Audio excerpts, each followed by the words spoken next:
Some stories don't merely scare you, they slip inside your mind and refuse to leave.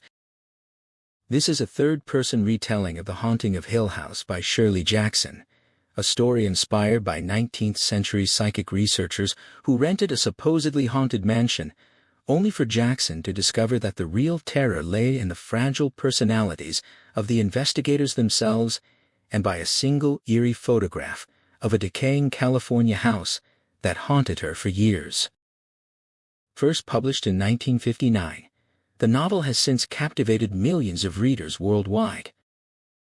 Its author, Shirley Jackson, is the celebrated master of psychological dread, best known for her explosive short story, The Lottery, and the unforgettable We Have Always Lived in the Castle. The tale later reached an even wider audience when it was adapted into the classic 1963 film, The Haunting, and decades later, the acclaimed Netflix series in 2018. The visuals you'll see are created by today's technology. They might not be accurate to every scene, but they will help you visualize the haunting atmosphere. So please, bear with my request. By the end of this story, you may find yourself questioning the thin line between a house and the secrets it keeps, and the choices that define your own sanity. And at the end, I'll share fascinating facts about the book, its adaptations, behind-the-scenes details, and a few fun discoveries most readers never notice. The story begins.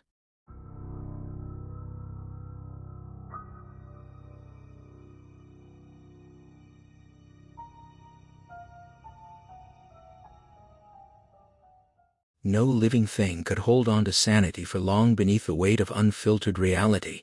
Even songbirds and insects were said by some to dream. Hill House clung alone to its hillside. Darkness gathered deep inside. It had endured that way for 80 years and looked ready to last 80 more. Its walls stood straight, bricks fitted tight, floors held firm, and doors closed with plain sense. Silence pressed hard against the wood and stone, and whatever moved through those rooms moved utterly alone. Dr. John Montague, a doctor of philosophy with a degree in anthropology, had chosen the field because it felt nearest to his true work dissecting supernatural events. He guarded his title closely, hoping it lent his unscientific pursuits a veneer of scholarly weight. Renting the house for 3 months had drained both his savings and his dignity, since he refused to ask favors. Yet he counted on the coming acclaim from his definitive book on psychic disturbances in so-called haunted places to repay every cost. He had hunted a truly haunted house his entire life. News of Hill House first stirred doubt, then hope, then a fierce refusal to let it slip away once he had claimed it. His method echoed the bold ghost hunters of the 19th century. Move in and watch what unfolded. At first, he had pictured copying the unnamed lady who once threw open Bewitchin House for an entire summer of skeptics and believers, drawn by croquet and nightly vigils. But such guests proved scarce now, so he had to recruit assistants instead. Whether slower Victorian days suited the work better or whether careful record-keeping had simply fallen out of fashion, the outcome was the same. He needed help, and had to hunt for it. Certain he was thorough, he pored over psychic society files, old tabloid clippings and parapsychology reports, building a short list of people who had brushed against abnormal events, however fleetingly or doubtfully. He struck out the dead, then anyone who seemed hungry for attention, dull-witted, or eager to dominate a room. Roughly a dozen names remained. Each received a letter offering all or part of a summer in a comfortable old country house, equipped with modern plumbing, electricity, heating, and clean beds. The letters explained only that the group would examine the unsavory tales clinging to the place for most of its 80 years. He never called it haunted outright as a scientist. He would not assume until he witnessed a manifestation himself. The careful wording carried just enough dignified mystery to snare the exact sort of reader he wanted. 4 people answered. The rest had apparently moved on without notice, lost interest, or perhaps never truly existed. To those 4 he sent a second letter fixing the occupancy date and supplying precise directions, warning how difficult the rural route proved to locate. The day before he set out, He agreed to add a representative from the owning family. One candidate then wired a flimsy excuse and withdrew. Another simply never appeared or wrote again, evidently halted by some sudden personal crisis. The final two arrived. Eleanor Vance reached Hill House at 32. With her mother dead, the only person she truly hated was her sister. She felt little affection for her brother-in-law or her 5-year-old niece, and kept no friends. 11 years nursing her invalid mother had taught her practical caregiving, but left her blinking against strong sunlight. She could not recall any real happiness in adulthood. Those years had narrowed to small guilts, small reproaches, constant exhaustion, and a steady despair. Though she had never chosen to become withdrawn, long solitude without anyone to love had made even ordinary talk feel self-conscious and difficult. Her name had reached the doctor's list from a single episode at age 12.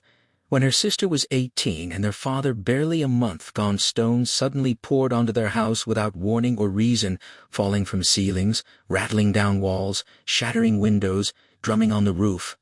The barrage lasted 3 intermittent days. Eleanor and her sister were shaken less by the stones than by the neighbors and sightseers clustered outside, and by their mother's wild, sightless insistence that local gossips had turned against her. After 3 days, the girls were sent to a friend's house. The stones stopped at once and never returned, though the family moved back, and the neighborhood quarrel never healed. Everyone else had forgotten the incident, except the sources the doctor consulted. Eleanor and her sister had each quietly blamed the other at the time, and then put it behind them.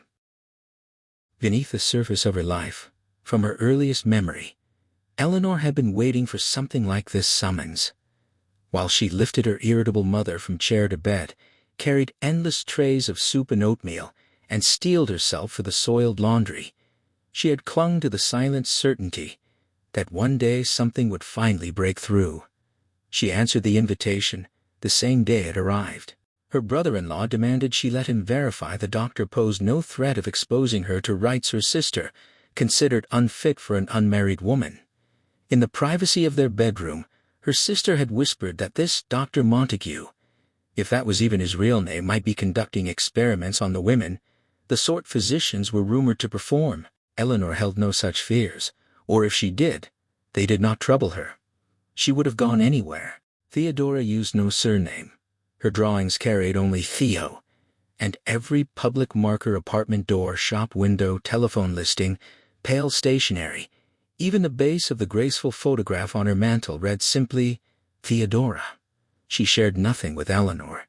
Duty and conscience struck her as Girl Scout concerns. Her world moved in pleasure and soft tones. She had landed on the doctor's list after walking, laughing, into a laboratory, wreathed in floral scent, and correctly naming 18 of 20 cards, then 15, then 19, all held out of sight and hearing. Delighted by her own strange gift, she had performed with open amusement. Her results stood out in the files and drew the doctor's notice. His first letter entertained her. She replied from curiosity alone. Perhaps the same inner sense that named hidden symbols also pulled her toward the house, yet she fully meant to decline. When the confirming letter came, temptation overtook her. She plunged into a savage quarrel with the friend who shared her apartment. Words were spoken that only time could blunt. In the midst of it, she deliberately shattered the delicate figurine her friend had sculpted of her, while the friend tore to pieces the Alfred de Musset volume Theodora had given as a birthday gift, lingering especially on the page bearing Theodora's affectionate inscription. Those acts could not be laughed away quickly. That night Theodora wrote her acceptance, and left the next morning in cold silence. Luke Sanderson was a liar and a thief. His aunt, owner of Hill House, often remarked that her nephew possessed the best education, clothes, and taste she had ever seen, matched only by the worst company. She would have jumped at any chance to keep him safely occupied for weeks. The family lawyer convinced the doctor that the rental required a family member present at all times. At their first meeting, the doctor sensed in Luke a useful steadiness or sharp instinct for self-preservation that made him nearly as eager as the aunt to have the young man along. Luke found the situation amusing. His aunt was relieved, and the doctor was satisfied. The aunt assured the lawyer that nothing in the house was truly stealable. The old silver had value, yet turning it into cash would demand more effort than Luke would ever expend. She misjudged him. He had no intention of taking the family silver, the doctor's watch, or Theodora's bracelet. His thefts stayed small pocket change from his aunt's purse, cheating at cards, and he readily sold the watches and cigarette cases given to him with fond blushes by her friends. One day, he would inherit the house, yet he had never imagined actually living inside it. Her brother-in-law dug in stubbornly, refusing to let her take the car. Eleanor reminded him it was half hers because she had helped pay for it. He repeated his objection and appealed to his wife, insisting it was unfair for Eleanor to keep the vehicle the entire summer while the rest of them went without. Eleanor pressed her claim again, reminding them that Carrie used the car constantly while she herself barely took it out, and that a summer in the mountains would leave no need for it anyway. Her sister countered with worries about little Linny falling ill or needing a doctor in a hurry, then about herself requiring a hospital. Eleanor held firm, repeating that the car was half hers and she intended to take it. Her sister refused outright, speaking with slow deliberation, pointing out that Eleanor had shared almost nothing about where she was going or how to reach her, and that she could not in good conscience lend the vehicle to someone still young enough to be led astray by an unvetted doctor. The brother-in-law nodded his agreement. Her sister smiled faintly, and added that she would never forgive herself if anything went wrong, especially since Eleanor refused to reveal her destination or return plans. She invoked their mother's judgment, insisting the late woman would never have allowed such recklessness with her car. The brother-in-law chimed in once more, suddenly concerned about possible damage. Eleanor told herself there had to be a first time for everything. Early the next morning, she stepped from the taxi outside the city garage, trembling at the thought that her sister and brother-in-law might already be waking to suspicion and pursuit. She lifted her suitcase quickly, while the driver set down the cardboard carton from the front seat. She overtipped him, glancing nervously down the street in case they appeared at any second. In her haste, she collided with a tiny elderly woman, scattering packages across the sidewalk. A bag split open, spilling broken cheesecake, tomato slices, and a hard roll. The old woman thrust her face close and screamed curses, furious that her lunch had been ruined. Eleanor bent to help, but the mess could not be salvaged. She rose, offering frantic apologies. When the woman quieted and explained the food had been leftovers she was taking home, Eleanor reached for her purse and suggested paying or replacing it. The old woman considered, then refused money outright but asked instead for taxi fare home to avoid further knocks. Eleanor agreed at once, turning to the waiting driver and handing over $2.50. The tiny woman climbed in with her remaining packages, clutching the bills tightly. She chuckled, told the driver she would give directions once they moved, then wished Eleanor luck and promised to pray for her. As the taxi pulled away, Eleanor stood watching, a small warmth settling in her chest at the thought that at least one person in the world would be praying on her behalf. It was the first bright shining morning of summer, the kind that always stirred aching memories of her early childhood when every day had felt like endless summer. She could not recall a winter before her father's death on a cold, wet afternoon. Lately, she had begun to wonder what had become of all those wasted summer days, and how she could have let them slip so carelessly. Yet this morning, behind the wheel of the car she and her sister jointly owned, she felt a quiet thrill of possession. With her carton on the back seat, suitcase on the floor, and gloves, purse, and light coat beside her, the little vehicle felt like a private world entirely her own. She smiled into the slanting sunlight and thought simply, "I am going. I have finally taken the step." At the final city traffic light before the highway, she paused, slid the doctor's letter from her purse, and read the careful directions once more. He had mapped every turn because stopping in the village to ask the way was unwise. The locals were rude to strangers and openly hostile toward anyone mentioning Hill House. She would follow Route 39 to Ashton, turn left onto Route 5 west for less than 30 miles to the village of Hillsdale, then left at the gas station and church onto a narrow, poor country road that climbed 6 miles into the hills and ended at the gates. He had closed by saying he looked forward to meeting her on Thursday the 21st of June. The light changed. She turned onto the open highway, the city falling behind, and realized no one could catch her now. They did not even know which direction she had taken. She had never driven any real distance alone before. The journey felt less like miles and hours than a flowing sequence of fresh moments, each carrying her forward along a path of pure novelty. She kept the car precisely between the painted line and the bordering trees, savoring every curve, every stand of woods, every playing little town. Part of her toyed with the idea of simply pulling over, though she knew it was forbidden, and walking off into the soft countryside, never to return, perhaps finding shelter with some poor woodcutter, or simply drifting until the road itself gave out. Yet she also knew she would continue straight to Hill House, where she was expected, where shelter, meals, and a small salary awaited in exchange for leaving her old life behind. She wondered what Dr. Montague would be like, what the house itself would be like, and who else might already be waiting there. She was well clear of the city now, watching for the turn onto Route 39, the single road in all the world that would lead her exactly where she wanted to go. Beneath the sign pointing the way stood another Ashton, 121 miles.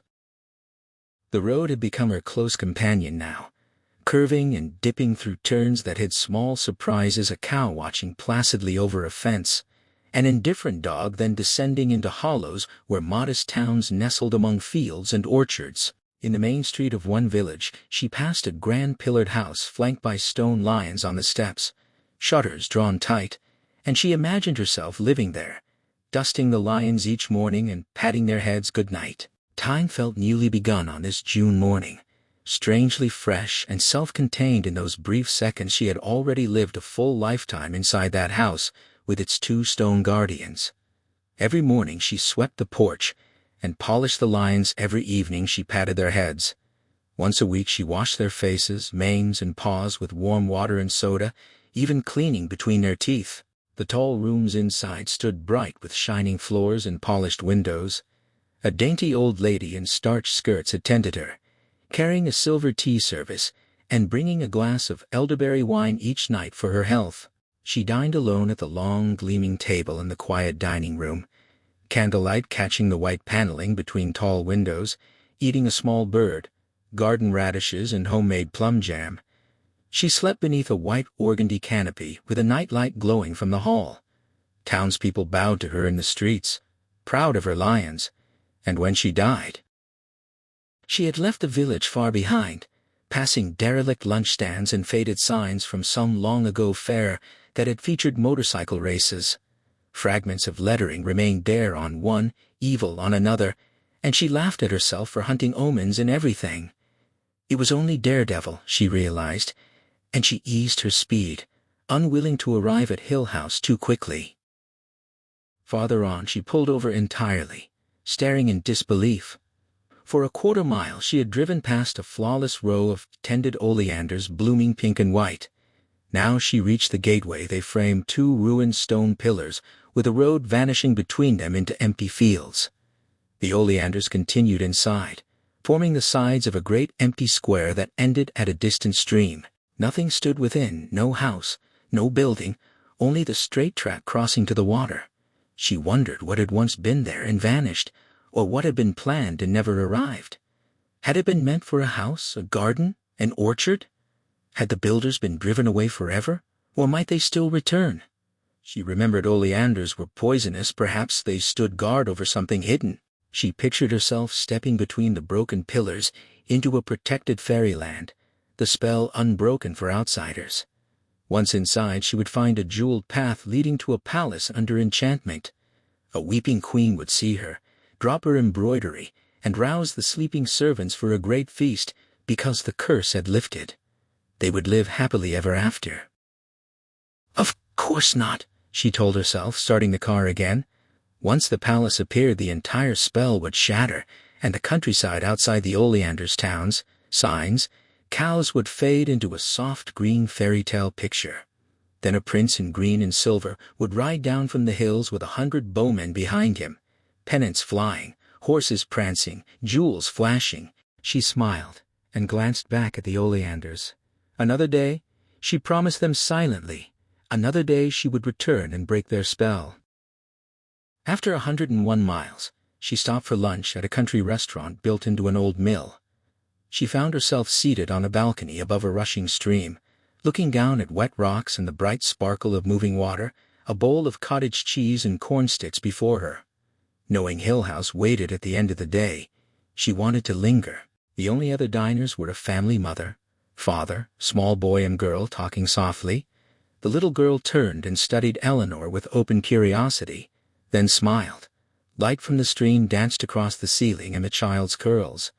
When the girl refused her milk, sullen and sliding down in her chair, her mother explained calmly that she wanted her cup of stars. Eleanor looked up, startled, and thought at once, "Yes, so do I." The mother apologized to the astonished waitress, describing the special cup at home with stars in the bottom so the girl could see them while drinking. She coaxed the child gently to take milk from the plain glass just this once and be good. Eleanor silently urged the girl to hold firm once they made her ordinary. She would never see her cup of stars again. The little girl glanced at her, offered a small, knowing, dimpling smile, and shook her head stubbornly at the glass. Brave girl. Eleanor thought, wise and brave. The father complained that she was being spoiled. The mother set the glass aside, touched the child's hand, and told her to eat her ice cream instead. When the family left, the little girl waved goodbye. Eleanor waved back, finishing her coffee in quiet joy while the stream tumbled below. She was more than halfway now. Journey's end, she thought, and a faint tune drifted through her mind like the sparkle of water in delay, there lies no plenty. Just outside Ashton, she almost stopped forever at the sight of a tiny cottage, half buried in a garden. She slowed, gazing down the winding path to the small blue door where a white cat sat perfectly on the step. No one would ever find her there behind the roses. She would plant oleanders along the road for safety. She would light fires on cool evenings, toast apples at her own hearth, keep white cats, sew white curtains, and walk to the store for cinnamon, tea, and thread. People would visit for fortunes. She would brew love potions for sad maidens and keep a robin. But the cottage fell behind, and it was time to watch for the next turn Dr. Montague had so carefully charted. She followed his instructions and turned left onto Route 5, heading west, the car obeying as though guided from afar. Her journey was nearly finished, yet she decided she would stop in Hillsdale after all, just for a cup of coffee. It was not truly disobeying the letter, only warned against asking directions, not against coffee. And this was her last chance. Hillsdale appeared without warning, a tangled sprawl of dirty houses and crooked streets. Once on the main avenue, Eleanor spotted the far corner with its gas station and church. Only one place offered coffee, an uninviting diner, so she pulled to the broken curb and stepped out.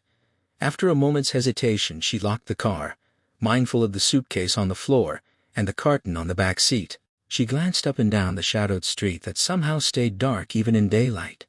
A dog slept uneasily against a wall. A woman watched from a doorway across the way, and two young boys leaned against a fence in deliberate silence. Afraid of strange dogs, jeering women, and hoodlums, Eleanor hurried inside, clutching her pocketbook and keys. Behind the counter stood a chinless, weary girl. At the far end, a lone man ate. The gray surface and smeared donut bowl made Eleanor wonder how anyone could choose the place, yet she ordered coffee. The girl served it listlessly. Eleanor told herself she would drink it because she had committed to the stop, but next time she would heed Dr. Montague's warning. A silent joke passed between the girl and the man, glances, a half smile, a shrug, then laughter. Eleanor wondered if the coffee had been poisoned. Determined to see the village through, she asked for a donut too. The girl slid one onto a plate with another sidelong laugh. Eleanor tried pleasant conversation, calling the town pretty and asking its name. The girl stared, then answered flatly that it was Hillsdale. Had she lived here long? Yes. Was it pleasant in a small place like this? She came from the city. The girl offered short replies. Yeah, it was all right. Not much to do. Pretty small, while glancing at the listening man. Eleanor asked about visitors or tourists. The girl flashed with sudden emptiness. What for? Why would anyone come? There wasn't even a movie. Eleanor mentioned the pretty hills and how city people sometimes build homes there for privacy. The girl laughed shortly and said, "Not here." Eleanor ventured that old houses were often cheap and fun to remodel. The girl repeated that privacy was the reason no one did. Eleanor pressed carefully about old houses back in the hills. "None," the girl said. The man rose, paid, and spoke. "For the first time people left this town. They didn't come." When the door closed, the girl turned resentful eyes on Eleanor, as though the chatter had driven him away. She confirmed he was right. The lucky ones left. Eleanor asked why she herself didn't run away. The girl shrugged. Would she be any better off? She took Eleanor's money without interest, then almost smiled as she glanced at the empty plates and remarked that he came in every day. When Eleanor smiled back and began to reply, the girl turned away to the shelves, clearly finished. Eleanor rose, grateful to be dismissed, and said goodbye. Over her shoulder, the girl answered that she hoped Eleanor found her house. The road beyond the gas station and church was deeply rutted and rocky. Eleanor's little car jolted and bounced, reluctant to climb farther into the oppressive hills where thick trees crowded close, and the day seemed already fading.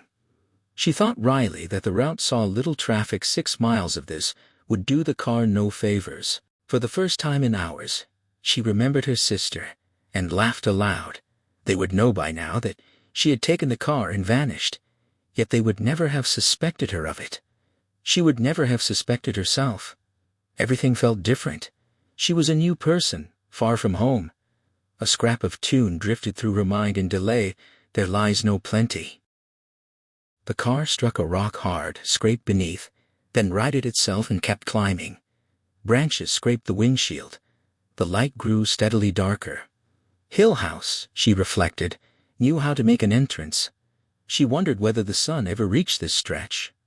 At last, the car pushed through a tangle of dead leaves and branches into a clearing before the gate. "Why am I here?" she thought helplessly. The gate stood tall and heavy, set into a stone wall that vanished among the trees. Even from the car she saw the padlock and the chain twisted tight through the bars. Beyond it the road continued, turning away under still, dark trees. Since the gate was clearly locked and chained, she stayed inside the car and pressed the horn. The sound made the trees and gate shudder. She sounded it again. A man approached from inside, as dark and unwelcoming as the lock itself. He peered through the bars, scowling. He demanded what she wanted. She asked him to unlock the gate so she could come in. He asked who said so. She answered that she was supposed to enter. He pressed for what purpose. She said she was expected. He asked by whom. She realized he was savoring his small moment of power, stretching it before he lost it. He told her to come back later, and turned away in triumph. She called after him, keeping her voice steady, that she was one of Dr. Montague's guests, and expected at the house. He turned back with a grin, and said they could not be expecting her since she was the only one who had arrived so far. She asked if the house was empty. He said perhaps his wife was inside getting it ready, so no one was exactly waiting. She thought how hard Hill House was to enter, like heaven itself. He asked if she knew what she was walking into, if anyone in the city had told her about the place. She insisted she had been invited, as the doctor's guest.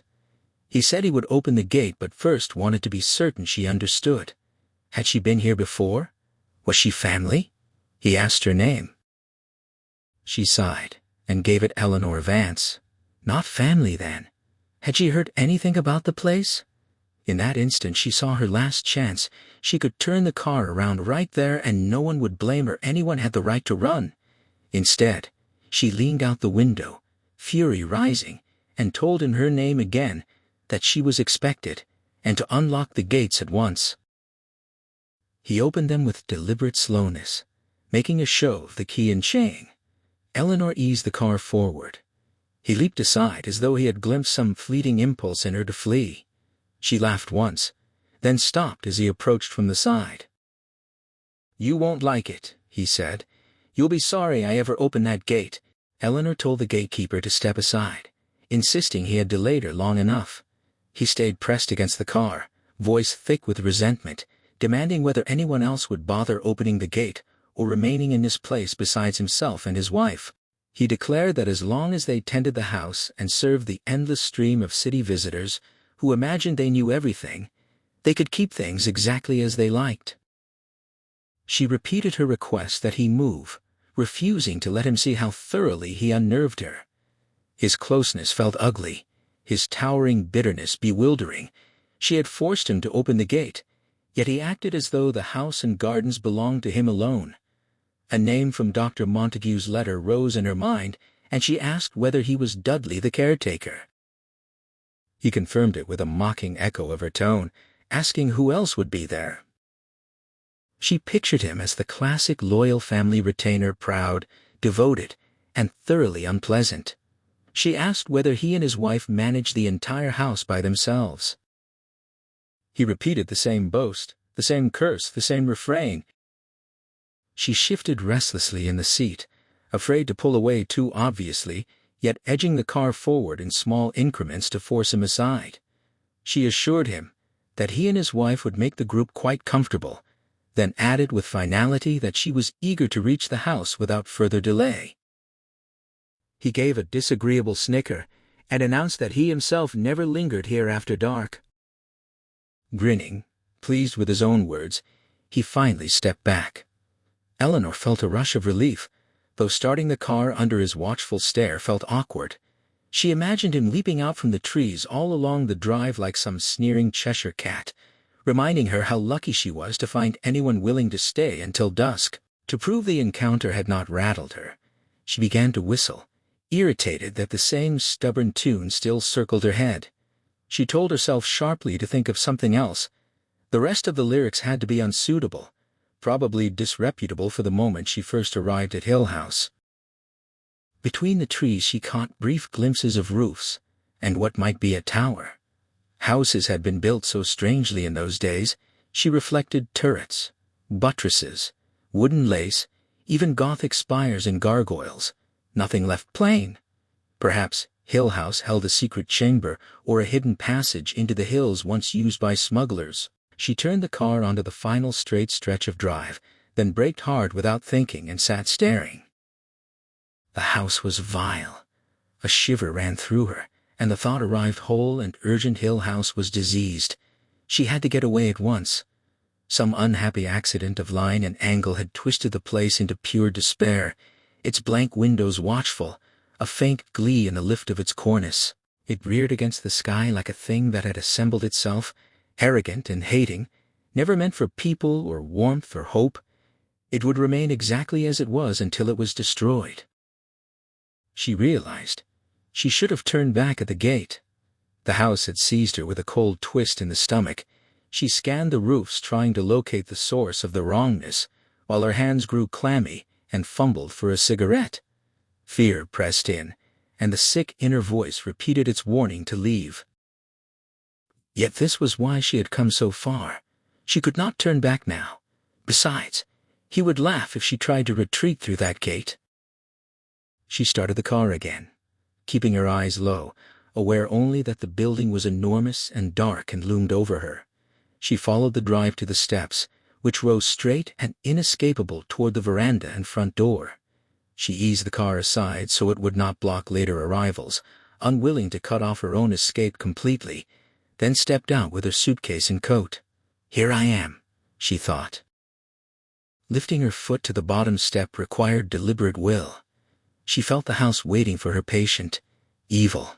She remembered the old song at last, gave a short laugh, and climbed firmly onto the veranda. The sound of her shoes on the boards broke a long silence, as though no one had walked there in years. She reached for the heavy iron knocker shaped like a child's face, ready to announce herself loudly, but the door swung open before she could knock. She caught her breath, and asked whether the woman was Mrs. Dudley. She introduced herself as Eleanor Vance, and said she was expected. The woman stood aside without a word. Her apron was clean, and her hair neat, yet she carried an indefinable air of grime that matched her husband perfectly. Eleanor told herself it was only the gloom of the place, and her own unfair expectations. After all, these people merely cared for the house. The hall felt choked with dark wood and heavy carving, dim beneath the weight of the staircase. Double doors stood closed on either side, every visible door shut tight. When she tried to speak, her voice seemed swallowed by the stillness. She asked to be shown to her room, gesturing toward her suitcase, and confirmed that she was the first to arrive.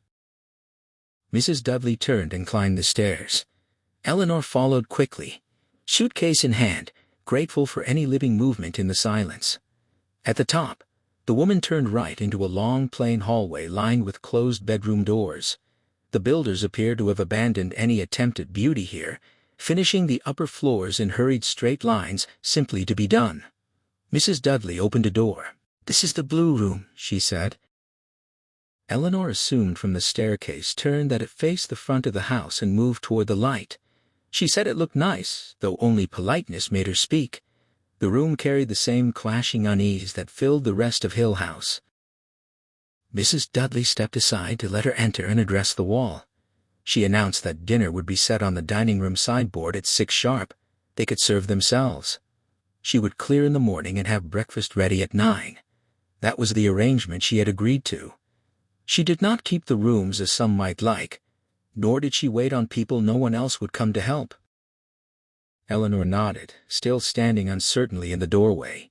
Mrs. Dudley continued that she never stayed after setting out dinner and always left before dark. Eleanor told her she understood. Eleanor absorbs Mrs. Dudley's warning as it tightens around her the distance to town, the absolute isolation, the certainty that no help could reach her, especially at night. The repetition, the emphasis on darkness, lands with quiet menace. When the door finally shuts, leaving her alone, the image of herself calling for help in that silence flickers into something almost absurd, yet the humor collapses into a chill that runs through her. She stands motionless beside her suitcase, coat still draped over her arm, the weight of the journey pressing in. Everything behind her, the road, the gate, the people she passed feels sealed off, as if Hill House has swallowed her whole. Dr. Montague's invitation has carried her here, and no further. There is nowhere else to go. The thought of staying repels her, but leaving feels impossible. With reluctant finality she moves, setting her suitcase on the bed. The blue room surrounds her in a suffocating uniformity.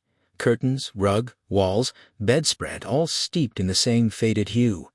She takes it in piece by piece, trying to anchor herself in something ordinary, but the design unsettles her. The proportions feel subtly wrong, as if the room resists comfort at every angle. The corners seem to hold something unseen, something waiting. Her imagination edges toward fear before she sharply pulls herself back, insisting on reason. Unpacking becomes her defense. She sheds her stiff shoes, reaching instinctively for small comforts, and begins arranging her things. The clothes she chose in the city practical, even daring now, feel meaningless here. She handles them carelessly, as if already preparing to leave. The suitcase closes too easily, a reminder that escape would take only minutes. Yet she notices, with unease, how quietly she has been moving, as though the house demands silence. Even standing still, she feels its oppressive stillness pressing in, as if it senses her presence. The thought of being consumed by it grips her, until she breaks the silence with a single word, its echo unnervingly loud. At the window, pale light offers little relief. The outside world feels distant, unreachable, though her car waits somewhere below. She reminds herself this was her choice, but the idea of crossing the room again suddenly feels daunting. She lingers, forcing herself to deny the fear building inside her. Then a sharp interruption. The sound of arrival below shatters the stillness. A car door, quick footsteps, the heavy knocker striking. Relief floods her so suddenly it borders on laughter. She rushes out, drawn by the promise of another presence, leaning over the staircase to confirm it. Seeing someone else there transforms her instantly. Words spill out of her an uncharacteristic rush of greeting and relief as she clings to this new arrival, Theodora, as proof she is no longer alone. Theodora's presence feels immediate, vivid, and grounding. Eleanor urges her upward, eager for companionship, her earlier fear dissolving into nervous energy. As Theodora climbs, taking in the house with visible disbelief, Eleanor notices the contrast: Theodora's confidence, her ease, even her belongings suggesting a life far removed from this place. Eleanor feels a flicker of self-consciousness, relieved her own things are hidden away. She tries to frame the rooms with humor, but the unease beneath it remains. Mrs. Dudley's cold interruptions cut through the moment, her rigid rules and repeated warnings about the night reinforcing the same isolation. Eleanor senses that even speaking lightly about the house disturbs something, whether Mrs. Dudley or the house itself. She cannot tell. The thought unsettles her, and she regrets it instantly. Theodora's casual warmth steadies her. A light touch, an easy presence, it reassures Eleanor in a way she hadn't realized she needed. For a moment, she feels almost normal again, even amused, as Theodora reacts to the green room's oppressive cheerfulness. Yet Mrs. Dudley's relentless reminders of darkness and abandonment creep back in, threading tension through the air. Eleanor becomes aware of her own fear, how tightly she grips the room, how the words about screaming in the night echo in her mind. She forces herself to move, to speak steadily, to act as though nothing is wrong. Theodora watches her closely, recognizing the unease, and counters it with practical distractions: hunger, comfort, routine. When Mrs. Dudley leaves, sealing them once again into the house's silence, Eleanor notes the unnatural quiet of her departure. Theodora, however, moves easily through the space, her presence bringing sound and motion that push back against the stillness. Eleanor feels the difference immediately. The house seems less suffocating with another person inside it. As they move between the blue and green rooms, Eleanor's earlier dread loosens. She adjusts her belongings, reclaiming small bits of order. Theodora's voice carries from the other room, comparing the experience to the uneasy beginnings of school strangeness, insecurity, the fear of judgment. The comparison lands, and Eleanor feels it resonate, easing her tension just enough to laugh. Their exchange turns practical again, questions about the house, about the warnings, about what comes next. Eleanor confirms what she has learned, the rules and limitations pressing in once more, but Theodora refuses to dwell there. Instead, she pushes forward, impatient with waiting, eager to act. Eleanor feels that shift, fear giving way to movement. The idea of staying trapped in the room becomes unbearable. As Theodora proposes leaving, exploring, escaping the oppressive weight of the house's interior, Eleanor feels the pull of it immediately. The stillness, the silence, the sense of being watched, all of it drives her toward the same conclusion. For the first time since arriving, she is no longer frozen. Eleanor noticed how early darkness came in the hills under the trees, though sunlight still lay slanted across the lawn. Theodora dismissed the worry at once, saying it would be nearly an hour before true dark, and Eleanor, choosing a red sweater and matching red sandals, thought how strangely the colors now fought the blue-gray room around her. Yesterday in the city they had seemed daring, and right here they made her feel exposed, almost foolish. Still, when she saw herself in the mirror, she looked better than she expected, brighter, more settled. She asked about the others, and learned that Dr. Montague was expected, though Theodora had never met him either. Theodora appeared from the bathroom in a vivid yellow shirt, and Eleanor, struck again by her beauty, felt a quick ache of envy and admiration. Theodora answered the room's gloom by treating brightness as a duty. She approved of Eleanor's sweater, declared they would be visible from one end of Hill House to the other, and confirmed that Dr. Montague had written to Eleanor. Eleanor admitted she had first wondered whether the letter was a joke until her brother-in-law checked him out. Theodora then confessed that even after reaching the gates, she had not fully believed Hill House existed. Eleanor replied, with more honesty than she usually allowed herself, that some people hoped for things like this instead of merely expecting them. That loosened something between them. Theodora took her hand, called her a fellow child lost in the woods, and urged her to explore.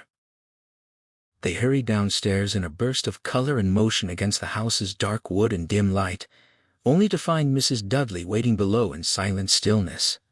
Theodora told her they were going out to explore. Eleanor added that they would be back soon.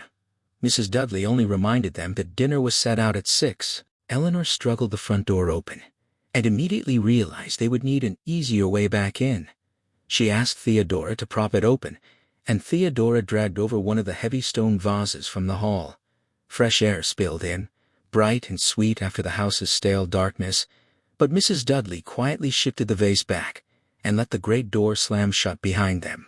Theodora called the old woman lovable, though her face briefly tightened with anger, and Eleanor felt a flash of fear at how frightening that expression would be if ever aimed her way. Trying to keep the moment light, Eleanor imagined some useful daylight occupation far from the house, tending the tennis court or the hothouse grapes, or searching the nettle patch for graves. They stood at the veranda rail and looked down the drive, past the turning among the trees to the distant line of highway that linked them to the world they had come from. Aside from the wires feeding the house from somewhere hidden in the trees, Hill House seemed cut loose from everything else. Eleanor followed the veranda around the back and saw the hills piled close and heavy, green under the summer light. Theodora called the house thoroughly Victorian, overbuilt and plush, and said anyone else would have placed it on top of the hills instead of hiding it there. Eleanor answered that if it stood high, everyone would see it. She preferred it concealed. Theodora joked that she would spend the whole time afraid one of the hills would slide down on them. Eleanor, unable to resist, made the fear worse by describing the hills as things that do not fall but slide silently over a person while she runs. Theodora pretended to give up at once and pack for home, but the threat was only mock serious. Eleanor, briefly fooled, saw the amusement in her face and realized, with envy, that Theodora was braver than she was. Theodora then touched Eleanor's cheek and told her not to be afraid all the time, adding that no one knew where courage came from. She ran down onto the lawn, calling back for Eleanor to follow because she wanted to find a brook. Eleanor obeyed, and the two of them ran like children across the grass. Grateful for the openness after Hill House's hard rooms, they followed the sound and smell of water along a narrow path that wound downhill through the trees, giving them quick glimpses back toward the drive and then hiding the house again.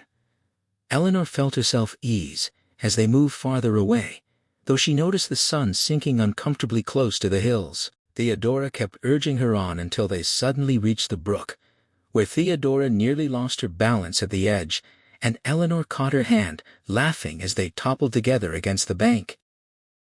They settled by the water and found it unexpectedly lovely. Quick ripples of light, flowers leaning over the edges, a soft rounded hill beyond, and the distant larger hills still catching the sun. Eleanor felt as if she had been there before. In some fairy tale she could almost remember. Theodora treated the place as a picnic ground, and the two of them drifted naturally into imagining food, weather, and all the ordinary nonsense of childhood outings: sandwiches, cake, lemonade, spilled salt, the usual missing aunts, the usual bull in the field that made everyone hesitate. Their talk moved by easy association into family resemblance. They compared uncles, aunts, school humiliations and small miseries, Aunt Muriel with her garnet brooch, private lessons in curtsying, winter colds and wool stockings, family dances, missed lines, a fall during graduation, poetry written in secret. Each memory seemed to answer another, and Eleanor felt the strange, quick comfort of finding a mind that met hers without strain. Theodora's laughter still lingered when Eleanor caught movement across the brook, a subtle stirring in the grass that didn't belong to wind. Instantly, her body locked. Shoulder pressed against Theodora's, she stared at the shifting patch of hillside as something unseen passed through it, dimming the sunlight and draining warmth from the scene. Theodora's grip tightened around her wrist, steady and firm. Then just as suddenly, it was gone. Light returned, the brook sparkled again, and Theodora, with deliberate certainty, identified it as nothing more than a rabbit. Eleanor hadn't seen it at all, but accepted the explanation, even as unease lingered. The moment broke whatever calm they had found. Eleanor noticed the sun dropping toward the hills and felt urgency rise, sharp and inexplicable. She stood too quickly, legs stiff, and insisted that they had been gone too long. Theodora made light of their fear, but followed, as Eleanor led them back up the path. Even while agreeing aloud that the brook deserved a proper picnic, Eleanor faltered mid-step, unable to hide the truth pressing at her. She doubted she could endure this place. Theodora answered immediately, slipping an arm around her shoulders and refusing the idea of separation now that they had found each other. That reassurance steadied Eleanor just enough to keep moving. By the time they reached the house, the sun had slipped fully behind the hills, shadows spreading across the lawn. Hill House loomed ahead, its harsh features softened slightly by the growing dark. Eleanor spotted someone waiting on the veranda and quickened her pace, relief and anticipation mixing strangely inside her. The man greeted them with exaggerated drama, as though stepping into a play, and Eleanor, taking him in, dismissed him inwardly as foolish, even while responding. Theodora explained they had been exploring, and he answered with a mocking account of his welcome, clearly referring to Mrs. Dudley and the gatekeeper, with theatrical disdain. He introduced himself as Luke Sanderson, and Eleanor felt a jolt at the name, one of the family who owned the house, yet also present as a guest like them. Theodora, amused, framed herself and Eleanor as childish adventurers frightened home by something trivial, and Luke played along easily, folding into their tone. The likeness held for a moment, but as darkness thickened around them, Eleanor felt the shift again, the humor thinning into something uneasy. Theodora sensed it too. Then the heavy door opened, and Dr. Montague appeared, welcoming them inside. In the entrance hall, the four of them gathered for the first time. Eleanor felt the house close around them, as if recognizing their presence, fixing them in place. The air seemed to stir faintly, as though waiting. For a moment, separated strangers, they looked at one another with fragile trust. Dr. Montague greeted them warmly, his tone eager and formal, and soon had them settled with drinks. Eleanor watched him closely round, bearded, almost cozy in appearance, yet clearly driven by a stubborn purpose that had drawn them all here. When Luke questioned what success meant in such a place, the doctor answered with enthusiasm, framing it as discovery, excitement, and ultimately a book that would impress his peers. He anchored himself in the idea of taking notes, clinging to it as something solid. Theodora, light but pointed, steered away from easy wordplay about spirits, and the doctor faltered briefly, uneasy, before recovering with forced certainty. Eleanor spoke then, almost to herself, admitting how unreal everything felt, that only that morning Hill House had been an idea, and now it surrounded her completely. They sat in a small, oppressive room the doctor had chosen, its high ceiling and purple gloom pressing inward despite the fire Luke had quickly lit. The furnishings felt wrong: slippery chairs, shadowed corners, an overbright marble figure watching from the mantel. The house's silence pooled around them whenever they stopped speaking. She studied them one by one, grounding herself. The doctor, outwardly gentle but resolute. Theodora, curled comfortably like a cat, vivid and alive. Luke, restless, moving constantly, never still, and herself sitting among them, part of the group. The realization settled slowly but firmly she belonged here, at least for now. When Luke abruptly suggested they properly identify one another, the moment shifted into something lighter. Eleanor followed the exchange, recognizing how easily they slipped into shared rhythm. As she spoke her own name aloud, she felt a small, triumphant certainty rise. She was no longer alone, no longer outside. For the first time since arriving, she allowed herself to believe it. Dr. Montague stroked his beard with open satisfaction and swept a happy glance across the group. He explained that his wife had always preferred a man with one, though he knew many women found them distasteful, and he added a mild apology to Luke while insisting a clean-shaven face never looked quite finished. He held out his empty glass. Eleanor watched Luke accept the glass and declare that now he understood who he was, then cheerfully announce himself a bullfighter in private life. She heard herself slip in a playful rhyme about loving her love with a bee for his beard, the words out before she could stop them. Luke nodded at her, eyes bright, and claimed the doctor's identity for himself. saying he lived in Bangkok and made a hobby of bothering women. Dr. Montague protested with amusement, correcting that he lived in Belmont. Theodora laughed, giving Luke the same quick knowing look she had earlier turned on Eleanor. Eleanor felt the glance land and thought, with a touch of wry discomfort, how tiring it might become to stay long near someone so immediately tuned to every nuance. She spoke up quickly to drown her own thoughts, announcing herself an artist model who lived a mad, abandoned existence draped in shawls and drifting between garrets. Luke asked whether she was heartless and wanton or the fragile sort who would fall for a lord's son and waste away. Theodora added the detail of losing beauty while coughing a great deal. Eleanor answered reflectively that she preferred to think of herself as having a heart of gold, her affairs the talk of every cafe. Dear me, she thought, dear me. Theodora declared herself a lord's daughter, who had borrowed her maid's clothes to join them, and might grow so fond of common life she would never return, leaving the poor girl to replace her finery.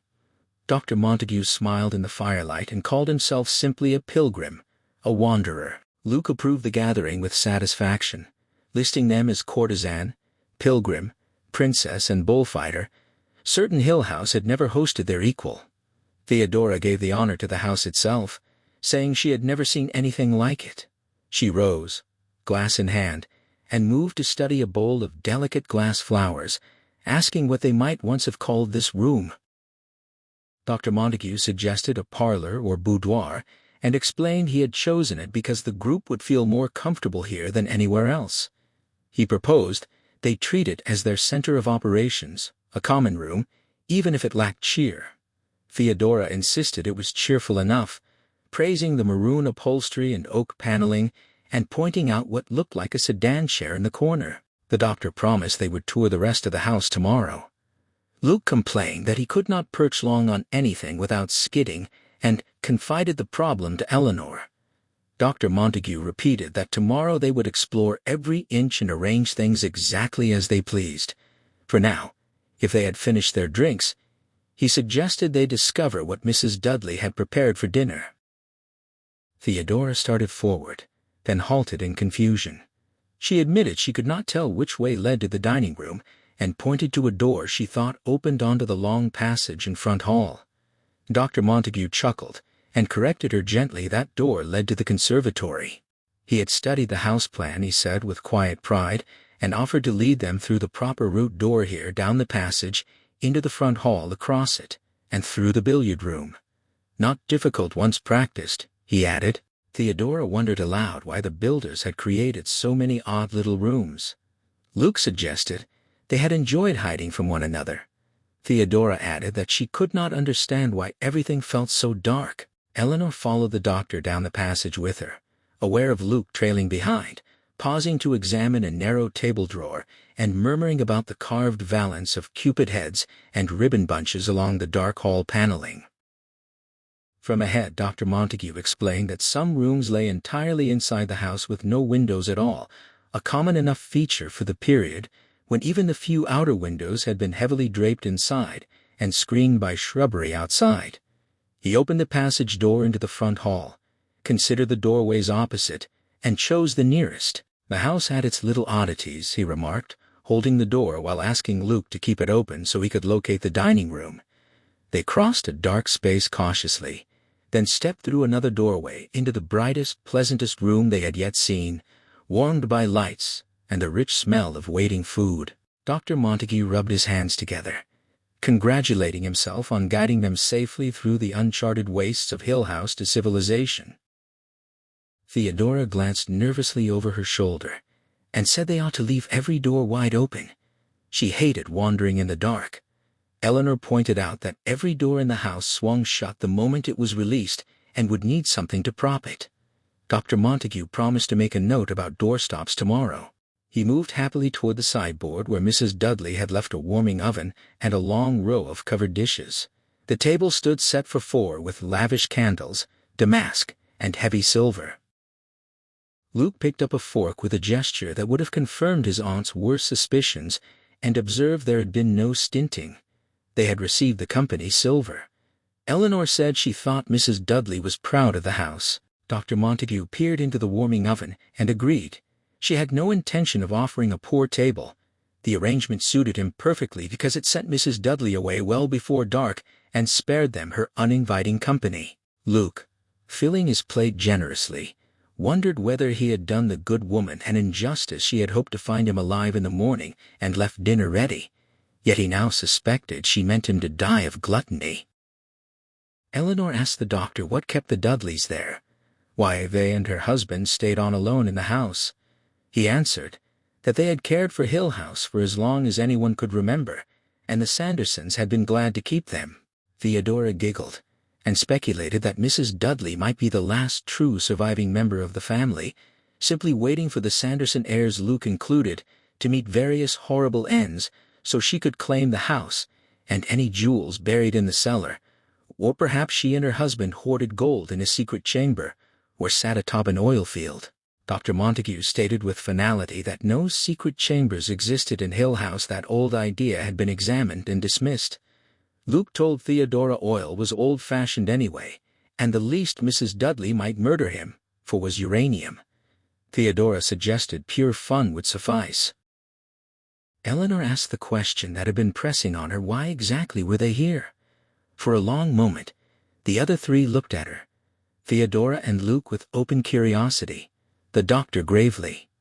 Theodora said it was precisely what she had been about to ask: what was wrong with Hill House? What was going to happen? When the doctor began with, "Tomorrow," Theodora cut him off almost petulantly. She reminded him they were three intelligent adults who had traveled a long way to meet him. Eleanor wanted to know, and so did she. Luke agreed. Theodora pressed further. Why had he brought them? Why was he here himself? How had he learned of the house? What gave it such a reputation? What really went on inside it? And what was truly going to happen? Dr. Montague frowned unhappily and admitted he knew very little more than they did. He had intended to tell them everything he knew, and whatever happened, they would learn together. But daylight, he began again. Theodora refused. The doctor assured them the house would remain quiet tonight. These matters followed a pattern, almost as if psychic phenomena obeyed their own strict laws. Luke thought they ought to discuss it that very evening. Eleanor added that none of them were afraid.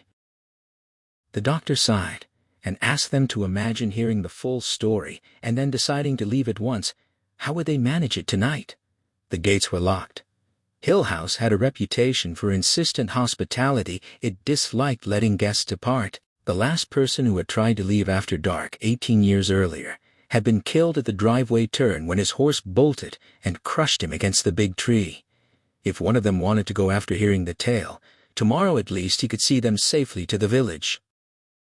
Theodora answered stoutly that none of them intended to run, she herself, Eleanor, nor Luke. Luke echoed the resolve. The doctor called them a mutinous crew of assistants and agreed they would talk after dinner.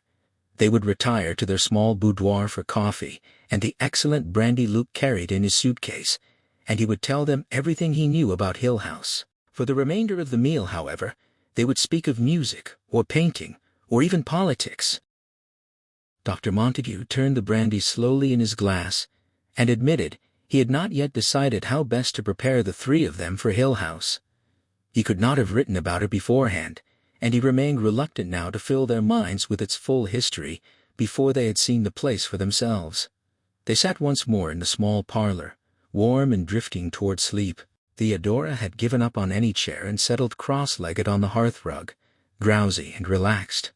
Eleanor, wishing she had thought to join her there, had instead taken one of the slippery chairs and now felt unwilling to draw attention by moving awkwardly to the floor. Mrs. Dudley's excellent dinner and an hour of quiet talk had dissolved the earlier sense of unreality and strain. They were beginning to recognize one another's voices, mannerisms, faces, and laughter. Eleanor felt a small shock realizing she had been inside Hill House for only 4 or 5 hours, and she smiled faintly at the fire. She sensed the thin stem of her glass between her fingers, the stiff press of the chair against her back, and the faint currents of air that stirred the tassels and beads around the room. Darkness gathered in the corners, while the marble Cupid smiled down with chubby good humor. Theodora remarked what a perfect time this was for a ghost story. The doctor stiffened and reminded them they were not children trying to scare one another. Theodora apologized with a smile, saying she was simply trying to adjust to everything. Dr. Montague urged great caution in their language. Preconceived ideas of ghosts and apparitions could warp their scientific purpose. Luke helpfully supplied the image of a disembodied hand in the soup. The doctor pressed on, explaining that their work here was exploratory and scientific, and should not be distorted by half-remembered spooky tales better suited to a marshmallow roast. Pleased with the phrase, he glanced around to ensure they were amused. His recent researches had led him to certain theories about psychic phenomena, and this was his first real chance to test them.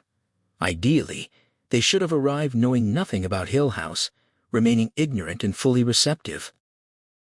Theodora murmured about taking notes. The doctor agreed. Notes would be useful, yet he understood it was impractical to leave them entirely without background, since none of them were used to facing situations unprepared. He beamed slyly, calling them 3 willful, spoiled children ready to nag him for their bedtime story. Theodora giggled, and he nodded at her with clear delight. He rose and took up a position by the fire like a lecturer, seeming to miss a blackboard behind him as he half-turned once or twice, hand raised as if reaching for chalk. He began the history of Hill House. Eleanor wished silently for a notebook and pen to make him feel more at home. She saw that both Theodora and Luke had instinctively settled into attentive classroom expressions of high earnestness. They had moved into another stage of the adventure. The doctor reminded them of houses described in Leviticus as leprous, and Homer's phrase for the underworld, the house of Hades. The idea that certain houses could be unclean, forbidden, or even sacred was as old as human thought. Some places naturally carried an atmosphere of holiness and goodness. It was not too fanciful then to say that some houses were simply born bad. Hill House, for whatever reason, had been unfit for human habitation for more than 20 years. Whether its personality had been shaped by the people who lived there, by their actions, or whether it had been evil from its very beginning, he could not yet say. He hoped they would all understand far more about the house before they left. No one even knew for certain why some houses were called haunted. Luke asked, what else one could possibly call Hill House? The doctor suggested disturbed, leprous, or sick, any of the common euphemisms for insanity. A deranged house made a pretty conceit. Popular theories, however, rejected the eerie and mysterious, blaming subterranean waters, electric currents, polluted air, atmospheric pressure, sunspots, or earth tremors instead. People, he said sadly, were always eager to drag such things into the open and give them a name, any name with a scientific ring, however meaningless. He sighed, then offered a quizzical smile. Everyone laughed at the words, haunted house. He had even told his university colleagues he was going camping this summer. Theodora said she had told people she was taking part in a scientific experiment, without revealing where or what. The doctor noted that her friends apparently felt less strongly about experiments than his own, then sighed again at the idea of camping at his age, yet they had believed him. He straightened and fumbled at his side as if missing a pointer, then continued. He had first learned of Hill House a year earlier from a former tenant, who claimed he left because his family disliked the remote countryside, but later admitted the house should be burned and the ground sown with salt. Other tenants had stayed only a few days, never completing their leases, offering reasons from dampness which was untrue, as the house was quite dry to sudden business needs elsewhere. Everyone who left hastily had supplied a rational excuse, yet everyone had still left. When the doctor tried to question them further, none would discuss the house. They seemed unwilling even to recall the details. In one opinion, they all agreed. Every person who had spent time in Hill House urged him to stay far away. None would admit it was haunted. But when he checked newspaper records in Hillsdale, he discovered a splendid scandal involving suicide, madness, and lawsuits. The local people held no doubts about the house. He heard many conflicting stories. It was remarkably difficult to obtain accurate information about a haunted house, and eventually approached Mrs. Sanderson, Luke's aunt, to arrange the rental. She had been frank about the house's undesirability, but agreed to a short lease provided a family member joined the party. Luke remarked, "It was harder to burn down a house than people thought." The doctor noted that the family hoped Luke would dissuade him from reviving old scandals. He had now explained why he and Luke were there. As for the two women, they had come because he had written and they had accepted. He had hoped each might intensify the forces at work in the house in her own way. Theodora possessed some telepathic ability, while Eleanor had once been closely involved in poltergeist phenomena as a child. The stones. Eleanor frowned and shook her head, her fingers tightening around the stem of her glass. She insisted the neighbors had done it. Her mother had said people were always jealous. The doctor spoke quietly and smiled at her, acknowledging the incident had been forgotten long ago. He had mentioned it only because that was why he had wanted her in Hill House. Theodora said lazily that when she was a child many years ago, as the doctor had put it so tactfully, she had been whipped for throwing a brick through a greenhouse roof. She had thought about the whipping for a long time, but also remembered the lovely crash, and after serious reflection, she had gone out and done it again. Eleanor admitted uncertainly to the doctor that she did not remember the incident very well. Theodora pressed her, accepting that Hill House was supposed to be haunted and that the doctor wanted them there to observe what happened, especially since he would not relish being alone, but she still could not grasp what actually frightened people so badly. It was a horrible old house. One look at the front hall would have sent her screaming for her money back if she had rented it herself. Yet what was really here? The doctor refused to name what had no name and simply said he did not know. Eleanor leaned forward urgently, telling the doctor that no one had ever explained what was happening. Her mother had always insisted the neighbors were responsible because she would not mix with them. Luke cut in slowly, insisting they all needed plain facts they could understand and assemble. The doctor first asked them a direct question. Did any of them want to leave now, pack up, and abandon Hill House forever? He looked straight at Eleanor. She clasped her hands tightly, thinking this was another chance to escape, and answered no. She added with embarrassment that she had behaved like a baby that afternoon and let herself become frightened. Theodora defended her at once, saying Eleanor was not telling the whole truth. She had been no more scared than Theodora herself, and they had only frightened each other over a rabbit. Luke remarked that rabbits were horrible creatures. The doctor laughed, agreeing they had all been nervous that afternoon. Turning the corner and seeing Hill House clearly for the first time had been a rude shock. Luke recalled thinking the doctor was about to drive the car straight into a tree. Theodora declared she felt very brave now, safe in a warm room with fire and company. Eleanor spoke before she fully realized the words forming, saying she did not think they could leave now even if they wanted to.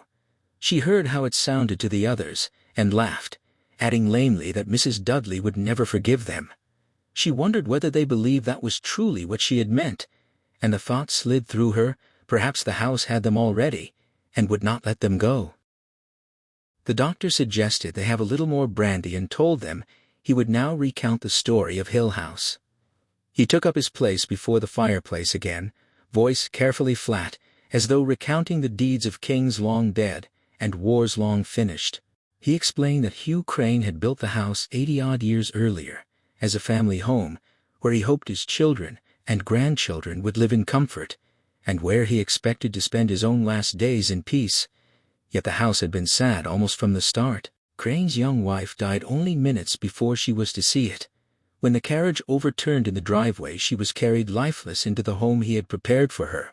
Left a bitter man with 2 small daughters, he never abandoned Hill House. Eleanor asked incredulously whether children had truly grown up there. The doctor smiled, and reminded them the house was dry, free of swamps or fevers.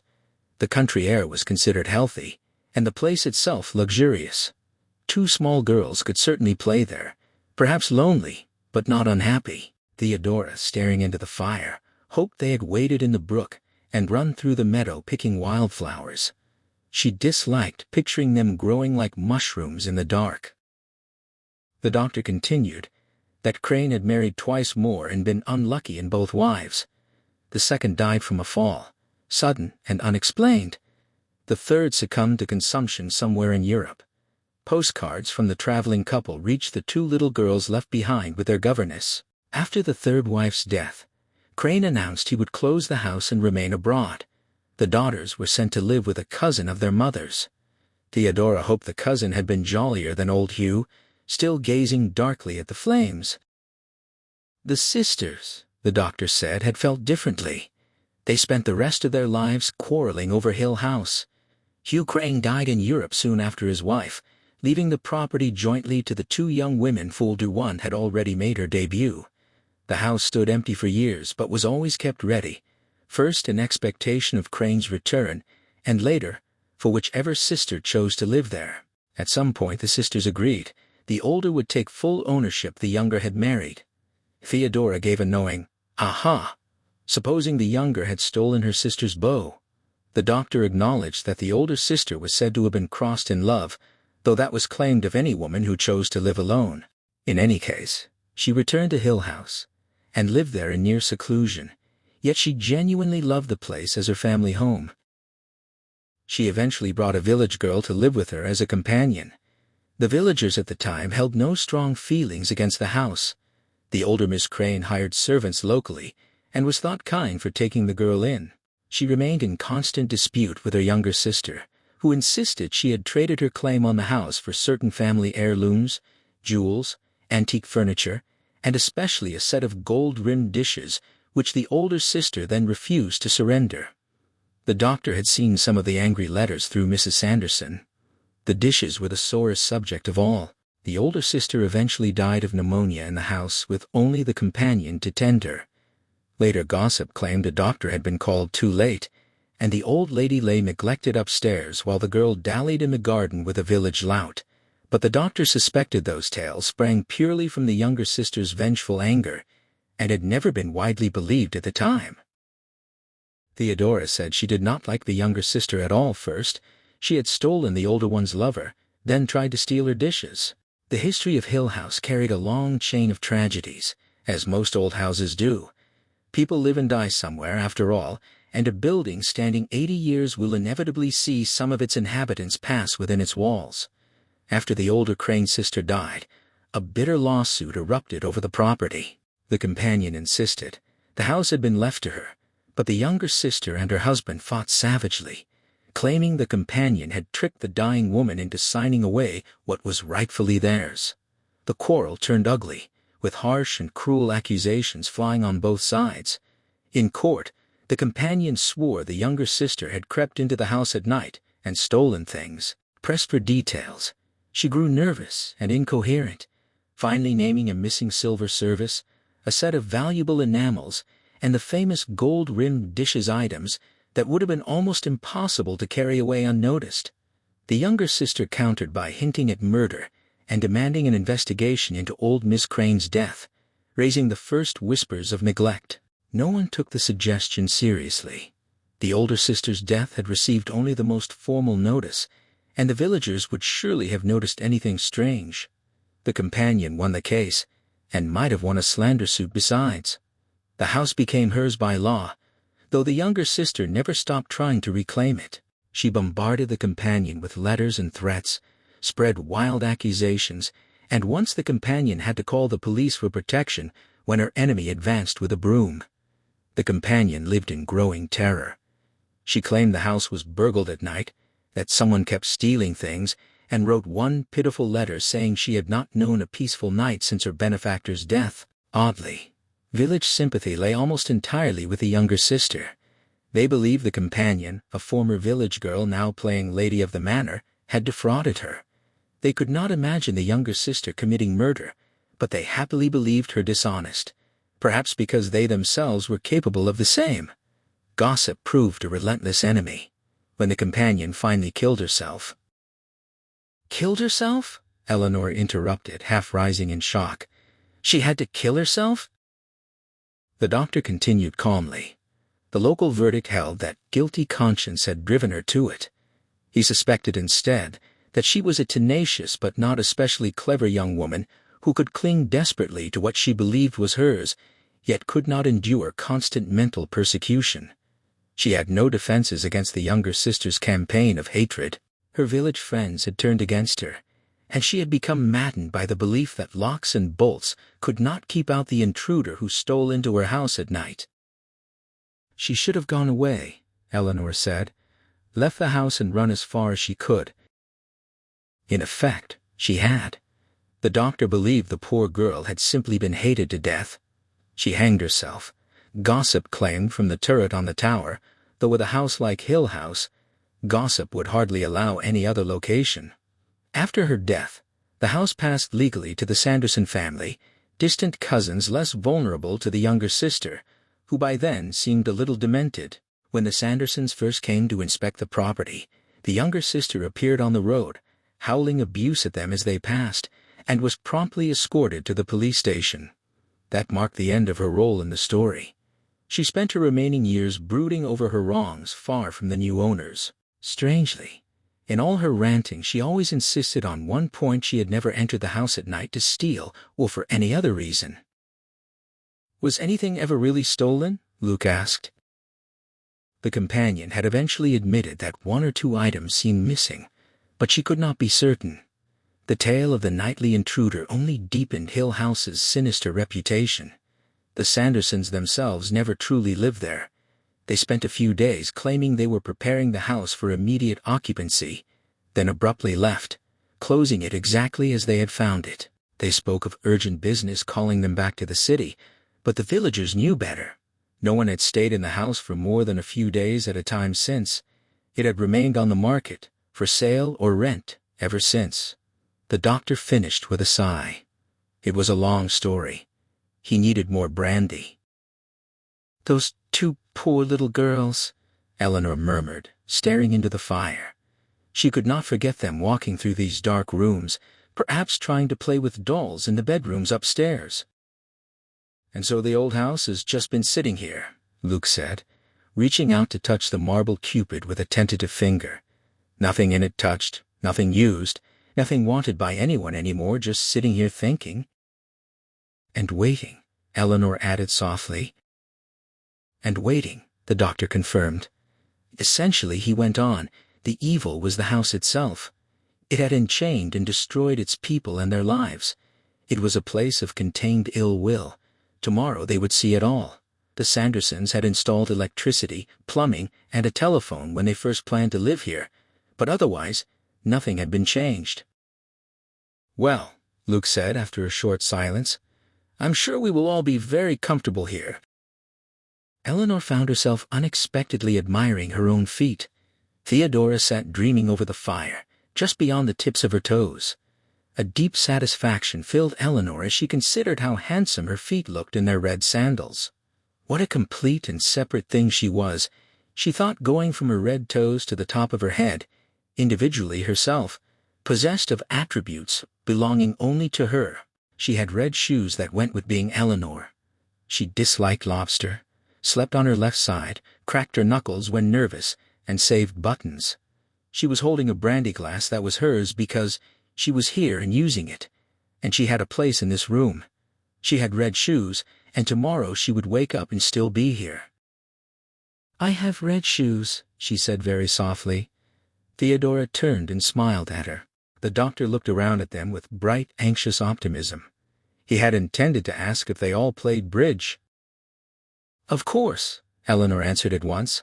"She played bridge. She used to have a cat named Dancer. She could swim." "I'm afraid not," Theodora said. The other three turned to her with frank dismay. "Not at all?"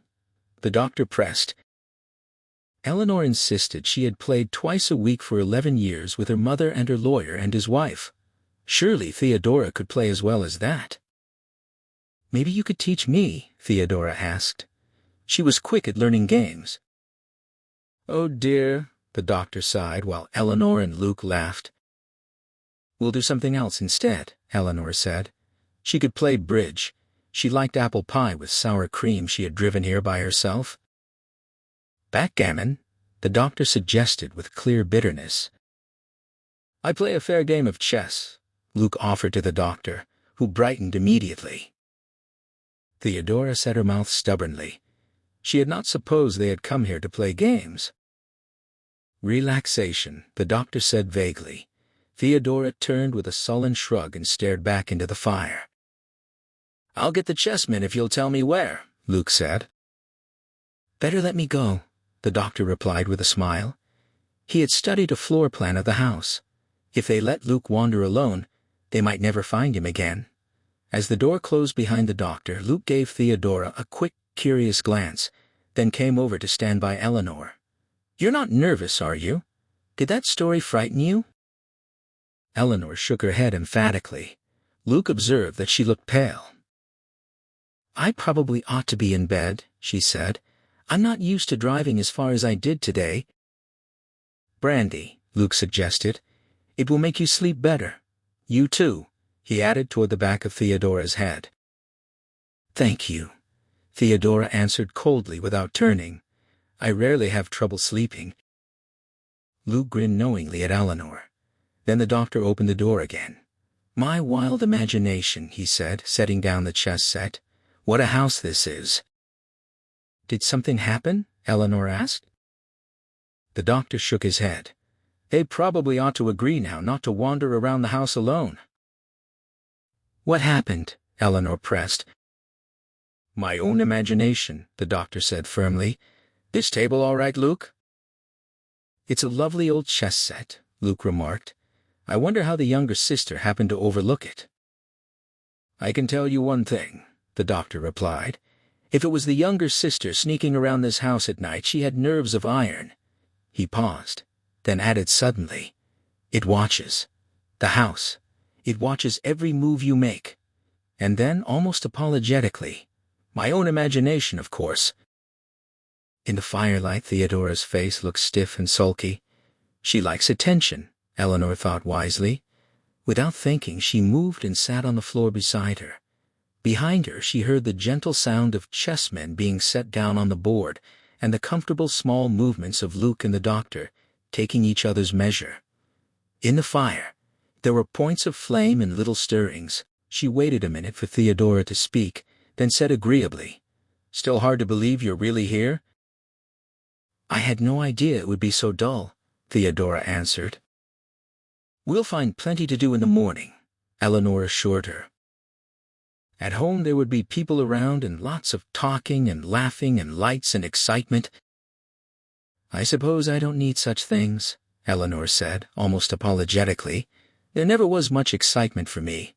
I had to stay with Mother, of course, and when she was asleep I kind of got used to playing solitaire or listening to the radio. I never could bear to read in the evenings because I had to read aloud to her for 2 hours every afternoon. Love stories." She smiled a little, looking into the fire. "But that's not all," she thought, astonished at herself. "That doesn't tell what it was like, even if I wanted to tell. Why am I talking?" Theodora leaned in suddenly and covered Eleanor's hand with her own. She called herself terrible and selfish for sitting there sulking because nothing amused her, then asked Eleanor to tell her just how horrible she was. In the firelight, her eyes sparkled with open delight. Eleanor answered obediently that, yes, she was horrible, though the warm touch embarrassed her. She had always disliked being handled, yet physical gestures seemed to be the way Theodora showed regret, or pleasure, or sympathy. She wondered whether her own fingernails were clean and eased her hand free as gently as she could. Theodora laughed, good-humored again, declaring herself horrible and beastly and impossible to stand, then demanded to hear about Eleanor instead. Eleanor echoed the words back lightly. Theodora scolded her for teasing and insisted she was sweet and pleasant, that everyone liked her, that Luke had already fallen for her, and that she herself felt jealous.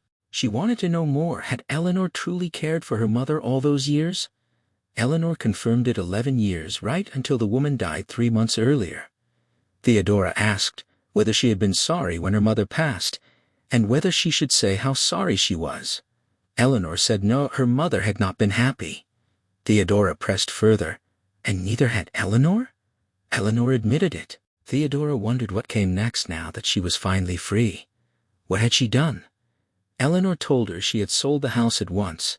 She and her sister had taken only small keepsakes, her father's watch, a little old jewelry, nothing like the bitter quarrel over Hill House. Everything else went.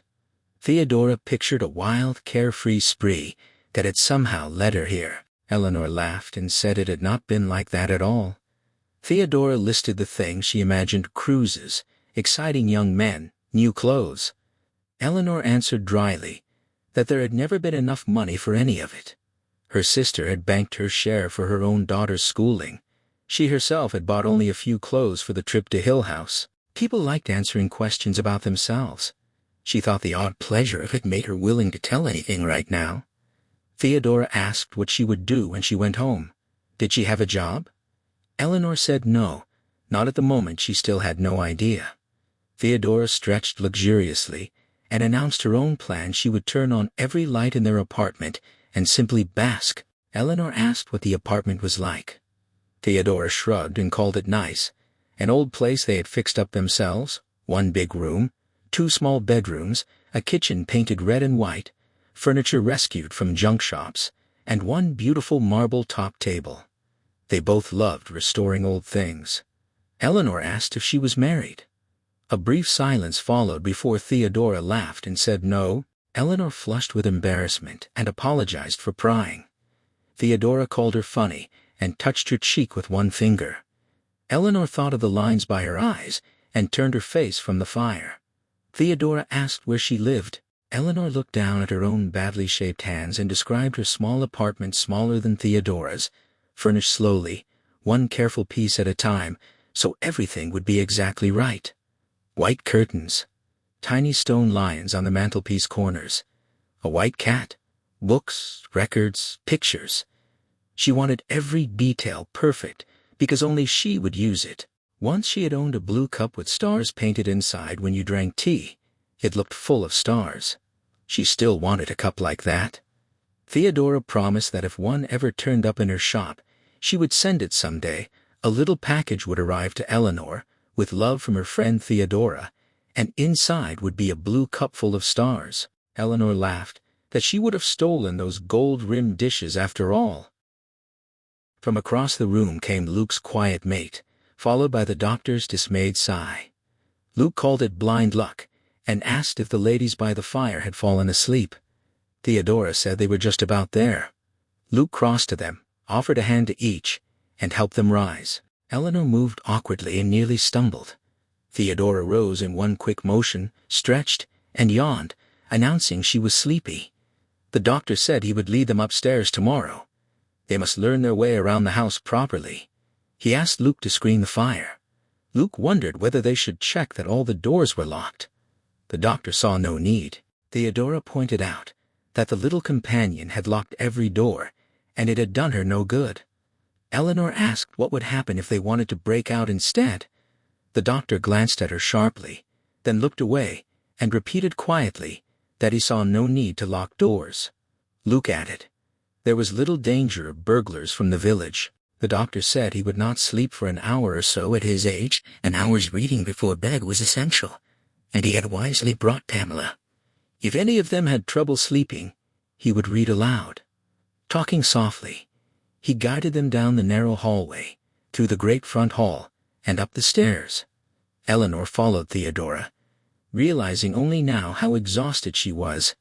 Each step felt heavy. She kept reminding herself she was inside Hill House, yet right now the blue room meant nothing more than the bed with its blue coverlet and quilt. Theodora paused at the green room door, turned, and smiled, telling Eleanor that if she felt the least bit nervous she should run straight in. Eleanor promised she would. The doctor continued behind them, mentioning that a Fielding novel would be unsuitable for very young children, and he had doubts even about Stern. He added that he and Luke were on the other side of the stairway. Eleanor asked what color their rooms were. The doctor said yellow. Surprised Luke said pink with a dainty gesture of distaste. Theodora confirmed they were blue and green down here. The doctor assured them he would be awake reading and would leave his door ajar so he could hear any sound. He wished them good night and pleasant sleep. Luke echoed the good nights. Eleanor closed the blue room door behind her and thought wearily that the darkness and oppression of the house had worn her out. Then it no longer mattered. The blue bed felt unbelievably soft. She reflected sleepily that the house was dreadful in so many ways, and yet physically comfortable. The soft bed, the pleasant lawn, the good fire, Mrs. Dudley's cooking. The company, too, she added in her mind, and then realized she could think about them now because she was finally alone. Why was Luke here? Why was she, journey's end and lover's meeting? They had all seen that she was afraid. She shivered, sat up, and reached for the quilt at the foot of the bed. Half amused and half chilled, she slipped out barefoot, crossed the room in silence, and turned the key in the lock. They would never know she had done it. She hurried back under the covers, and found herself staring with quick apprehension at the pale window, then at the door. She wished she had a sleeping pill. Her eyes returned compulsively to the window, then the door. Was it moving? But she had locked it. Surely it was not moving. She decided she would feel better with the blankets over her head. Buried deep beneath them, she giggled, glad none of the others could hear. In the city she had never slept that way. She had come all this way today. Then she slept, secure. In the next room Theodora slept smiling, her light still on. Farther down the hall the doctor lifted his head from Pamela now and then to listen. Once he rose, stood at his door gazing down the corridor, then returned to his book. A nightlight burned at the top of the stairs above the black pool of the hall. Luke slept, a flashlight and his lucky piece on the bedside table. Around them the house brooded, settling and stirring with a faint shudder. 6 miles away Mrs. Dudley woke, checked her clock, thought of Hill House, and shut her eyes again at once. 300 miles distant, Mrs. Gloria Sanderson closed her detective story, yawned, reached to switch off her lamp, and wondered briefly whether she had remembered to fasten the chain on the front door. Theodora's friend slept, as did the doctor's wife and Eleanor's sister. Far away in the trees above the house, an owl cried once, and toward morning a thin, misty rain began to fall. Eleanor woke to the blue room washed gray and colorless by morning rain. She had thrown off the quilt in the night and slept in her usual way, head on the pillow. It surprised her that she had slept past 8. The first good night's sleep in years had come to her inside Hill House, lying in the blue bed, staring up at the dim ceiling with its distant carved pattern. She asked herself drowsily what she had done the night before and whether she had made a fool of herself. Had they been laughing at her? She reviewed the evening quickly and recalled only that she must have seemed childishly contented, almost happy. Had the others found her simple and amusing? She had said silly things, of course they had noticed. Today, she would be more reserved, less openly grateful for their company. Fully awake now, she shook her head and sighed. "You are a very silly baby, Eleanor," she told herself, the same thought she had every morning. The room sharpened around her. She was in the blue room at Hill House. The dimity curtains stirred lightly at the window, and the wild splashing from the bathroom could only be Theodora, already awake, sure to be dressed and ready first, and certainly hungry. Eleanor called good morning. Theodora answered through gasps that she would be through in a minute, would leave the tub filled for her, and asked if she was starving because she herself was. Eleanor wondered whether Theodora thought she would not bathe unless a full tub was left for her, then felt ashamed at the thought. She had come here to stop thinking such things. She rolled out of bed and went to the window. Below lay the wide lawn with its bushes and little clumps of trees wrapped in mist. Far off, the line of trees marked the path to the creek, though a picnic on the grass held no appeal this wet morning.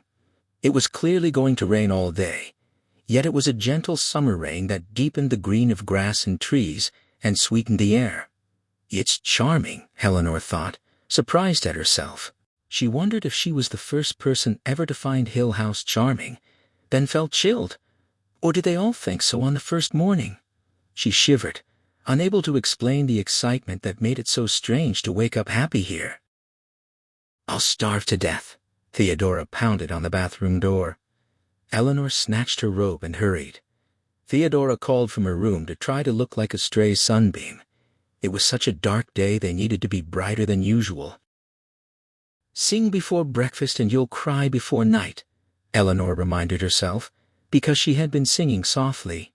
Theodora remarked complacently through the door that she had thought she was the lazy one, but Eleanor was far worse.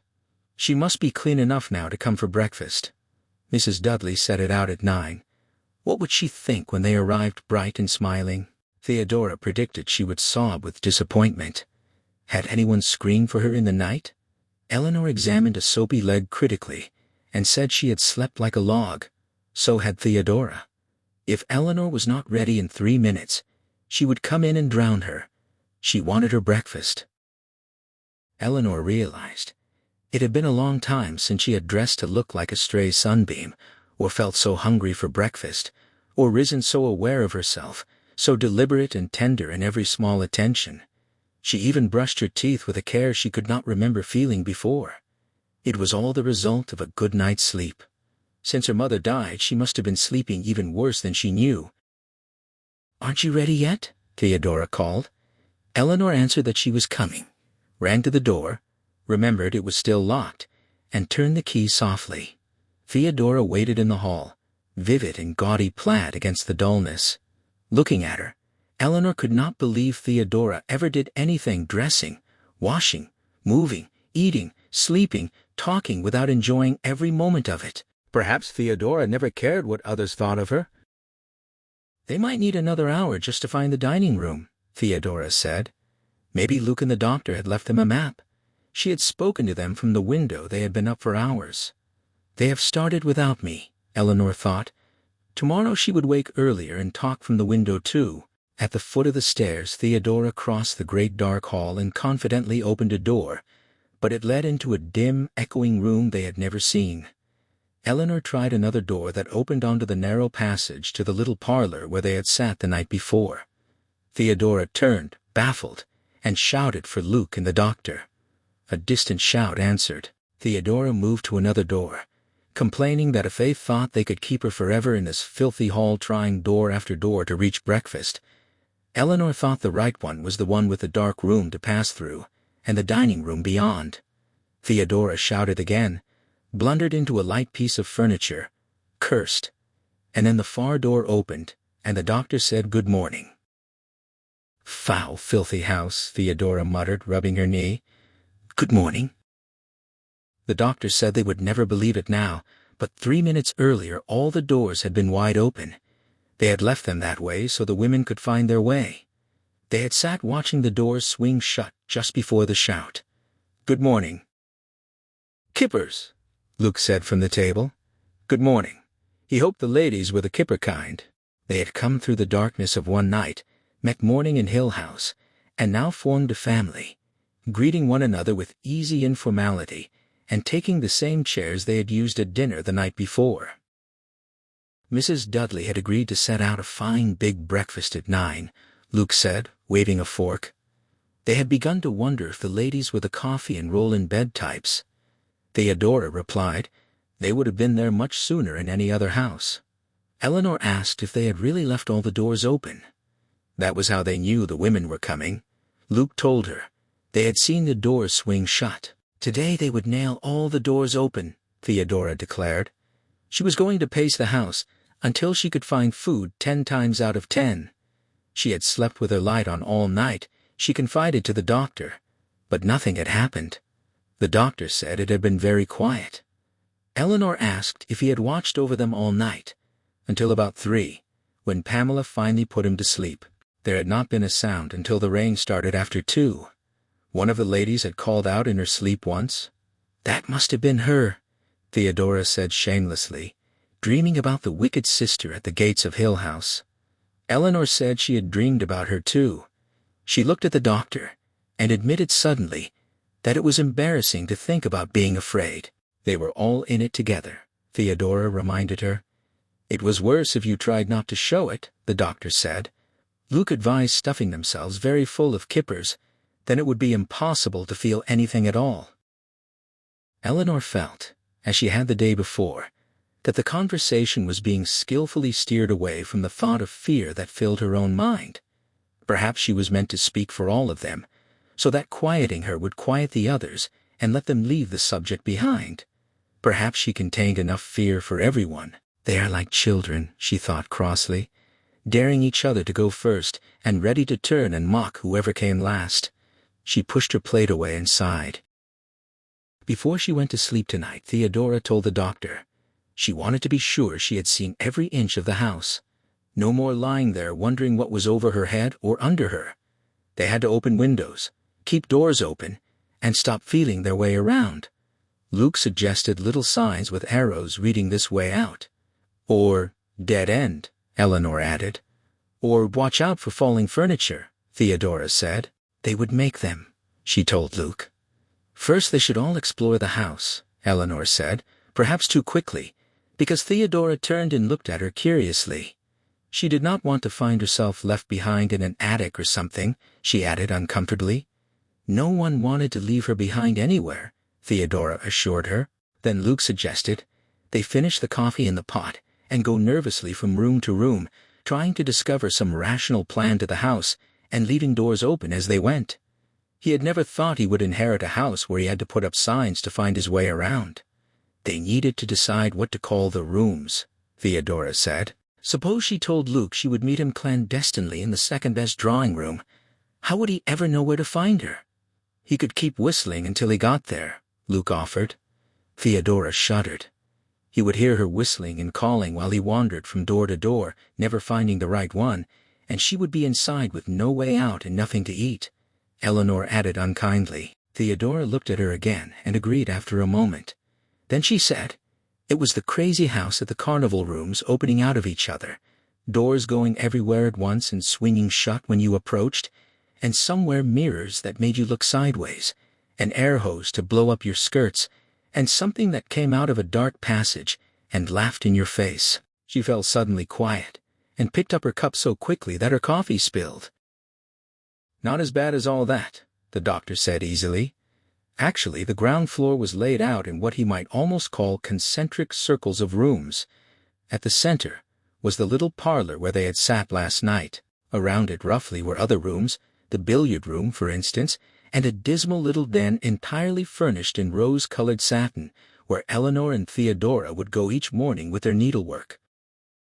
Eleanor listened as the doctor described the layout further the inside rooms, those without windows surrounded by an outer ring that included the drawing room, the library, the conservatory, and more. Theodora shook her head, still lost back in the rose-colored satin room. The doctor pressed on, explaining that the veranda circled the entire house with doors opening from the drawing room, the conservatory, and one sitting room, plus a connecting passage. Theodora laughed but cut him off, calling the place a filthy, rotten house. The swinging door in the dining room corner opened. Mrs. Dudley stood there, one hand holding it, her face blank as she looked at the breakfast table. She announced she cleared at 10. The dishes had to go back on the shelves before lunch, which she would set out at 1. Luke greeted her politely. Mrs. Dudley fixed her eyes on him and repeated her schedule without expression. Theodora deliberately finished her coffee under that stare, then rose with a pleasant remark about the lovely old glassware, silver, and linen. Mrs. Dudley answered curtly that everything belonged in its proper place, linen in the drawers, silver in the chest, glasses on the shelves. Theodora observed they must be quite a bother. Mrs. Dudley stayed silent a moment before repeating her times once more. Theodora laughed and declared it was time to go open doors. They started sensibly by propping the dining room door open with a heavy chair. The next room proved to be the game room. The low inlaid chess table Theodora had stumbled against the night before stood there, and the doctor muttered irritably that he could not have overlooked it. Card tables, chairs, and a tall cabinet holding chessmen, croquet balls, and a cribbage board filled the far end. Luke stood in the doorway, calling it a jolly spot for a carefree hour, though the bleak room reflected cold greens from the tabletops and the dark fireplace tiles. Sporting prints of animals being killed lined the wood-paneled walls, and a deer head stared down from above the mantel in obvious embarrassment. Theodora remarked that this must be where they came to enjoy themselves, to relax from the oppressive atmosphere of the rest of the house. She asked if they could please take down that beast. Luke teased that it had taken a fancy to her, and had not taken its eyes off her since she entered. They left the door propped and stepped back into the hall, which now shone dully from the light of the opened rooms. The doctor suggested that when they reached a room with a window, they would open it. Until then, they could content themselves with the front door. Eleanor told Theodora. She kept thinking of the little children, but she herself could not forget the lonely companion walking these rooms and wondering who else was inside. Luke hauled the great front door open and wedged a big vase against it. Fresh air poured in with a warm smell of rain and wet grass. They stood, breathing it gratefully for a moment. Then the doctor smiled and opened a small door tucked beside the tall front one. He announced the library, in the tower. Eleanor surprised herself by saying she could not go in. She backed away at once, overwhelmed by the cold rush of mold and earth that met her. Her mother, she began, not knowing how to finish, and pressed herself against the wall. The doctor regarded her with interest and asked Theodora instead. Theodora shrugged and stepped inside. Eleanor shivered. Luke followed at once. From the hall, Eleanor could see only a curving stone wall and a narrow iron staircase spiraling upward, perhaps forever. She shut her eyes while the doctor's voice echoed hollowly inside, pointing out the little trapdoor high in the shadows that led to a balcony, the very spot where the companion was supposed to have hanged herself. He described how she must have tied the rope to the iron railing and simply stepped off. Theodora answered from within that she could visualize it perfectly, and joked that she herself would have used the deer head in the game room, though the girl had probably felt some sentimental attachment to the tower. Luke's voice came louder as they emerged. He declared he would turn the room into a nightclub, with the orchestra on the balcony and dancing girls descending the iron stairs. Theodora came to Eleanor and asked if she was all right now. It was a perfectly awful room, and she had been right to stay out. Eleanor stepped away from the wall. Her hands felt cold and she wanted to cry, but she turned her back to the library door, which the doctor propped open with a stack of books. She said lightly that she did not think she would do much reading while she was here, not if the books smelled like the library. The doctor had not noticed any smell and looked inquiringly at Luke, who shook his head. The doctor called it odd, and exactly the kind of thing they were looking for. He told Theodora to make a note and describe it exactly. Theodora stood puzzled in the hallway, turning from the staircase to the front door and back. She asked if there were two front doors, and whether she was simply mixed up. The doctor smiled happily, as though he had waited for the question. He assured her this was the only front door, the same one they had entered yesterday. Theodora frowned, and wondered why she and Eleanor could not see the tower from their bedroom windows. Their rooms looked out over the front of the house, yet the doctor laughed and clapped his hands. At last, he said, "Clever Theodora." This was why he had wanted them to see the house by day. He invited them to sit on the stairs while he explained. They settled obediently on the steps, looking up at him. The doctor took on his lecturing stance and began formally. One of the peculiar traits of Hill House was its design. Theodora murmured, "Crazy house at the carnival." "Precisely," the doctor said. Had they not wondered at their extreme difficulty in finding their way around? An ordinary house would not have kept four people so confused for so long, yet they kept choosing the wrong doors, and the wanted room kept eluding them. Even he had had his troubles. Old Hugh Crane had designed the house himself, and must have expected it might someday become a showplace. Every angle he gestured toward the doorway was slightly wrong. Hugh Crane had detested other people and their sensible squared-away houses, so he made his to suit his own mind. Angles that everyone assumed were true right angles were actually a fraction of a degree off in one direction or another. He was sure, for instance, that they believed the stairs they were sitting on were level, because they were not prepared for stairs that were not level. Theodora reached out uneasily, gripping the balustrade as if the floor might drop away beneath her. Dr. Montague explained that the walls slanted slightly toward the central shaft, and the doorways sat just off-center, perhaps the reason the doors swung shut on their own, unless held open.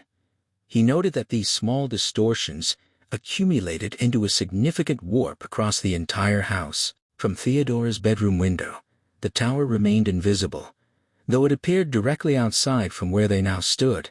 Her actual window lay 15 feet to the left. Theodora spread her hands in helpless confusion. Eleanor studied the veranda roof and realized it had misled her, making her assume the front door lay directly below her own window, when in fact, it sat much farther away. The doctor's voice carried a note of sadness, as he described the design as a masterpiece of architectural misdirection, far more elaborate than even the double stairway at Chambord. Theodora asked uncertainly whether everything in the house sat slightly off-center, and that was why the place felt so disjointed. Eleanor wondered aloud what it would feel like returning to a normal house afterward. Luke suggested it would be like stepping off a ship after a long voyage, their sense of balance so distorted that it might take time to regain solid footing. He proposed to the doctor that what others had called supernatural events could simply stem from this subtle loss of equilibrium, the inner ear playing tricks. The doctor agreed. It must affect people somehow, observing how the mind would struggle to cling to its familiar sense of stability, even as the house pulled it sideways. They descended the stairs and followed him gingerly, testing each floorboard as they went. They passed through the narrow passage into the little parlor from the night before, then continued into the outer circle of rooms overlooking the veranda. Pulling aside heavy draperies, daylight flooded in. In the music room a harp stood silent and aloof. A grand piano remained tightly closed beneath an untouched candelabra, and wax flowers rested under glass on a marble table surrounded by fragile gilded chairs. Beyond lay the conservatory, damp and heavy with moisture from the rain outside, ferns crowding the wicker furniture. They moved quickly through it and entered the drawing room, where they stopped in shared disbelief. Theodora laughed weakly, insisting she could not believe what she saw and asking if Eleanor saw it too.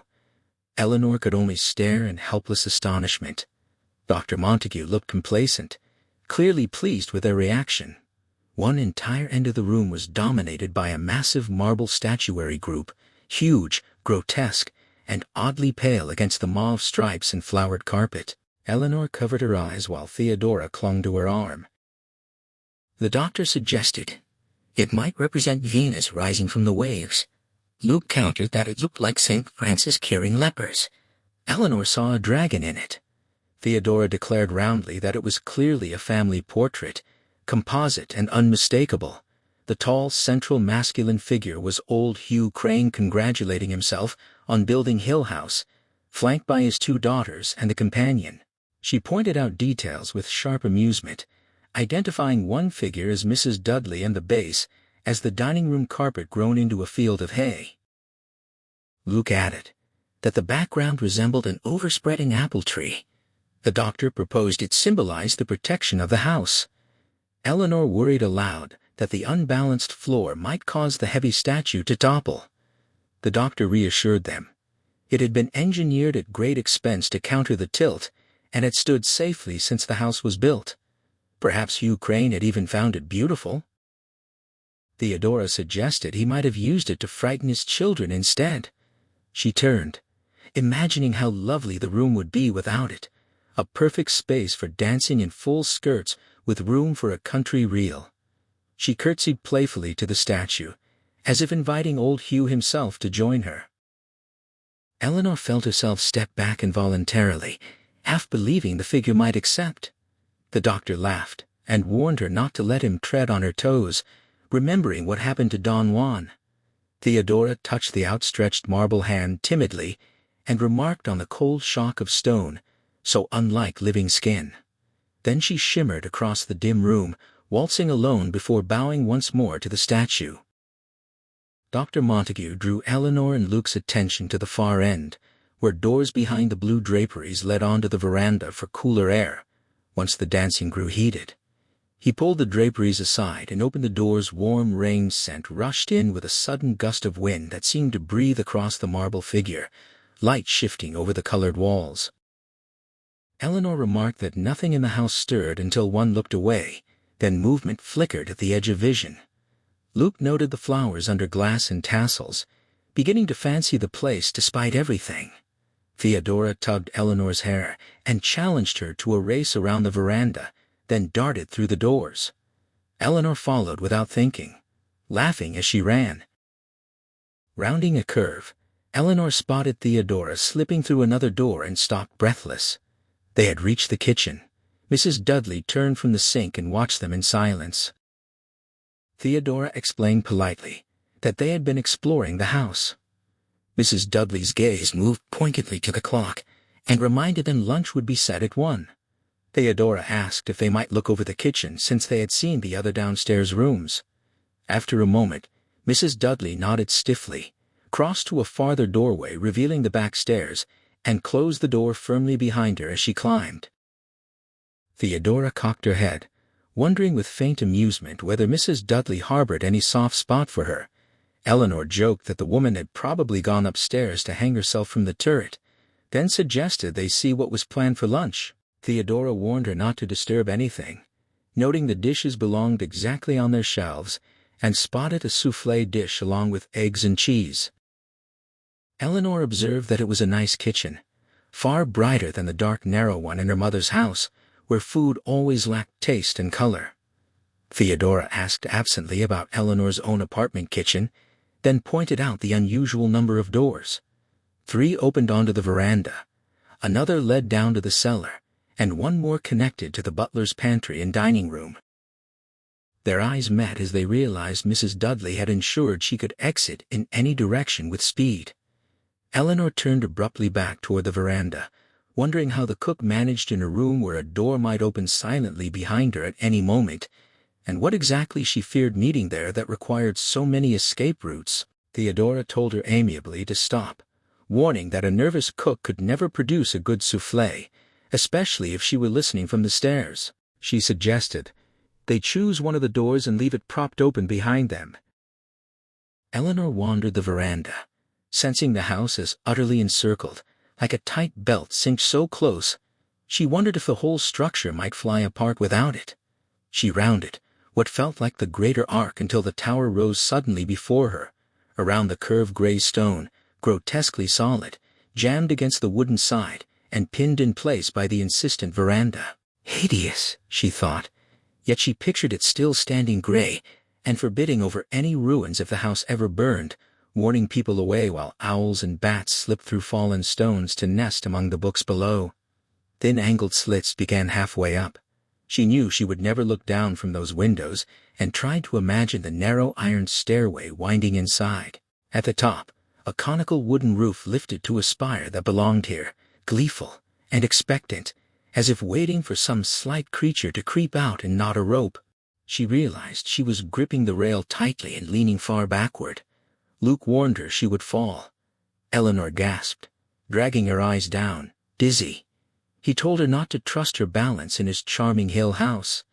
She breathed deeply as the world rocked, trees and lawn tilting sideways while the sky swung.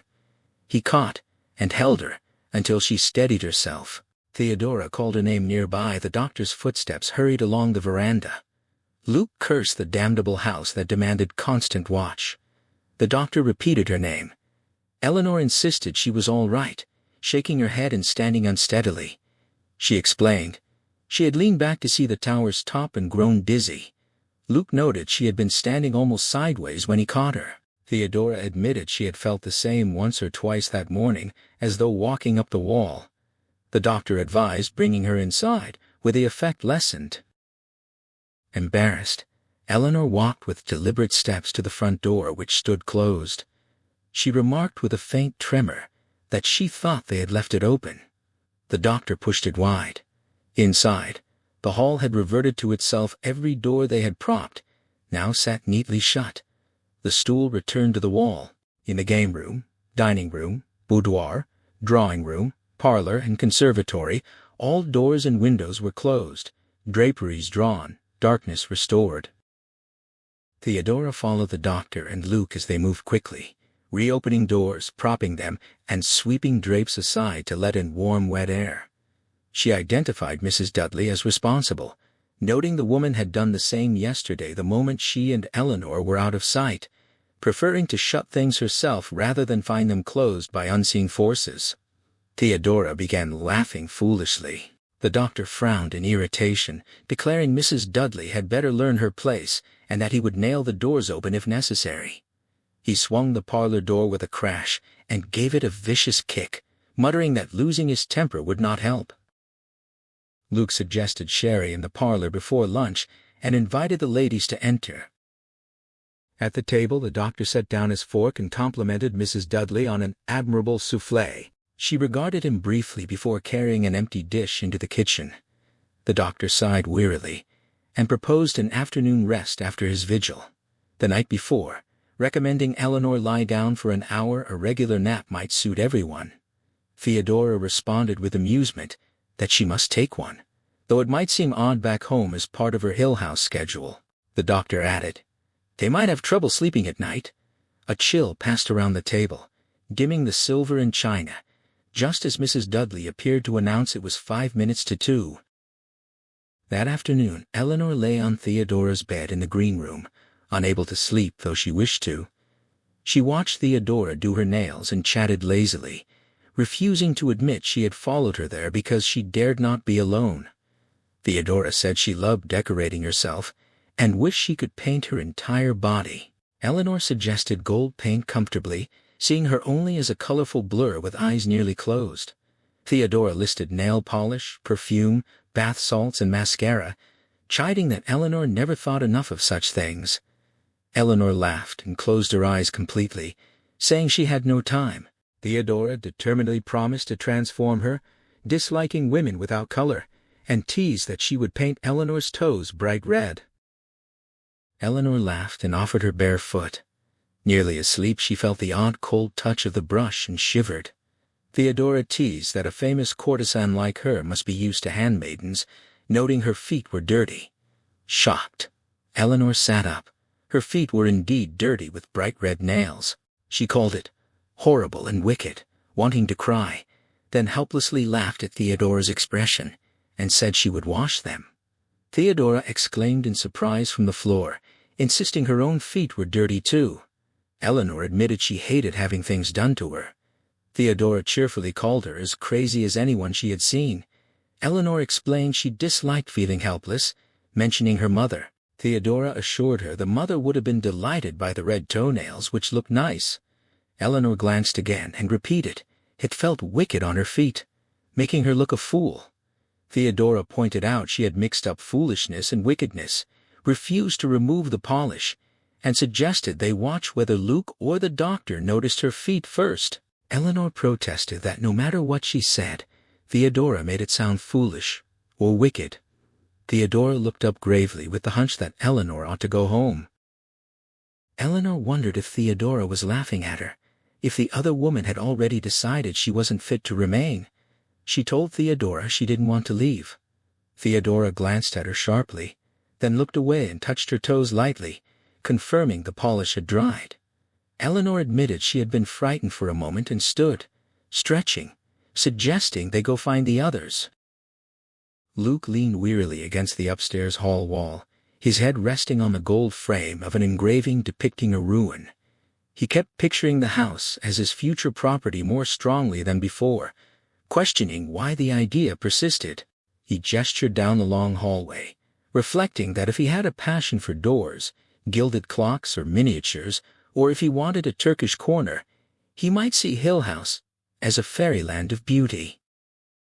The doctor declared staunchly that it was a handsome house, surely considered elegant when first built. He started toward the large room at the end that had once served as the nursery, announcing they would see the tower from its window, then shivered as he crossed the threshold. Turning back curiously, he wondered aloud if a draft moved across that doorway. Theodora laughed, doubting any draft existed in Hill House unless one could force one of those doors to stay open. The doctor invited them to pass through one at a time. Theodora moved forward, grimacing as she crossed. She described the sensation as stepping through the doorway of a tomb, though the air inside felt warm enough. Luke hesitated in the cold spot before hurrying through. Eleanor followed and felt, with sharp incredulity, a piercing cold strike between one step and the next, like passing through a wall of ice. She asked the doctor what it was. The doctor patted his hands together with clear delight.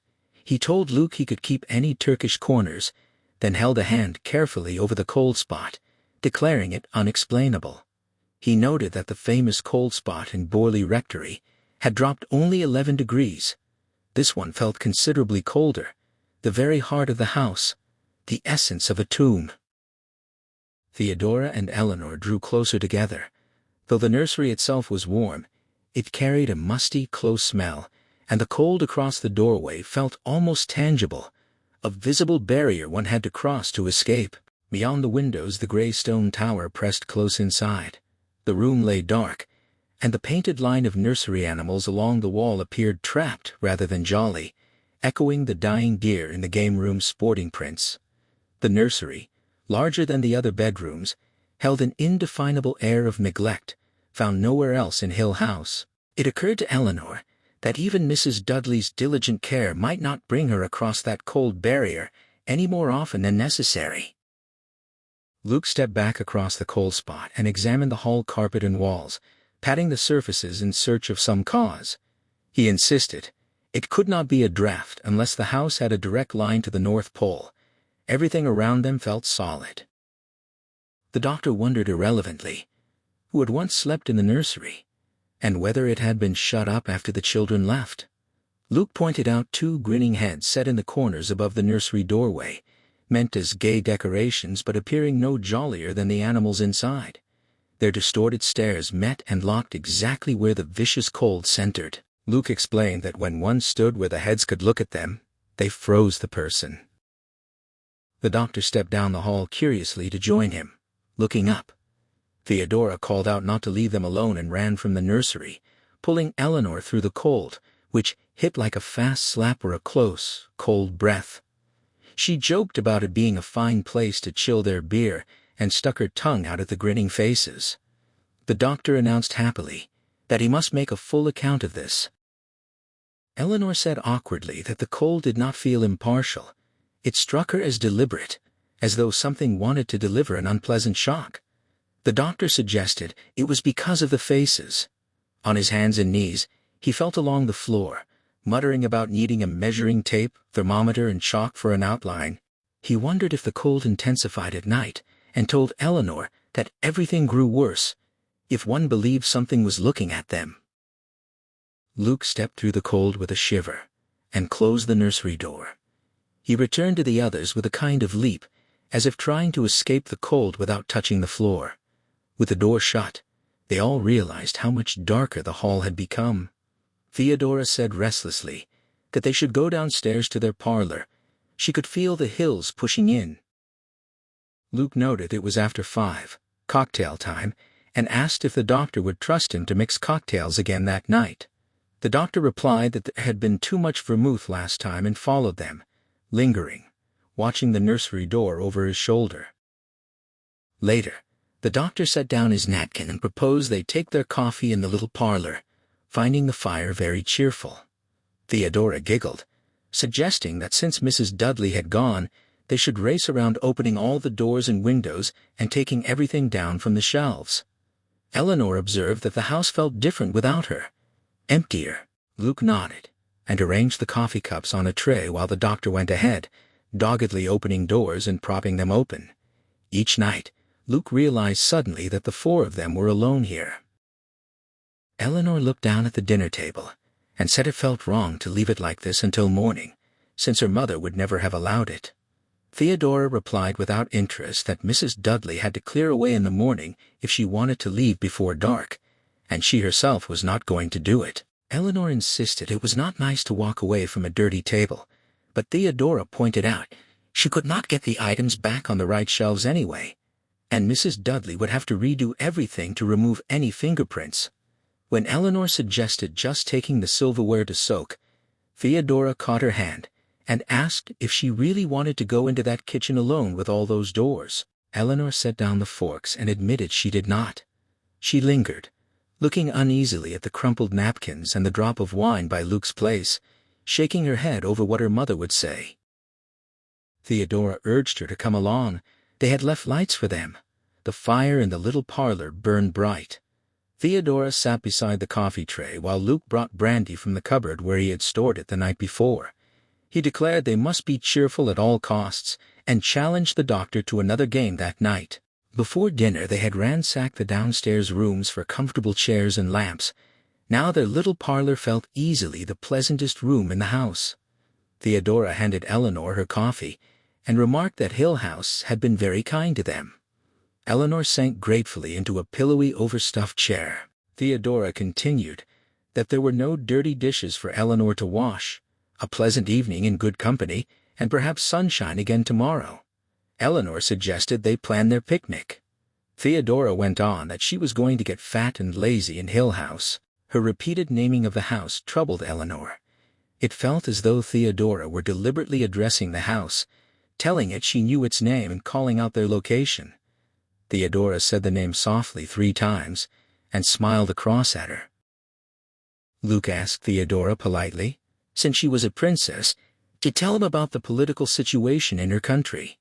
She described it as very unsettled. She had run away because her father, the king, insisted she marry Black Michael, the pretender to the throne, whom she could not endure because he wore 1 gold earring and beat his grooms with a riding crop. Luke called it a most unstable country and asked how she had escaped. She replied that she had fled in a hay wagon disguised as a milkmaid. They never thought to look for her there, and she crossed the border with papers. She forged herself in a woodcutter's hut. Luke asked if Black Michael would now take over in a coup. She agreed he undoubtedly would and said he could have it. Watching them over her coffee cup, Eleanor felt it was like waiting in a dentist's office, listening to other patients make brave jokes across the room while knowing they would all meet the dentist sooner or later. She looked up suddenly as the doctor approached and smiled uncertainly. He asked if she was nervous. She nodded and said it was only because she wondered what was going to happen. The doctor agreed he wondered too. He moved a chair and sat beside her, asking if she felt that something, whatever it was, would happen soon. She said yes. Everything seemed to be waiting. He nodded toward Theodora and Luke, who were laughing together, and said they met it in their own way. He wondered what it would do to all of them.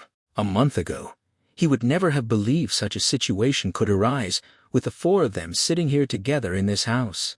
He did not name it. He added that he had been waiting for a long time.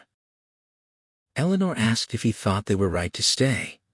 He replied that he thought they were all incredibly silly to stay, because an atmosphere like this could find every flaw and weakness in them and break them apart in days. Their only defense was running away. At least, it could not follow them.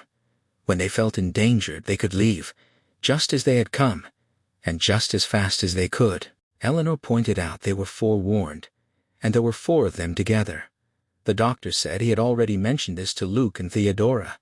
He asked her to promise absolutely that she would leave as fast as she could if she began to feel the house catching at her.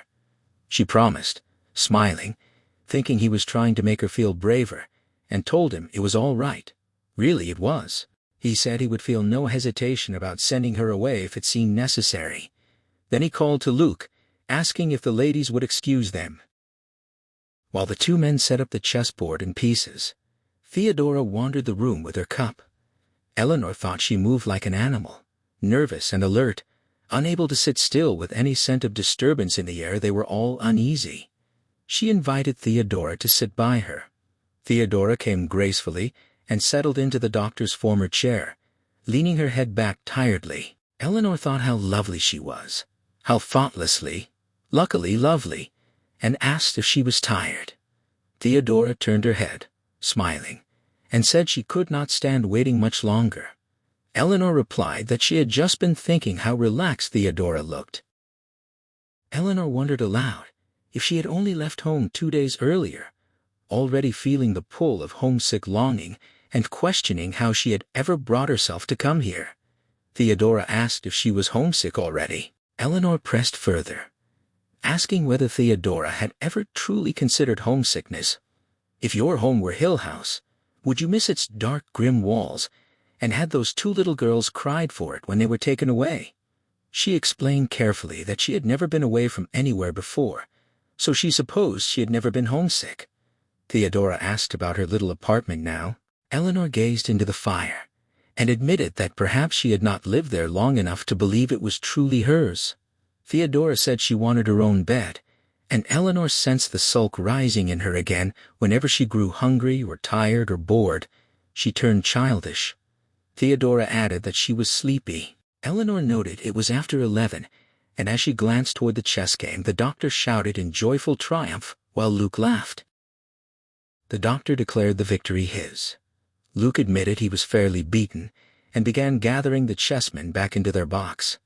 He asked if there was any reason he could not take a drop of brandy upstairs to help him sleep or summon Dutch courage, then smiled across at them and explained that he actually planned to stay up reading for a while.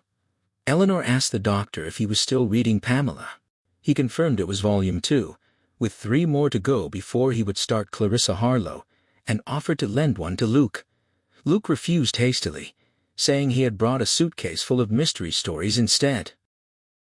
The doctor looked around and checked that the fire was screened and the lights were out, deciding to leave the doors for Mrs. Dudley to close in the morning. Tiredly, they followed one another up the great stairway, turning out lights behind them. The doctor asked whether everyone had a flashlight. They nodded, more intent on sleep than on the waves of darkness that rose after them through Hill House. Eleanor said good night as she opened the door to the blue room. The others echoed the words in turn, and the doctor added a wish that they sleep tight. In the dark, Eleanor fumbled for the light, murmuring that she was coming, that it was all right. She heard her name called Eleanor and shouted irritably that she was on her way just a minute. Then Theodora's voice reached her. With a crashing shock, Eleanor came fully awake, cold and shivering, realizing she was in Hill House. She cried out, asking what was happening, calling for Theodora. Theodora answered from the next room. Eleanor kicked a table aside in the darkness, noting the clatter, and struggled with the connecting bathroom door, thinking it was not the table falling but her mother knocking on the wall. Theodora's room was blessedly bright. She sat up in bed, hair tangled, eyes wide with the same shock of awakening. Eleanor thought she must look the same, and asked what it was. Then she heard it clearly for the first time, though it had been sounding since she woke, something knocking on the doors. She sat slowly on the foot of Theodora's bed, surprised by her own outward calm. Now, she thought, it was only a noise. Terribly cold, terribly cold. The sound came from far down the hall near the nursery door. Theodora said in a tone of pure rationality that something was simply knocking on the doors at the far end. Luke and the doctor were probably already there to investigate. Eleanor reminded herself it was not her mother knocking for help. She had been dreaming again. Theodora imitated the sound. Bang! Bang! Eleanor echoed it and giggled, thinking she was calm yet so very cold. The noise was only a kind of banging, one door after another. Was this what she had feared? It sounded like something children might do, not a desperate mother. And anyway, the men were downstairs. Cold chills ran up and down her back, starting in her stomach and moving in living waves, like something alive. She told Theodora. It was getting closer and closed her eyes, clenching her teeth, wrapping her arms around herself. Theodora moved tight against her, insisting it was just a noise with an echo. To Eleanor it sounded hollow, as though something struck the doors with an iron kettle or bar or glove. It pounded regularly, then softer, then in quick flurries, working methodically from door to door. Distantly she heard Luke and the doctor calling from below, and realized they were not upstairs with them at all. The iron crash came against a door very close. Theodora whispered that maybe it would continue down the other side of the hall. Eleanor thought the strangest part was that Theodora was experiencing it too. Then the crash struck the door across the hall, louder, deafening. It hit the door next to theirs. Eleanor threw herself from the bed and pressed her hands against it, shouting wildly for it to go away. Silence fell. She stood with her face against the door, thinking she had done it now. Whatever it was had been searching for the room with someone inside. The cold crept in, pinching and overflowing the room. Anyone would have thought the house slept sweetly in that quiet. Then Theodora's teeth began to chatter so suddenly that Eleanor wheeled around and laughed, calling her a big baby. Theodora said she was deadly cold. Eleanor felt the same. She wrapped the green quilt around Theodora and put on Theodora's warm dressing gown, asking if she was warmer now. Theodora shivered and asked where Luke and the doctor were. Eleanor said she did not know but would go into the hall and call them in a minute. The noise started again, as though it had been listening, waiting to hear their voices and identify them, to learn how prepared they were and whether they were afraid. The iron crash slammed against their door so suddenly that Eleanor leaped back, and Theodora gasped. They stared upward in horror. The hammering struck high on the door, higher than either of them could reach, higher than Luke or the doctor could reach. Sickening cold rolled in waves from whatever waited outside. Eleanor stood perfectly still, believing she was thinking coherently, and not more frightened than her worst dreams had prepared her for. The cold troubled her more than the sounds. Even Theodora's robe could not stop the icy curls against her back. She knew the intelligent thing might be to open the door in the name of scientific inquiry, yet she also knew her hand would never touch that knob. No one's hand was made for that work. The noise faded. Theodora joked about complaining to the janitor about the radiators and asked if it was stopping. Eleanor answered sickly that it was not. It had found them. Since she would not open the door, it would make its own way in. Eleanor said aloud that now she knew why people screamed, because she thought she might. Theodora replied that she would if Eleanor did, and laughed. They held each other in silence. Little pattings sounded around the doorframe, small seeking touches testing the edges, trying to slip inside. The doorknob turned under an invisible hand. Eleanor whispered to check if it was locked. Theodora nodded, then stared wide-eyed at the connecting bathroom door. Eleanor assured her that one was locked too. The sticky sound circled the frame, then fury seized whatever was outside. The crashing returned, the wood trembled, the door shook against its hinges. Eleanor cried wildly that it could not get in. Silence answered, as though the house itself listened, understood, and agreed to wait. A thin little giggle breathed through the room, a mad rising laugh, the smallest whisper of gloating that moved past them around the house. Then she heard the doctor and Luke calling from the stairs, and mercifully it was over. When true silence returned, Eleanor breathed shakily. Theodora said they had been clutching each other like lost children, and unwound her arms from Eleanor's neck, noticing she was wearing her bathrobe. Eleanor explained she had forgotten her own, and asked if it was really over. Theodora spoke with certainty that it was, at least for tonight, and asked if Eleanor could not tell, if she was not warm again. The sickening cold had lifted, except for a small reminiscent thrill when Eleanor looked at the door. She began untying the bathrobe cord and remarked that intense cold was one of the symptoms of shock. Theodora answered that intense shock was one of the symptoms she had. They heard Luke and the doctor's voices in the hall, quick and anxious. Eleanor dropped the robe on the bed and asked Theodora not to let them knock. One more knock would finish her, then ran into her own room for her dressing gown. Behind her, she heard Theodora telling them to wait, unlocking the door. Luke's voice came pleasantly, noting that Theodora looked as though she had seen a ghost.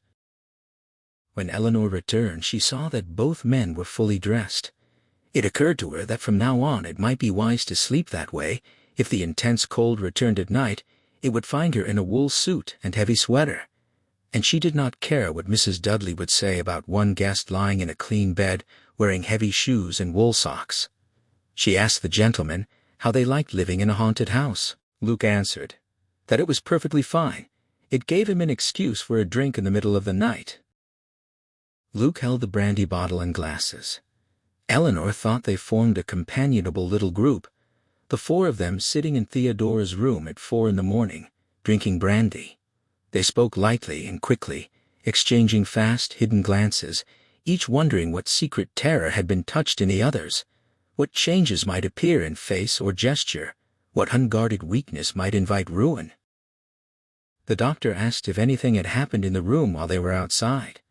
Eleanor and Theodora looked at each other and laughed, honestly this time, without hysteria. Theodora answered carefully that nothing in particular had occurred. Someone had knocked on the door with a cannonball, tried to get in and eat them, then laughed wildly when they refused to open it, but nothing truly out of the ordinary. Eleanor went curiously to the door and opened it. She said she had thought the whole door would shatter, yet there was not even a scratch on the wood, nor on any of the other doors. They remained perfectly smooth. Theodora held out her glass for more brandy, and remarked how nice it was that the house had not been marred, adding with a grin at Eleanor that Nellie had been about to scream. Eleanor replied that Theodora had been too. Theodora denied it, claiming she had only said so to keep Eleanor company, and noted that Mrs. Dudley had already refused to come. She asked where their manly defenders had been.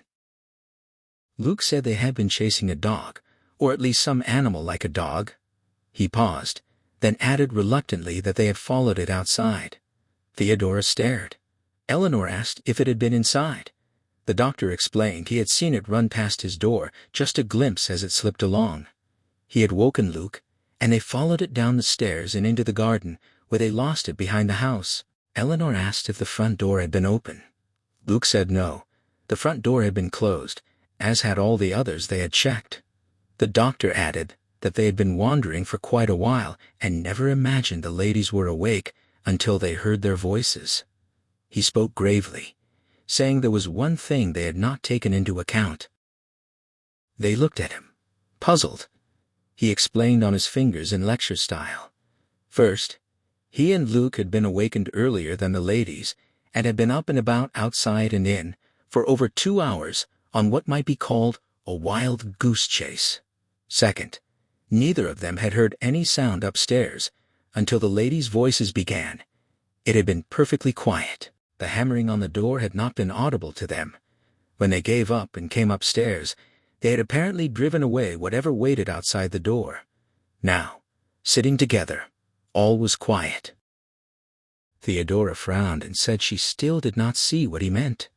The doctor said they must take precautions. Against what? She asked. And how?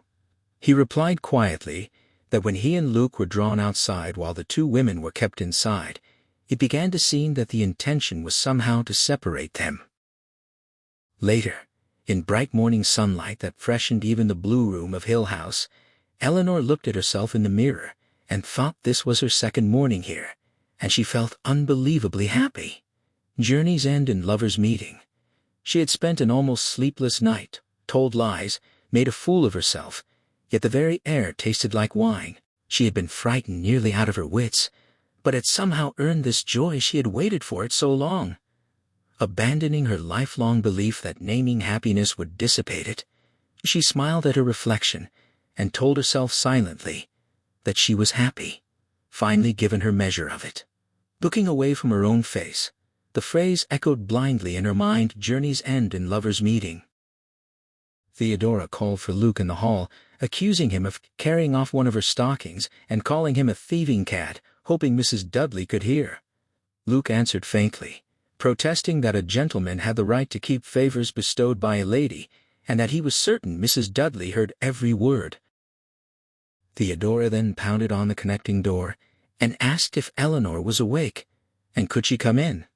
Eleanor, still looking at her face in the mirror, told herself she deserved this joy. She had spent her life earning it. She called for Theodora to come in. Theodora opened the door and said, happily, how pretty Eleanor looked that morning. This curious life agreed with her. Eleanor smiled, thinking the life clearly agreed with Theodora too. Theodora put an arm around her and looked into the mirror beside her, saying they ought to be walking around with dark circles and wild despair, yet here they were, 2 blooming young lovelies. Eleanor said she was 34, and wondered what obscure defiance made her add 2 years. Theodora replied that she looked about 14 and urged her to come along. They had earned their breakfast. Laughing, they raced down the great staircase and through the game room into the dining room. Luke greeted them brightly and asked how everyone had slept. Eleanor answered delightfully, like a baby. Theodora said there may have been a little noise, but one had to expect that in old houses. She asked the doctor what they would do that morning. The doctor looked up. He alone appeared tired, but his eyes shone with the same brightness they all shared. Eleanor thought it was excitement. They were all enjoying themselves. The doctor savored the names Balachin House, Borley Rectory, Glamis Castle. He called it incredible to be experiencing it himself. He could not have believed it. He was beginning to understand dimly the remote delight of a true medium.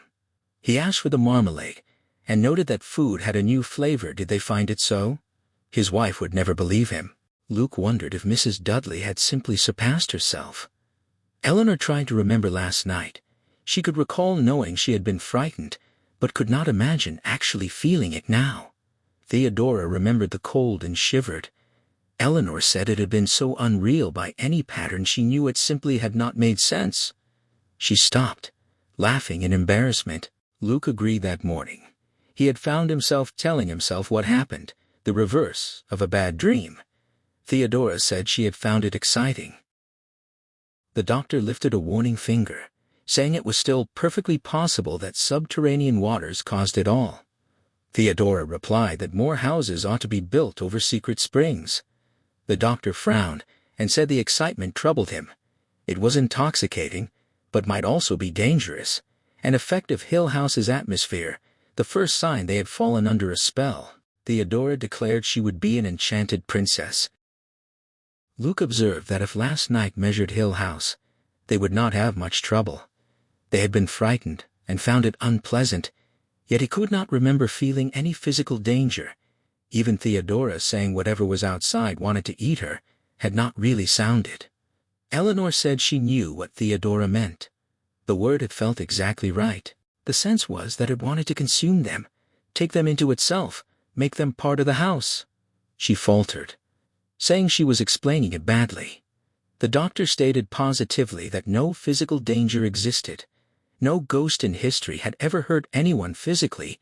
The only damage came from the victim to himself. The conscious mind remained invulnerable. None of them truly believed in ghosts, even after last night. One could not say the word without an involuntary smile. The menace of the supernatural attacked where modern minds were weakest, where superstition had been abandoned with no substitute defense. None of them rationally thought the thing in the garden or knocking on the door was a ghost, yet something had certainly been happening in Hill House.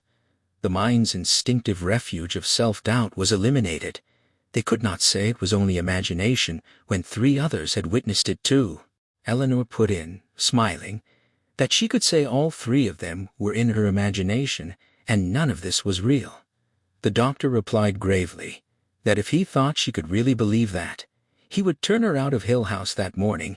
She would be venturing too close to the state of mind that would welcome Hill House's perils with a sisterly embrace. Theodora explained that he meant he would think Eleanor was batty. Eleanor said she expected she would be if she had to take sides with Hill House against the rest of them. She would expect to be sent away.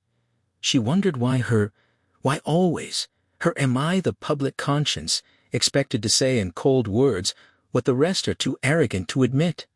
Am I supposed to be the weakest? Of all of them, she thought, I am surely the least likely to turn against the others.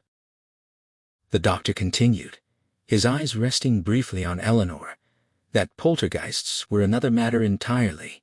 They dealt only with the physical world, throwing stones, moving objects, smashing dishes.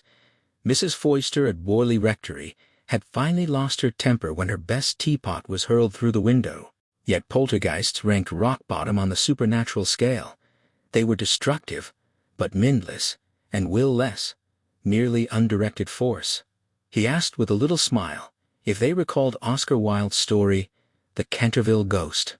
Theodora answered that it was the one with the American twins who routed the fine old English ghost. Eleanor felt sudden laughter tremble inside her for no reason at all. She wanted to run to the head of the table and hug the doctor, to reel chanting across the lawn, to sing and shout and fling her arms in great possessive circles through every room of Hill House. I am here, she thought. She shut her eyes in delight, then asked the doctor demurely what they would do today. The doctor smiled, and said they were still like a pack of children, always asking him what came next. Could they not amuse themselves with their toys or with one another? He had work to do. Theodora giggled that all she really wanted was to slide down the banister. The excited gaiety had caught her too. Luke suggested hide-and-seek. The doctor warned them not to wander alone too much. He could not give a good reason, but it seemed sensible. They joked about bears in the woods, tigers in the attic, an old witch in the tower, a dragon in the drawing room. The doctor laughed, but insisted he was quite serious. It was 10 o'clock. Mrs. Dudley entered and announced good morning. She cleared at 10. The three of them leaned back and laughed helplessly. The doctor tried to bargain for 15 minutes more before she cleared. Mrs. Dudley repeated that she cleared breakfast at 10, set lunch at 1, dinner at 6. It was 10 o'clock. The doctor began sternly, caught sight of Luke's face tight with silent laughter, and gave in. He told her brokenly that she might clear the table. Their laughter echoed happily along the halls of Hill House, reaching the marble group in the drawing room, the nursery upstairs, and the odd little top of the tower. Still laughing, they made their way to the little parlor and dropped into chairs. The doctor said they must not make fun of Mrs. Dudley, then leaned forward with his face in his hands, shoulders shaking. They laughed a long time, exchanging half-phrases, pointing wildly at one another, until the house itself seemed to rock. Weak and aching, they lay back spent, and regarded one another. The doctor began, "Now," only to be stopped by a fresh giggling burst from Theodora. More severely he tried again, then appealed for more coffee. Surely they all wanted some. Eleanor asked if he meant to walk right in, and asked Mrs. Dudley when it was not 1 or 6 o'clock. Theodora demanded the same. Roughly, yes, the doctor said. He observed that Luke had become something of a favorite with Mrs. Dudley. Luke protested in amazement that she regarded him with the same loathing she gave a dish not properly on its shelf. The doctor coaxed that Luke was after all the heir. Mrs. Dudley must feel for him as an old family retainer feels for the young master. Luke insisted he ranked lower than a dropped fork in her eyes and begged them to send Theodora or charming Nell instead. The women were not afraid. Theodora refused outright. They were not sending helpless females to man the battlements for the cowards. The doctor said nonsense. Luke was the one she adored. Luke called him an insolent graybeard, sacrificing him for coffee, and warned darkly not to be surprised if they lost their Luke. Mrs. Dudley might not yet have had her mid-morning snack, and was perfectly capable of serving filet de Luke. Shaking a finger under the doctor's nose, he bowed extravagantly and closed the door behind him. Theodora stretched luxuriously, and called him lovely Luke.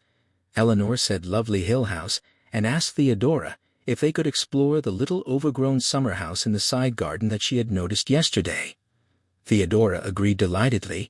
She would not leave 1 inch of Hill House uncherished, and anyway, it was too fine a day to stay inside. Eleanor said they would ask Luke to come too, and the doctor as well.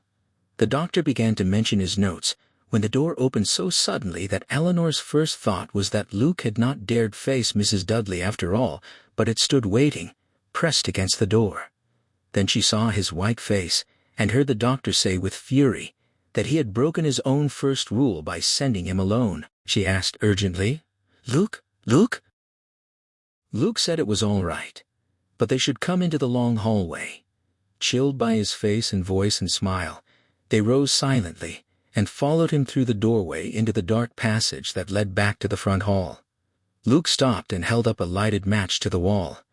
Eleanor asked if it was writing and pressed closer. Luke said yes. He had not even noticed it until he was coming back. Mrs. Dudley had said no, his voice tight. The doctor took out his flashlight. Under its beam, moving slowly from one end of the hall to the other, the letters stood out clearly in chalk. The doctor touched one with his fingertip. The writing was large and straggling, covering the thick paneling in broken lines almost too big to read, even when Eleanor stood back against the opposite wall. Luke asked softly if the doctor could read it. The doctor moved the light and read slowly, "Help Eleanor come home." Eleanor felt the words stop in her throat. She had seen her own name. "It is me." She thought my name should not be on the walls of this house. She asked them to wipe it off, please, and felt Theodora's arm go around her shoulders. She said it was crazy. Theodora agreed strongly that crazy was the word, and urged her to come back inside and sit down. Luke would wipe it off. Eleanor hung back, still staring, asking why. The doctor put her firmly through the door into the little parlor and closed it. Luke attacked the message with his handkerchief. The doctor told Eleanor to listen to him. Just because her name Eleanor broke in, that was it. It knew her name. Theodora shook her violently and told her to shut up. It could have said any of them. It knew all their names. Eleanor turned to Theodora and asked if she had written it. Please, tell her. She would not be angry. She just needed to know. Maybe it was only a joke to frighten her. She looked appealingly at the doctor. He said she knew none of them had written it. Luke came back, wiping his hands on his handkerchief. Eleanor asked hopefully if Luke had written it when he went out. Luke stared, then sat on the arm of her chair. He told her to listen. Did she want him writing her name everywhere, carving her initials on trees, scribbling Eleanor on scraps of paper? He gave her hair a soft pull and said he had more sense she should behave herself. Eleanor asked why her. Looking from one to the other, she felt outside, the one chosen. Had she done something to attract more attention than anyone else? Theodora, leaning by the fireplace and tapping her fingers, gave a bright smile and said no more than usual, "Dear, maybe Eleanor had written it herself." Angry, Eleanor almost shouted that she did not want her name scribbled all over this foul house, did not like being the center of attention. She was not the spoiled baby, and did not like being singled out. Theodora said lightly that it was asking for help after all. Perhaps the poor little companion had finally found a way to communicate, and had been waiting for some drab, timid. Eleanor cut in that maybe it was addressed only to her because no appeal could get through Theodora's iron selfishness. Maybe she had more sympathy and understanding in 1 minute than Theodora repeated that maybe Eleanor had written it to herself. The doctor and Luke had withdrawn into miserable silence the way men do when women quarrel. At last Luke moved and said that was enough, Eleanor. She whirled on him, stamping, and demanded how he dared. The doctor laughed then, and she stared at him and at Luke, who was smiling and watching her. What is wrong with me, she thought. Then she realized they believed Theodora had done it on purpose to make her angry, so she would not be frightened. How shameful to be maneuvered that way. She covered her face and sat down. Theodora said, "Nell, dear." She was sorry. Eleanor told herself she must show them she was a good sport after all. She must say she was ashamed. She said she was sorry she had been frightened. The doctor answered, of course she had been.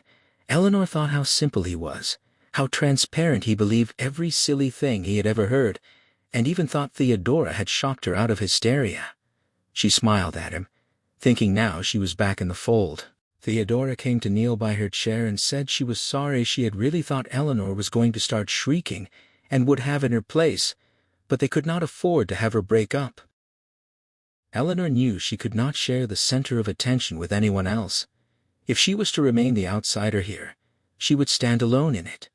She reached out and patted Theodora's head, her touch light and grateful, the brief contact steadying her own frayed nerves. Luke remarked on how close the two women had seemed to coming to blows, until he understood what Theodora had been attempting. Eleanor smiled down into Theodora's bright, happy eyes, yet inside she knew that was not Theodora's intention at all. Time drifted lazily through Hill House. Eleanor, Theodora, the doctor, and Luke stayed alert against the gathering terror, yet the rich hills and the house's warm, dark comforts wrapped around them, granting one quiet day and night that perhaps softened their edges a little. They shared meals where Mrs. Dudley's cooking remained flawless. They talked, played chess. The doctor finished one novel and started another. A need for privacy sent each of them alone to their rooms at times, undisturbed. Theodora, Eleanor, and Luke explored the tangled thicket behind the house and discovered a small summer house, while the doctor sat writing on the wide lawn within sight and earshot. They found a walled rose garden choked with weeds and a carefully tended vegetable garden kept by the Dudleys. They spoke often of a picnic by the brook. Near the summer house grew wild strawberries. The three brought back a handkerchief full and lay on the lawn beside the doctor, eating them, their hands and mouths stained red like children at play. The doctor looked up from his notes with quiet amusement. Each had written a careless account of what they believed they had seen and heard so far. The doctor filed the papers away. The next morning, their third in Hill House, he and Luke spent a frustrating hour on the upstairs hall floor, measuring the cold spot with chalk and tape, while Eleanor and Theodora sat cross-legged nearby, recording figures and playing tic-tac-toe. The extreme cold repeatedly numbed the doctor's hands, so he could hold neither tool for long. Luke, standing inside the nursery doorway, could manage one end of the tape until his own hand entered the chill and his fingers went limp. A thermometer dropped into the center refused to register any drop, stubbornly showing the same temperature as the rest of the hall. The doctor muttered against statisticians who had once recorded a sharp 11-degree change elsewhere. When he had mapped the cold spot as well as possible and noted the results, he led them downstairs for lunch and challenged them all to a game of croquet later in the cool afternoon. It seemed foolish, he explained, to waste such a fine morning staring at a frigid patch on the floor. They should spend more time outside. He appeared mildly surprised when the others laughed. Eleanor wondered aloud if any world still existed beyond these walls. Mrs. Dudley had served peach shortcake. She gazed at her plate and remarked that the housekeeper must slip away at night and return with heavy cream each morning, while Dudley brought groceries every afternoon, yet she could scarcely picture any place but Hill House. Luke declared they lived on a desert island. Eleanor agreed. She could imagine no other world. Theodora suggested they mark the days with notches on a stick or piles of pebbles so they would know how long they had been marooned. Luke helped himself to a large mound of whipped cream and observed how pleasant it was to have no word from outside, no letters, no newspapers. Anything might be happening in the wider world. The doctor began to reply, then caught himself and apologized. He had only meant to note that word would reach them soon enough, and it was not unfortunate at all. His wife, Mrs. Montague, would arrive on Saturday. Luke asked when Saturday was, adding that he would of course be delighted to meet her. The day after tomorrow, the doctor confirmed after a moment's thought. They would know it was Saturday because Mrs. Montague would appear. He twinkled slightly as he said it. Theodora hoped Mrs. Montague did not expect dramatic bumps in the night, since Hill House had so far failed to deliver on its promise. Perhaps the visitor would instead be met with a wave of psychic events. The doctor assured them his wife would be fully prepared to receive whatever came. As they left the table under Mrs. Dudley's watchful gaze, Theodora wondered to Eleanor why everything had remained so quiet. This waiting felt almost worse than an actual event. Eleanor replied that it was not they who waited. The house itself was biding its time. It would strike once they felt secure. She shivered as she started up the great staircase, half tempted to write her sister a cheerful letter about her splendid time in jolly old Hill House.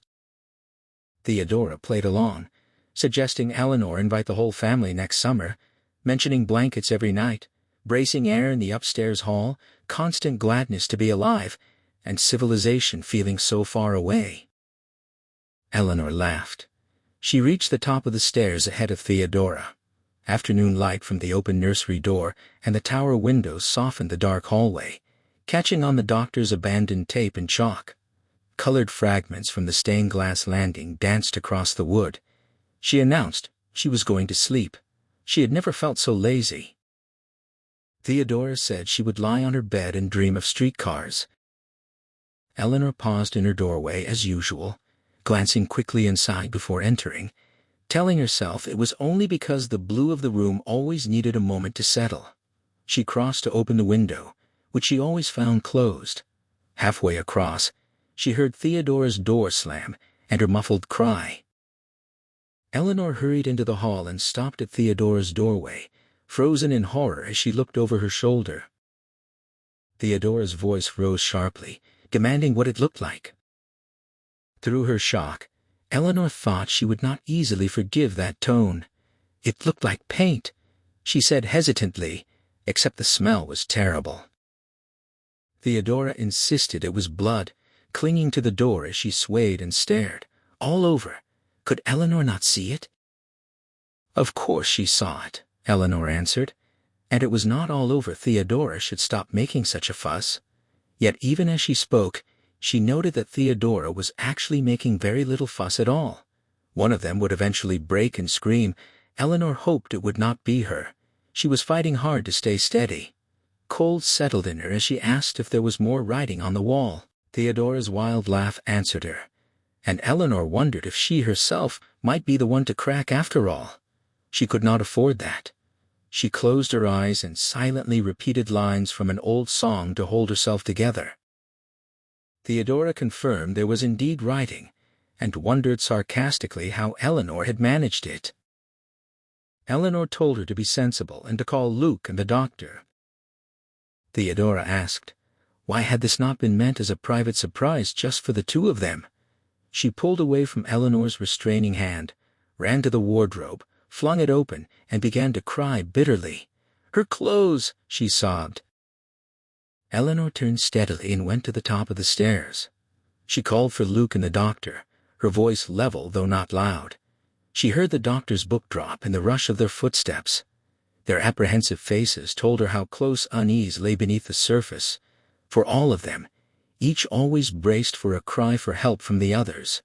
Intelligence offered no real shield, she reflected. It was Theo, she explained as they reached her. She was hysterical. Someone had splashed red paint in her room, and she was crying over her ruined clothes. Eleanor thought she had stated it as fairly as possible, and found herself smiling faintly. Theodora still sobbed wildly inside, kicking at the wardrobe door while clutching her stained yellow shirt. The rest of her clothes lay torn from their hangers and trampled on the floor, all smeared red. Luke asked the doctor what it was. The doctor shook his head and said it looked like blood yet to produce so much. He fell abruptly silent.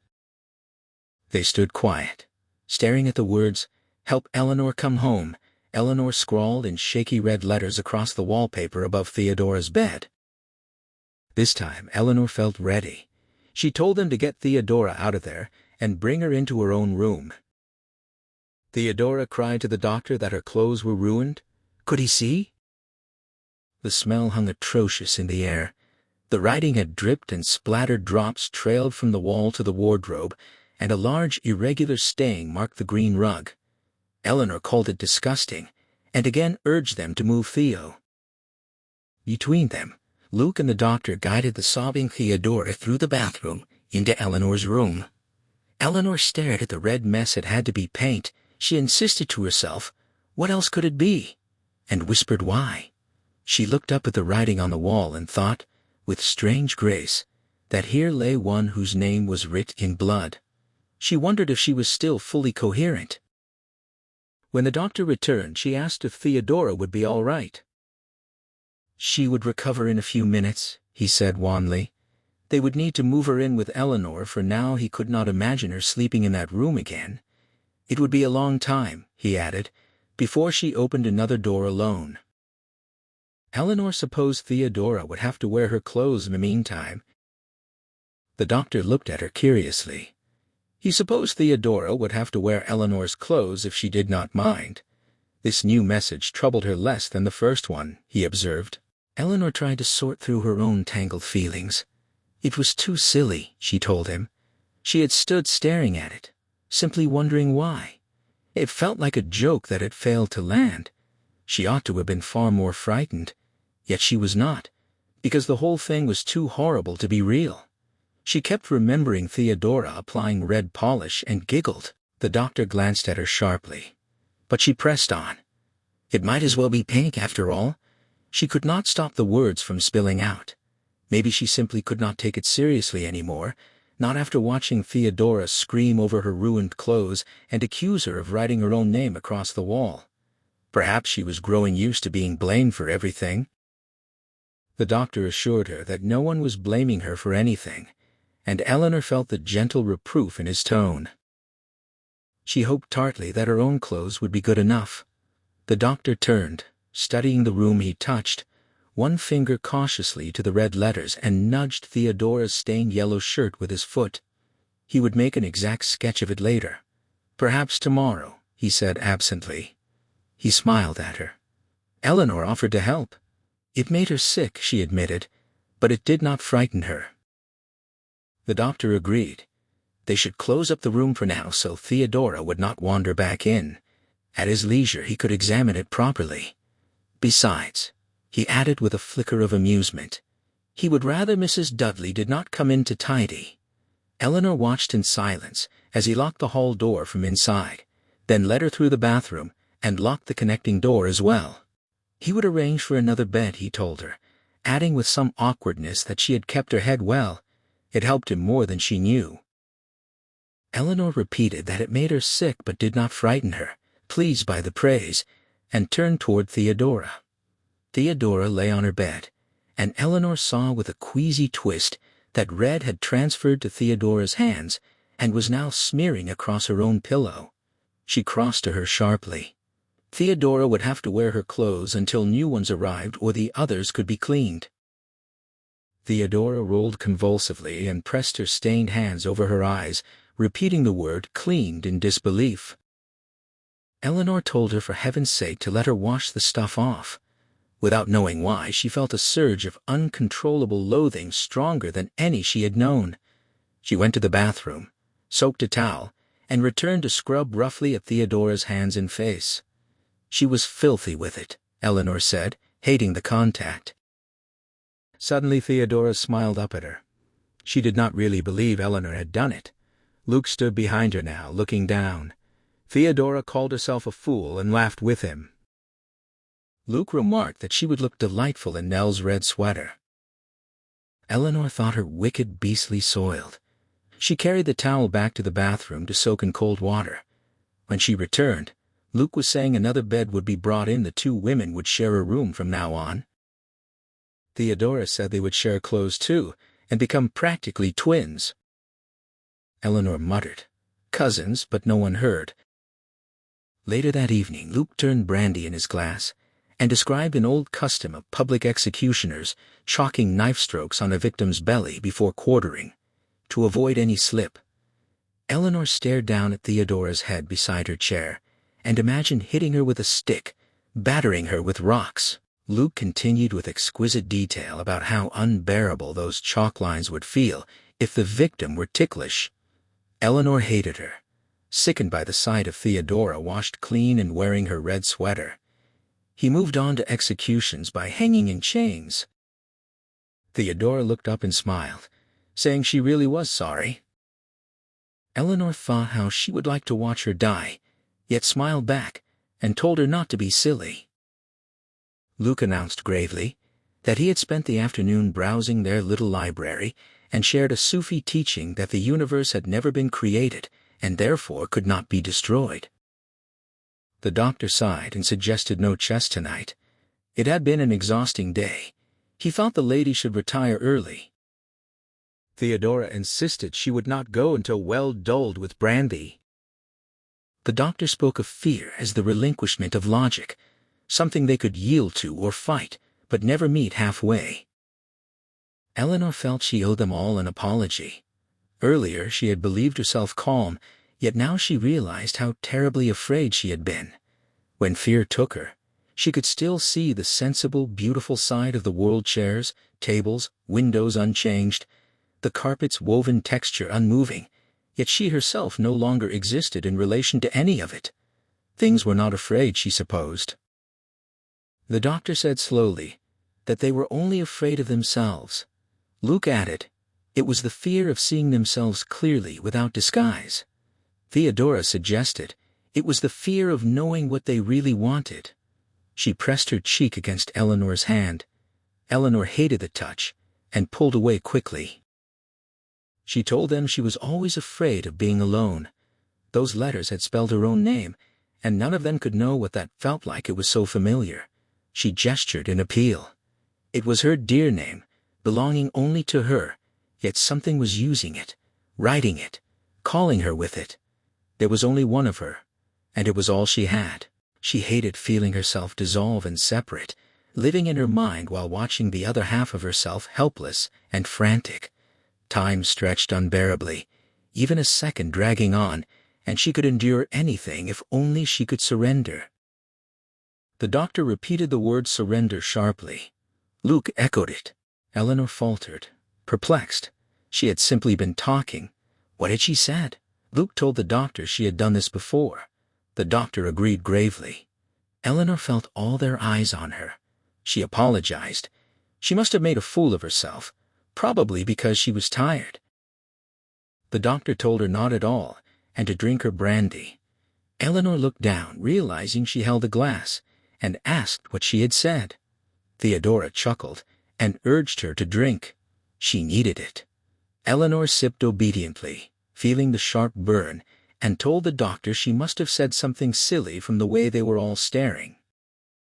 The doctor laughed and told her to stop trying to be the center of attention. Luke called it vanity. Theodora added that she always had to be in the limelight. They smiled at her fondly. That night, Eleanor and Theodora sat up in the two beds pushed close together, gripping each other's hands tightly in the brutal cold and thick darkness. From the room that had been Theodora's until that morning came a steady, low, babbling voice, too muffled for words, yet too continuous to dismiss. They held on so hard they could feel each other's bones. The voice lifted and fell with faint emphasis, rising sometimes to a breath, never stopping. Then a small, gurgling laugh broke through, climbing the scale before cutting off in a painful gasp. The babbling resumed. Theodora's grasp loosened and tightened. Eleanor, momentarily lulled, startled, and realized the room was completely dark. They had left the light on. Why was it dark? She rolled over, clutching Theodora's hand with both of hers, trying desperately to speak, and failing, frozen, struggling to steady her mind. The voice continued, low and steady, carrying a liquid gloating note. She thought that if she lay perfectly still, she might catch actual words. The gurgling laugh returned, rising madly until it drowned the voice. Then silence fell.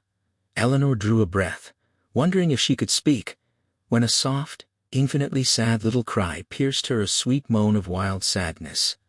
It was a child, she realized with disbelief, a child crying somewhere. Then the wild, shrieking voice she had never heard yet, had always known in nightmares, tore through it, screamed to be left alone, not to be hurt, pleading to be allowed home, dissolving again into sad sobbing. Eleanor thought concretely that she could not stand it. This was monstrous, cruel. They were hurting a child, and she would not allow it. She was a person, human, a walking, reasoning being. She would take much from this lunatic house, but not this. She forced her mouth open and shouted for it to stop. The lights flared on exactly as they had left them. Theodora sat up, startled and disheveled, asking what was wrong. Eleanor flung herself out of bed and across the room to stand shuddering in the corner. God, she whispered, whose hand had she been holding? Eleanor sat in the warm afternoon sunlight on the summer house steps beside Luke, still pale and shaken with dark circles under her eyes. The leaves stirred gently overhead. She was learning the silent pathways of the heart, she thought seriously, then wondered what she could possibly mean by it. She asked him slowly, wary of sounding ridiculous, why people wanted to talk to each other. What were the things they always needed to discover about one another? Luke laughed and turned the question back on her. What did she want to know about him, for instance? Eleanor laughed in turn and said she could never know anything about him beyond what she saw. The word felt safest, though far from what she truly meant. Inside she wondered if he might tell her something only she would ever know, or give her something to remember him by, or even help her with the emptiness of having nothing important of her own. She felt foolish and bold at once, amazed at her own thoughts. She watched him frown down at the leaf in his hands as though solving an absorbing problem. He was choosing every phrase to make the best possible impression. She realized his answer would reveal exactly how he valued her. Would he offer small mysticism, or try to seem uniquely profound? Would he be gallant, which would humiliate her, because it would show he knew gallantry enchanted her? Mysterious? Mad? She hoped he would take her at her true worth, or at least that she would not see the gap between them. Let him be wise, or let her be blind, she prayed. She would not know too clearly what he really thought of her. He glanced at her briefly, and gave the self-deprecating smile she was beginning to recognize. She wondered uncomfortably whether Theodora knew him this well too. Luke said he had never had a mother. The shock hit Eleanor hard. Was that all he thought she deserved to hear? Would she have to enlarge this into some worthy confidence? Should she sigh, murmur, or walk away? He continued that no one had ever loved him simply because he belonged. He supposed she could understand that. No, She thought she would not be caught so cheaply. She would not trade her feelings for empty words or maudlin self-pity. This man was parroting lines, yet aloud she said she understood. He seemed pleased, and told her he thought she must be a very fine person, warm-hearted and honest. Then he spoiled it by adding that afterward, when she went home. His voice trailed off. Eleanor wondered whether he was about to tell her something important, or simply killing time until he could end the conversation gracefully. He did not give himself away without reason. Did he imagine a small gesture of affection would make her throw herself at him? Was he afraid she could not behave like a lady? Did he feel sorry for her? She quoted softly that journeys end in lovers' meeting. Yes, he agreed, and repeated, he had never had a mother. Now he saw that everyone else had something he had missed. He smiled ruefully, and admitted he was entirely selfish, always hoping someone would tell him how to behave and take responsibility for making him grow up. Eleanor thought with surprise that he really was selfish, the only man she had ever sat alone with, and she was growing impatient. He simply was not very interesting. She asked why he did not grow up by himself, wondering how many women had already said the same. He called her clever, the same answer he must have given many times. She told him gently that he must be a very lonely person. All she wanted was to be cherished. Yet, here she was speaking nonsense with a selfish man. He touched her hand and smiled again, telling her how lucky she had been to have had a mother. Later Luke brought a large book from the library and set it on the table. He swore he had found it there. The doctor called it incredible. Luke opened it to the title page, lettered in ink Memories, for Sophia Ann Lester Crane, a legacy for her education and enlightenment during her lifetime, from her affectionate and devoted father, Hugh Desmond Lester Crane, 21st June, 1881. They gathered around as he turned the first heavy page. His little girl was to learn humility, Luke explained. Hugh Crane had cut up fine old books to create this scrapbook, gluing in pictures Luke recognized. The doctor remarked sadly on the vanity of human accomplishment. Luke showed a Goya etching, a horrible image for a child, beneath which Hugh had written a long moral about honoring parents, leading the child in innocence along the narrow path to bliss, and remaining as pure as the tiny soul's pictured ascending to heaven.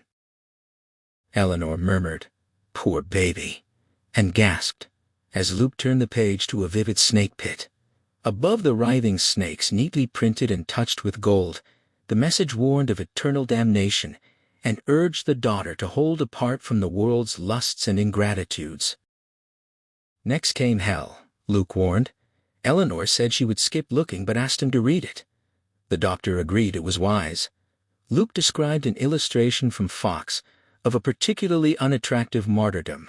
Hugh had burned a corner of the page and written how the agony of the damned soul's an everlasting flame exceeded the heat of a candle. 1,000-fold, just as the paper shriveled, so would her soul burn forever. Theodora said she bet he had read it to the child every night before bed. Luke continued to heaven, a Blake image, stern but better than hell. The text spoke of holy angels praising endlessly and promised the Father would seek her there. The doctor called it a true labor of love, the planning, the dainty lettering, the guilt. Then came the 7 deadly sins which Luke believed Hugh had drawn himself. Theodora noted he had put special heart into gluttony, she might never be hungry again. Luke promised lust was even more excessive. Theodora decided she had seen enough and sat with Eleanor, asking Luke to read aloud any particularly edifying parts. He showed lust anyway, quoting dramatically. The doctor exclaimed in shock. Luke confirmed the old man must have drawn it himself for his own child. The doctor was outraged. Luke teased that pride looked exactly like their Nell. Eleanor started up, but the doctor placated her that it was only teasing. They moved through sloth and envy, the doctor lamenting how the poor child had dared transgress. The final page, Luke said, was the nicest. This was Hugh Crane's own blood. Neither woman wanted to see it. For their consciences, he insisted on reading the closing sacred pacts were signed in blood. He had taken it from his own wrist to bind her. She must live virtuously, be meek, have faith in her Redeemer and in him, and they would be joined in unending bliss. He signed as her ever-loving Father in this world and the next, author of her being and guardian of her virtue. Theodora shuddered. How he must have enjoyed signing his name in his own blood. She could picture him laughing. The doctor called it unhealthy. Not at all a healthy work for a man. Eleanor wondered aloud how small the girl had been when her father left the house. She questioned whether he had ever actually read it to her. Theodora cursed Hugh Crane bitterly, calling him a dirty old man who had built a dirty old house, and hoped aloud that wherever he lingered, he would burn forever in that foul picture without a moment's relief. She made a wild, derisive gesture around the room. For a long moment they all waited in silence, as though expecting some answer, until the coals in the fire collapsed with a small crash. The doctor glanced at his watch. Luke rose. The sun was over the yardarm. The doctor announced happily. Later, Theodora curled by the fire and looked up at Eleanor with wicked mischief. At the far end of the room the chessmen clicked softly. She spoke gently, tormentingly, asking whether Eleanor would take Luke back to her little apartment and let him drink from her cup of stars. Eleanor stared into the flames and thought only that she had been a fool. Theodora pressed on, wondering if there would be room enough for two, if he would come if invited, if he had been longing for a smaller home than Hill House, if he would follow her back to her white curtains and tiny stone lions. Eleanor felt the words like blows. She had been a ludicrous fool. She looked down at Theodora almost gently and said she had had to come, then stood and turned blindly, needing only to get away. She did not hear the startled voices behind her. Somehow she reached the great front door and stepped out into the soft warm night. I had to come, she told the darkness. Theodora caught up with her on the lawn. Silent, angry, hurt, they walked side by side away from Hill House, each sorry for the other yet locked inside her own despair. Neither paused to consider how unwise it was to go so far after dark. Cloaked in fury, they stamped along together, each achingly aware of the other, each determined not to speak first. Eleanor broke first.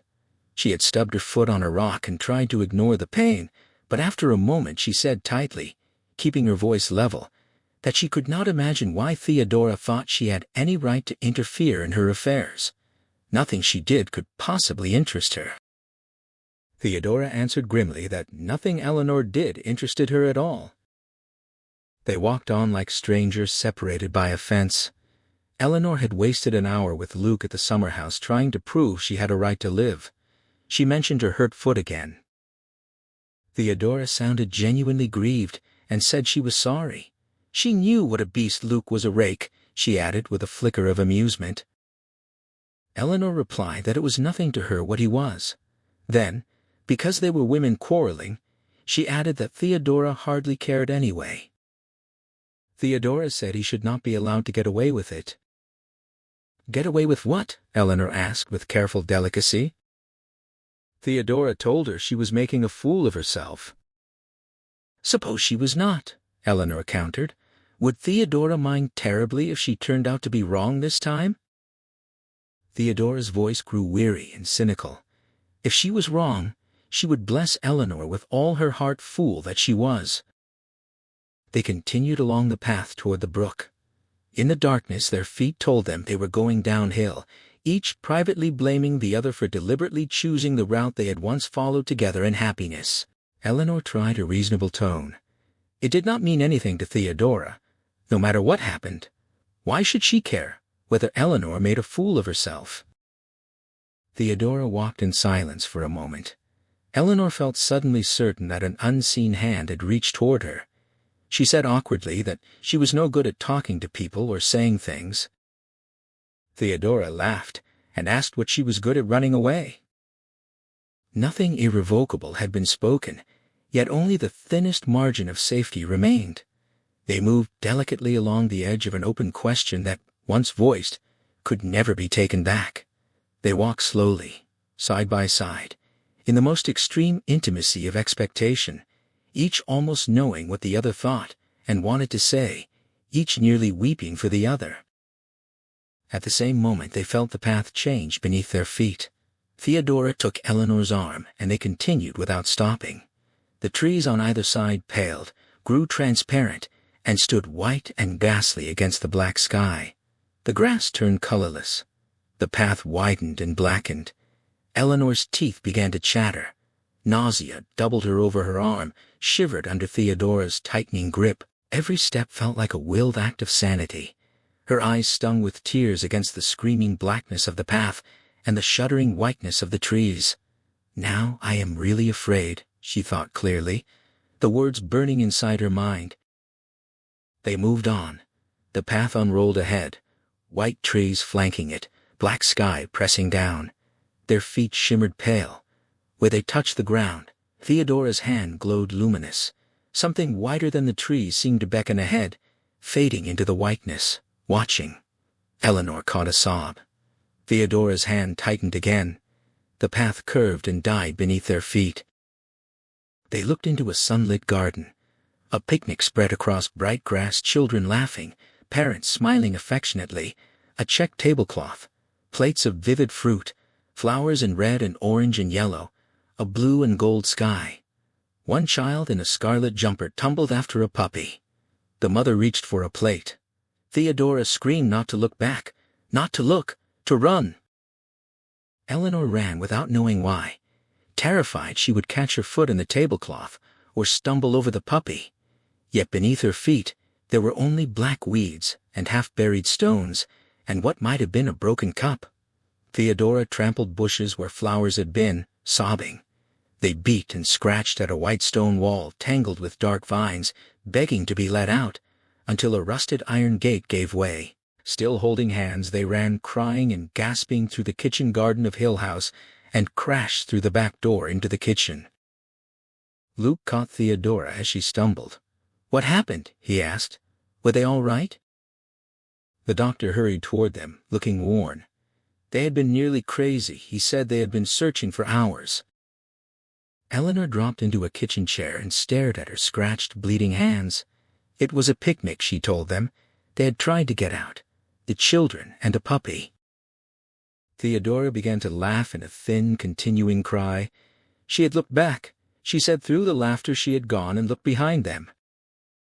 Eleanor held her while Theodora repeated her name again and again. Looking up at Luke and the doctor, Eleanor felt the room rock madly, and time itself, as she had always known it, stop. On the afternoon Mrs. Montague was expected. Eleanor slipped alone into the hills above Hill House, craving only secrecy and release from the house's heavy darkness. She found a patch of soft, dry grass, lay down, and wondered how many years had passed since she last stretched out like this to think in solitude. Around her the trees and wildflowers paused in their endless growing and dying, turning toward her with a gentle, courteous attention, as though pitying a creature so unfortunate as to be rootless and forever forced to move. She plucked a wild daisy. It wilted instantly between her fingers. Lying there, she gazed into its dead face and felt nothing but an overwhelming wild happiness. Idly she tugged at the petals and smiled at herself, wondering what she would do next. In the hallway she stood clustered uncertainly in the doorway with Theodora and Luke, as Mrs. Montague ordered Arthur to set the bags down and demanded help with the door and the luggage. The new arrival called sharply for her husband. Dr. Montague hurried in from the dining room, napkin still in hand, and kissed the cheek she offered, murmuring how glad he was she had come since they had given up on her. She reminded him firmly that she had announced today's arrival and had brought Arthur to drive because she tired easily. The doctor introduced the three of them with a strained smile. They offered polite murmurs, while Mrs. Montague noted that dinner had not been held and repeated her insistence that she had stated the day clearly. She presented Arthur Parker, who had driven her, and directed the men to carry her blue suitcase and attaché case to the most haunted room, the nursery, the doctor suggested, mentioning it as a source of disturbance. She sighed with irritation at his lack of method and asked whether any planchette or automatic writing had been attempted, then pointed out Arthur's bags and his golf clubs brought just in case. When Theodora asked blankly about the clubs, Mrs. Montague turned a cold stare on her and suggested they not be interrupted at their meal. The doctor mentioned the cold spot outside the nursery door. Mrs. Montague dismissed it lightly and pressed for the suitcases to be taken up at once, rejecting any delay. She insisted Arthur move the car immediately to the stable despite the darkness. When the doctor hesitated, she reminded him the car had lights and that Luke could guide the way. Luke refused, citing their strict policy against going outside after dark. Arthur, having finished unloading, looked down at him with a red face and white hair bristling, declaring any man who refused was a coward who ought to be ashamed in front of the women. Luke answered primly that the women felt exactly as he did. The doctor soothed Arthur's arm, explaining that after a short time here, the younger man's caution would seem sensible, not cowardly. They all stayed together once night fell. Mrs. Montague tapped her foot, deploring fear and reminding her husband that spirits expected the living to appear happy and loving so the dead would not suffer from sensing dread. The doctor wearily suggested they discuss it later and offered dinner. She glanced at Theodora and Eleanor, expressing regret for the interruption and confirming they had not yet eaten because she had promised to arrive in time. The doctor opened the door to the game room and dining room, saying Mrs. Dudley had prepared a feast. Eleanor stepped aside to let the doctor escort his wife, thinking how uncomfortable he looked and wondering how long the visit would last. Theodora whispered the same question in her ear. Eleanor answered hopefully that perhaps the suitcase was filled with ectoplasm. At the table, Dr. Montague asked his wife how long she could stay. She tasted the caper sauce delicately, praised the cook, and explained that Arthur, a headmaster, had cancelled Monday appointments and must return for Tuesday classes, so they would leave Monday afternoon. Luke murmured something softly to Theodora about the fortunate schoolboys left behind. Theodora noted that today was only Saturday. Mrs. Montague declared the cooking acceptable and announced she would speak to the cook in the morning. The doctor defended Mrs. Dudley carefully. Arthur complained the food was too fancy for his meat and potatoes taste, adding that he neither drank nor smoked nor read trash, so as to set a proper example for the boys who looked up to him. He shook his head over the occasional bad hat or crybaby he quickly knocked into shape. Mrs. Montague leaned forward to advise Arthur to eat lightly, because a busy night lay ahead.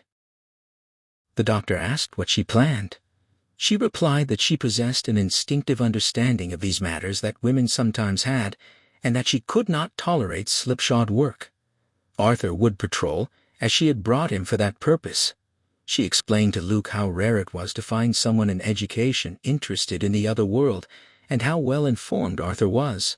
She would recline in the haunted nursery with only a nightlight, seeking contact with the disturbing elements, and never slept when troubled spirits were near. Arthur agreed. It required common sense and the right approach. Mrs. Montague proposed a planchette session after dinner, just the two of them, since the others were not ready and might repel the spirits. Luke politely suggested the library. She approved, noting books often aided materializations, and asked whether it had been dusted because Arthur sometimes sneezed.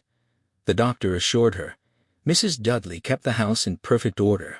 She insisted she would still speak to the cook, then directed the doctor to show them the library while the young man fetched only her small attaché case. After the session she would want milk, or a small cake or unsalted crackers, plus quiet conversation to keep her mind receptive for the night. She bowed distantly to Eleanor and Theodora, and left, escorted by Arthur, Luke, and her husband. After a minute, Theodora remarked that she thought she was going to be simply crazy about Mrs. Montague.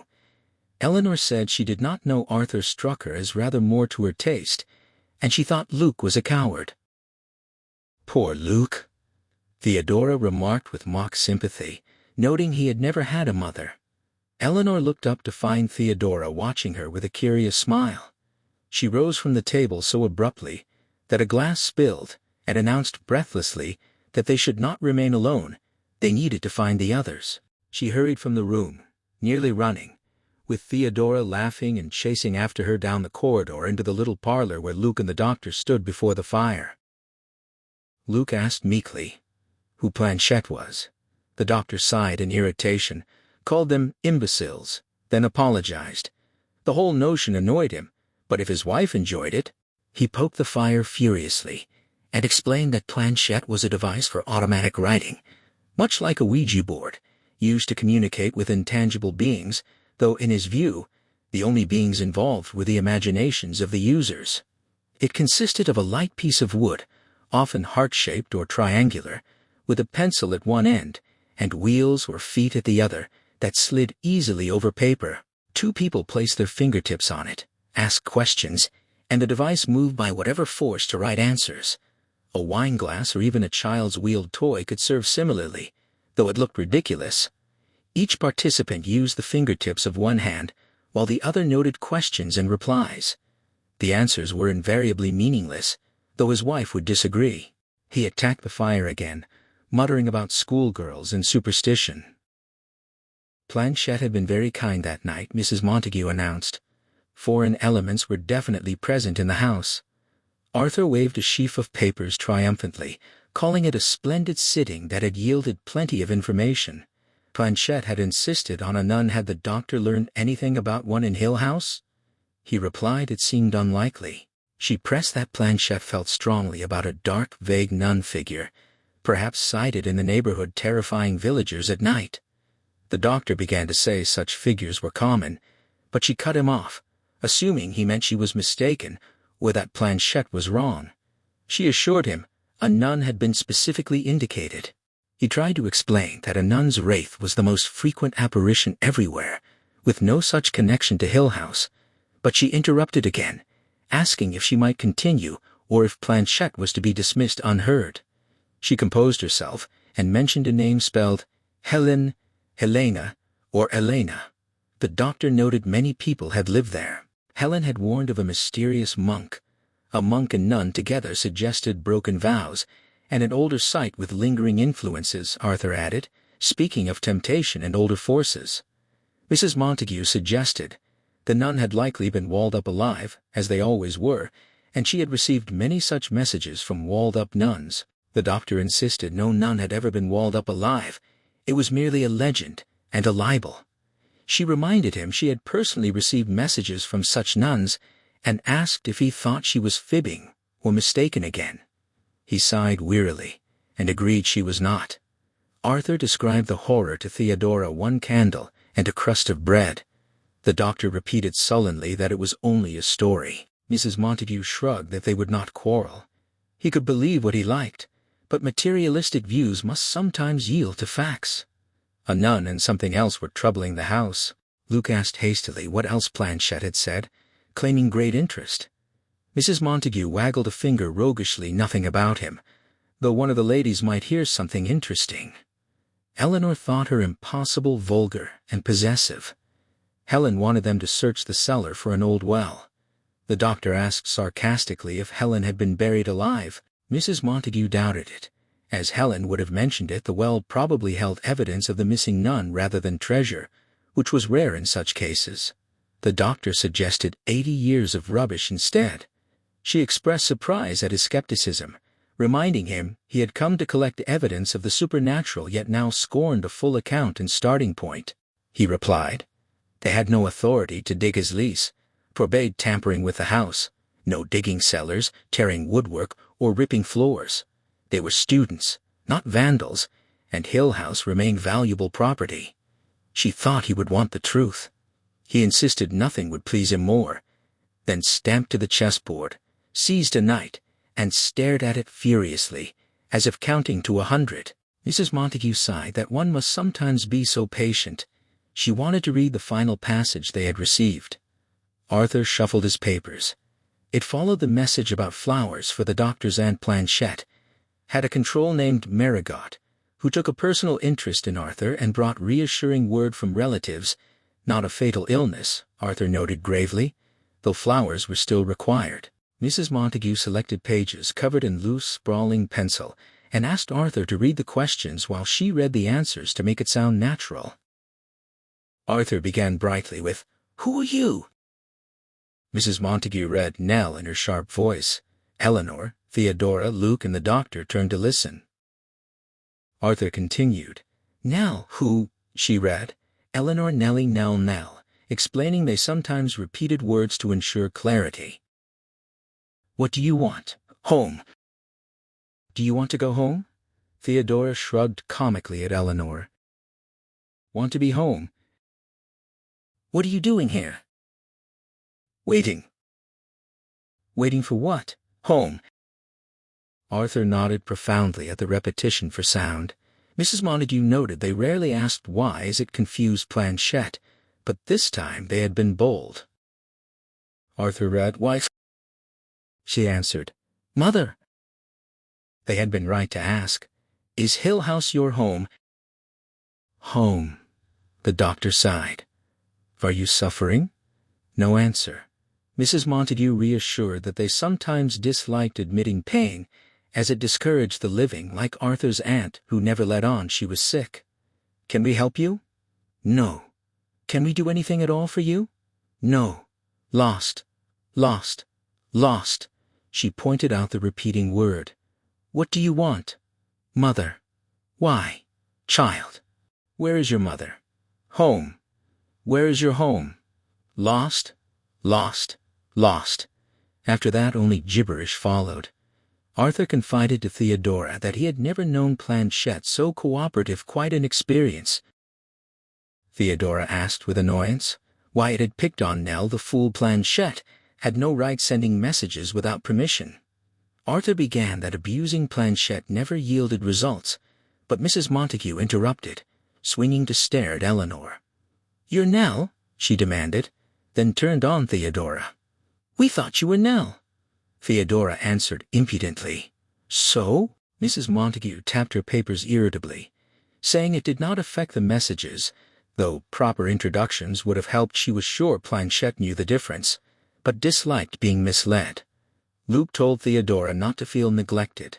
They would bury her alive.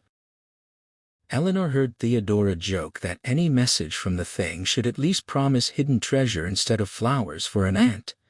She sensed the others carefully avoiding her eyes and realized she had been singled out again. They were kind enough to act as though it meant nothing. Helpless, she asked why the message had come to her. Mrs. Montague dropped the papers onto the low table and answered that she could not begin to guess, though Eleanor was rather more than a child, perhaps more psychically receptive than she knew, yet after a week in the house, she had still missed the simplest signals from beyond. The fire needed stirring. She added indifferently. Theodora moved to take Eleanor's cold hand, saying comfortingly that Nell wanted no messages from beyond, only her warm bed and a little sleep. Eleanor thought, with sudden concrete longing, that peace was all she wanted in the world, a quiet spot to lie and think, a quiet spot among flowers where she could dream and tell herself sweet stories. Arthur announced richly that he would make his headquarters in the small room just this side of the nursery, well within shouting distance. He would keep a drawn revolver. He assured the ladies he was an excellent shot, a flashlight, and a piercing whistle. They could all sleep quietly. He would summon them at once if he observed anything worth noting or needed company. Mrs. Montague explained that Arthur would patrol the house, making a round of the upstairs rooms every hour the downstairs could wait, since she would be up here. They had done this many times before. Silently they followed her upstairs, Eleanor watching her little affectionate touches on the stair rail and wall carvings. Mrs. Montague said it was such a blessing to know the beings here only waited for a chance to tell their stories and free themselves from sorrow. Arthur first inspected the bedrooms. With apologies, he opened the door to the blue room. Eleanor and Theodora shared, called it a dainty spot fit for two charming ladies, and offered to save them the trouble of checking the closet and under the bed. They watched him drop solemnly to his hands and knees, peer beneath the beds, then rise and dust his hands, declaring everything perfectly safe. Mrs. Montague asked where her bags had been placed, and learned they waited directly at the end of the hall in the nursery.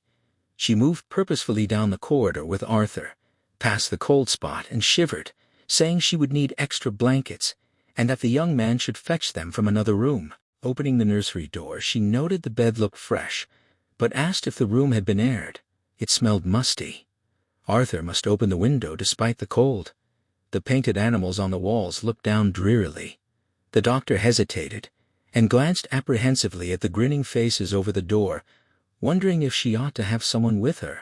Mrs. Montague, good-humored now in the presence of those who had passed beyond, laughed, and asked how many hours she had sat alone in purest love and understanding, never truly alone.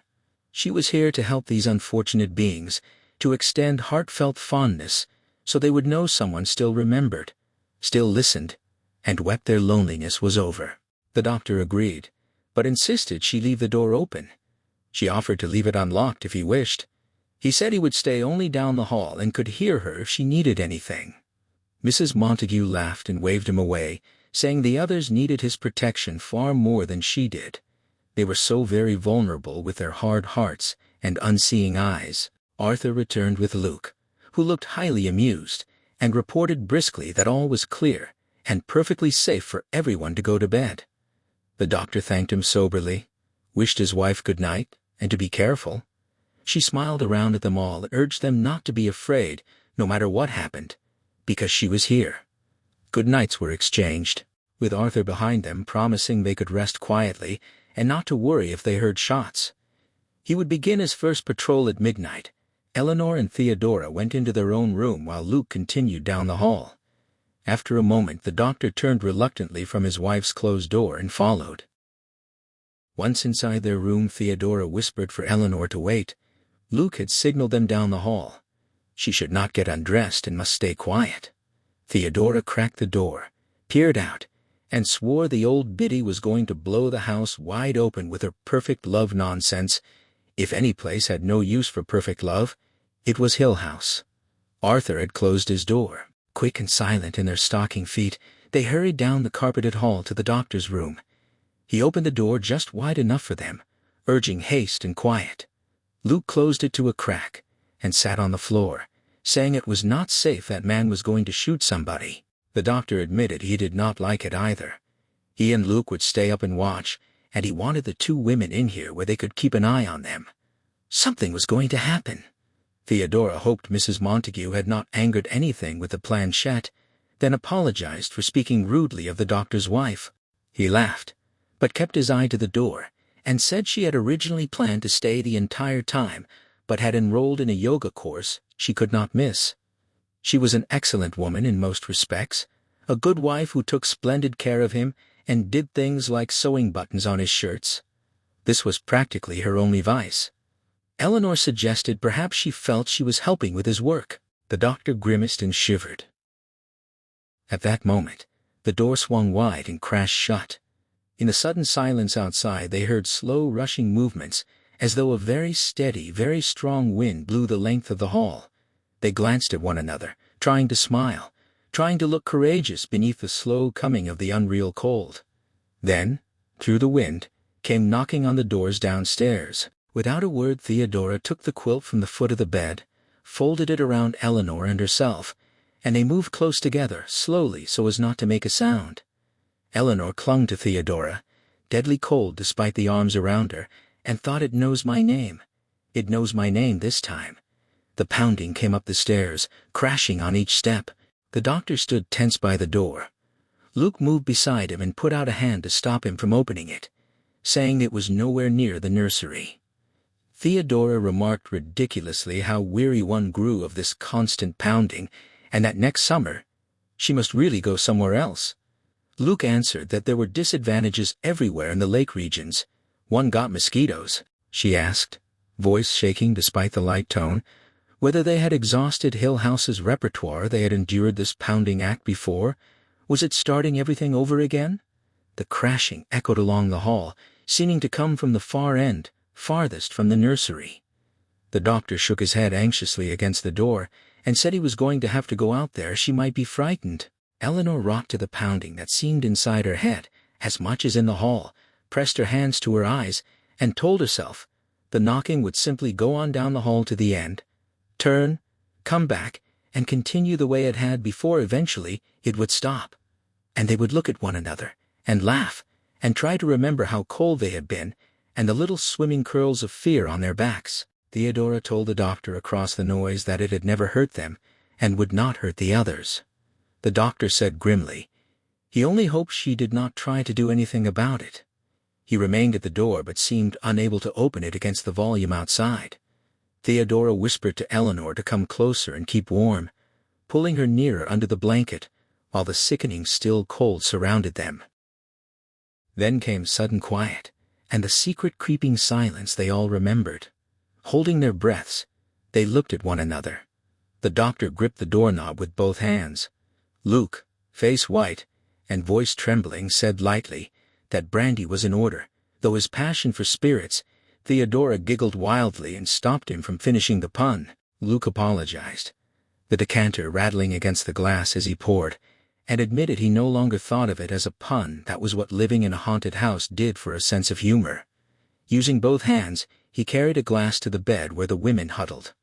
Theodora brought out one hand, took it, and held it to Eleanor's mouth, telling her to drink. Sipping, still not warmed, Eleanor thought they were in the eye of the storm. There was not much more time. She watched Luke carefully carry another glass to the doctor.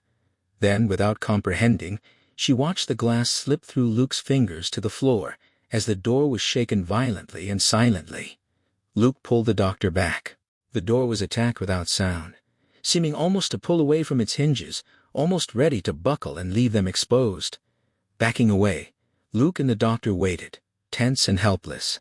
Theodora whispered over and over that it could not get in. Don't let it get in. The shaking stopped. The door grew quiet. A little caressing touch began on the doorknob, feeling intimately and softly, and then, because the door was locked, patted and fondled the doorframe, wheedling to be let in.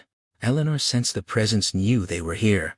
She whispered it, and Luke glanced back over his shoulder, gesturing sharply for silence. The cold sank into her like something alive, childish dread insisting she would never sleep again, while the clamor raged only inside her skull. How could the others even hear it when it came from within her? She felt herself dissolving inch by inch into the house, fraying apart as the noise chipped her away, and she wondered why the rest looked so frightened. The pounding returned, metallic waves crashing over her. She pressed cold hands to her mouth to confirm her face was still there. She had endured enough. The chill had defeated her. Luke spoke tensely, pointing toward the nursery door and warning the doctor back as he reached out to stop him. Theodora muttered something about purest love, then broke into wild giggles. Luke pressed the doctor further about the doors not opening. The doctor leaned his head against the wood, listening, while Luke gripped his arm to hold him still. Inside her head the sound changed. The pounding ceased, as if it had failed, replaced by swift pacing up and down the hall, an impatient animal stalking door to door, alert for any movement. The familiar babbling murmur returned. She wondered if she herself was making it, only to catch the tiny mocking laughter beyond the door. Theodora breathed something under her breath. The laughter swelled into shouting.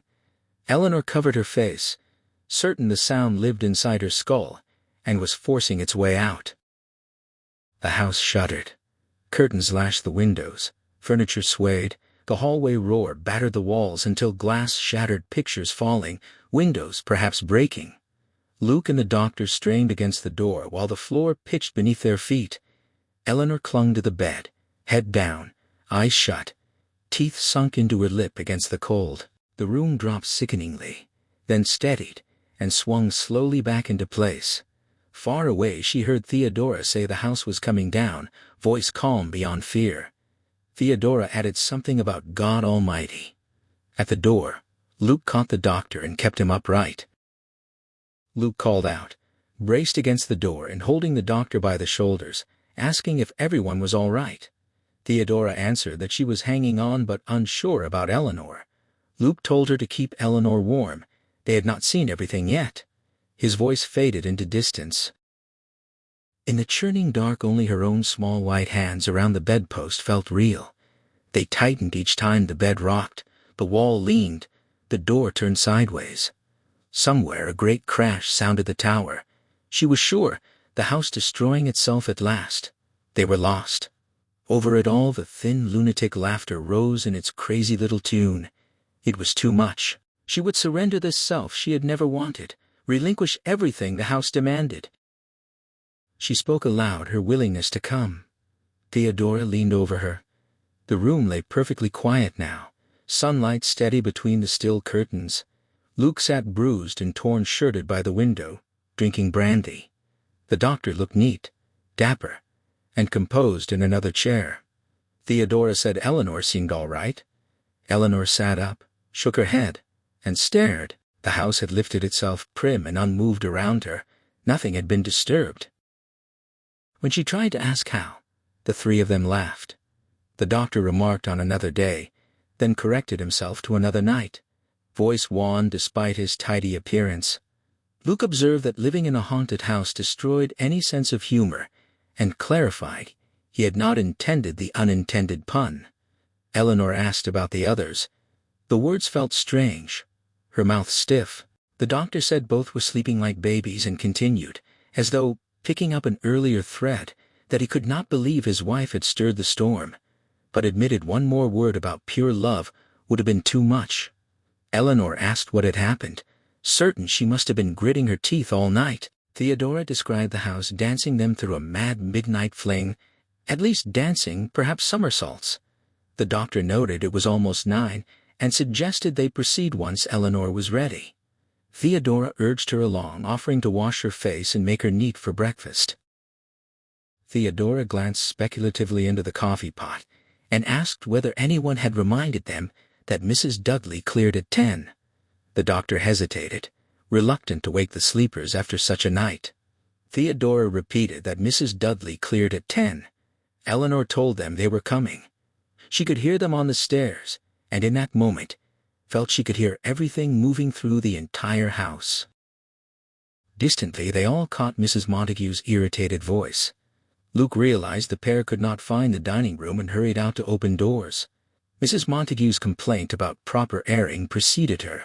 She swept in, tapped the doctor curtly on the shoulder in greeting, seated herself with a general nod, and immediately criticized them for not calling her to breakfast, assuming everything was cold, and questioning whether the coffee was bearable. Arthur entered sulkily, and sat down in sullen ill temper. Theodora nearly upset the coffee pot in her haste to set a cup before Mrs. Montague. Mrs. Montague declared the coffee hot enough, but announced she would speak to Mrs. Dudley. Anyway, the room must be aired. The doctor asked timidly about their night, whether it had been profitable. Mrs. Montague corrected him to mean comfortable, and reported she had not slept a wink. The room was unendurable. Arthur called the house noisy, and said a branch had tapped his window all night, nearly driving him crazy. Even with windows open, the room was stuffy.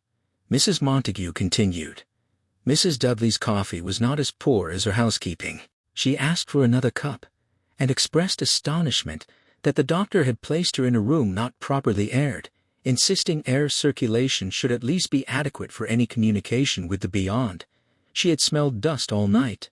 Arthur told the doctor he could not understand the nervousness, claiming he had sat up all night with his revolver, and not a mouse had stirred except for that infernal branch tapping which had nearly driven him crazy.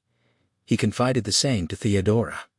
Mrs. Montague scowled at her husband, and said they would not give up hope. Perhaps tonight there would be manifestations. Eleanor set down her notepad. Theodora, still scribbling, looked up with a frown.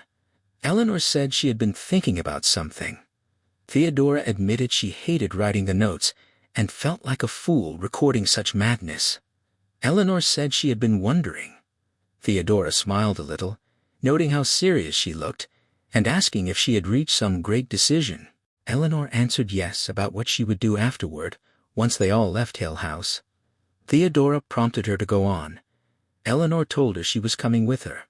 Theodora asked where. Eleanor said back home with her bear. She was going to follow her there. Theodora stared, and asked why. Eleanor replied that she had never had anyone to care about, and wanted to be someplace where she belonged. Eleanor heard Theodora remark lightly that she was not in the habit of taking home stray cats. She laughed in reply, accepting that she herself was something of a stray. Theodora picked up her pencil again, and reminded her that she already had a home of her own, and would be glad to return to it when the time came. Everyone would feel the same relief once they left. She asked what Eleanor had been trying to say about the noises the night before, unable to find words for them. Eleanor insisted she would come anyway. She would simply come. Theodora laughed once more, calling her Nellie, and explained that this was only a summer stay at a pleasant old country resort. Each of them had a separate life waiting, and when the weeks ended they would go back, perhaps writing or visiting later. But Hill House was never meant to last. Eleanor offered to find a job and promised she would not be in the way.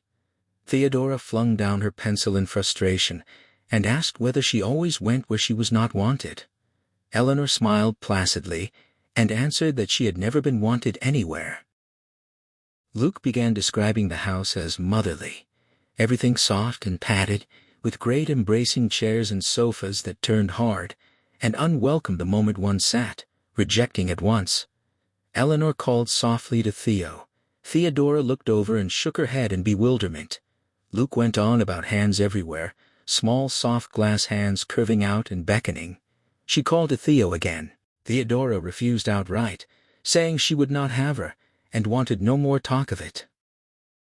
Luke, watching them, continued that the most repulsive feature was the obsession with globes, the lampshade of glued broken glass, the round stairway lights, the fluted candy jar at Theo's elbow, the filthy yellow bowl balanced on a child's cupped hands in the dining room, the sugar Easter egg holding tiny dancing shepherds inside, the bosomy lady supporting the stair rail on her head, and under glass in the drawing room, a child's cross-stitched face.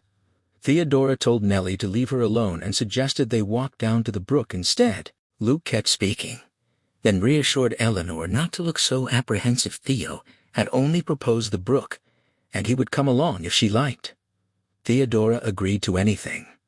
Luke joked about frightening rabbits away, offering to carry a stick or stay behind entirely if Theo gave the word.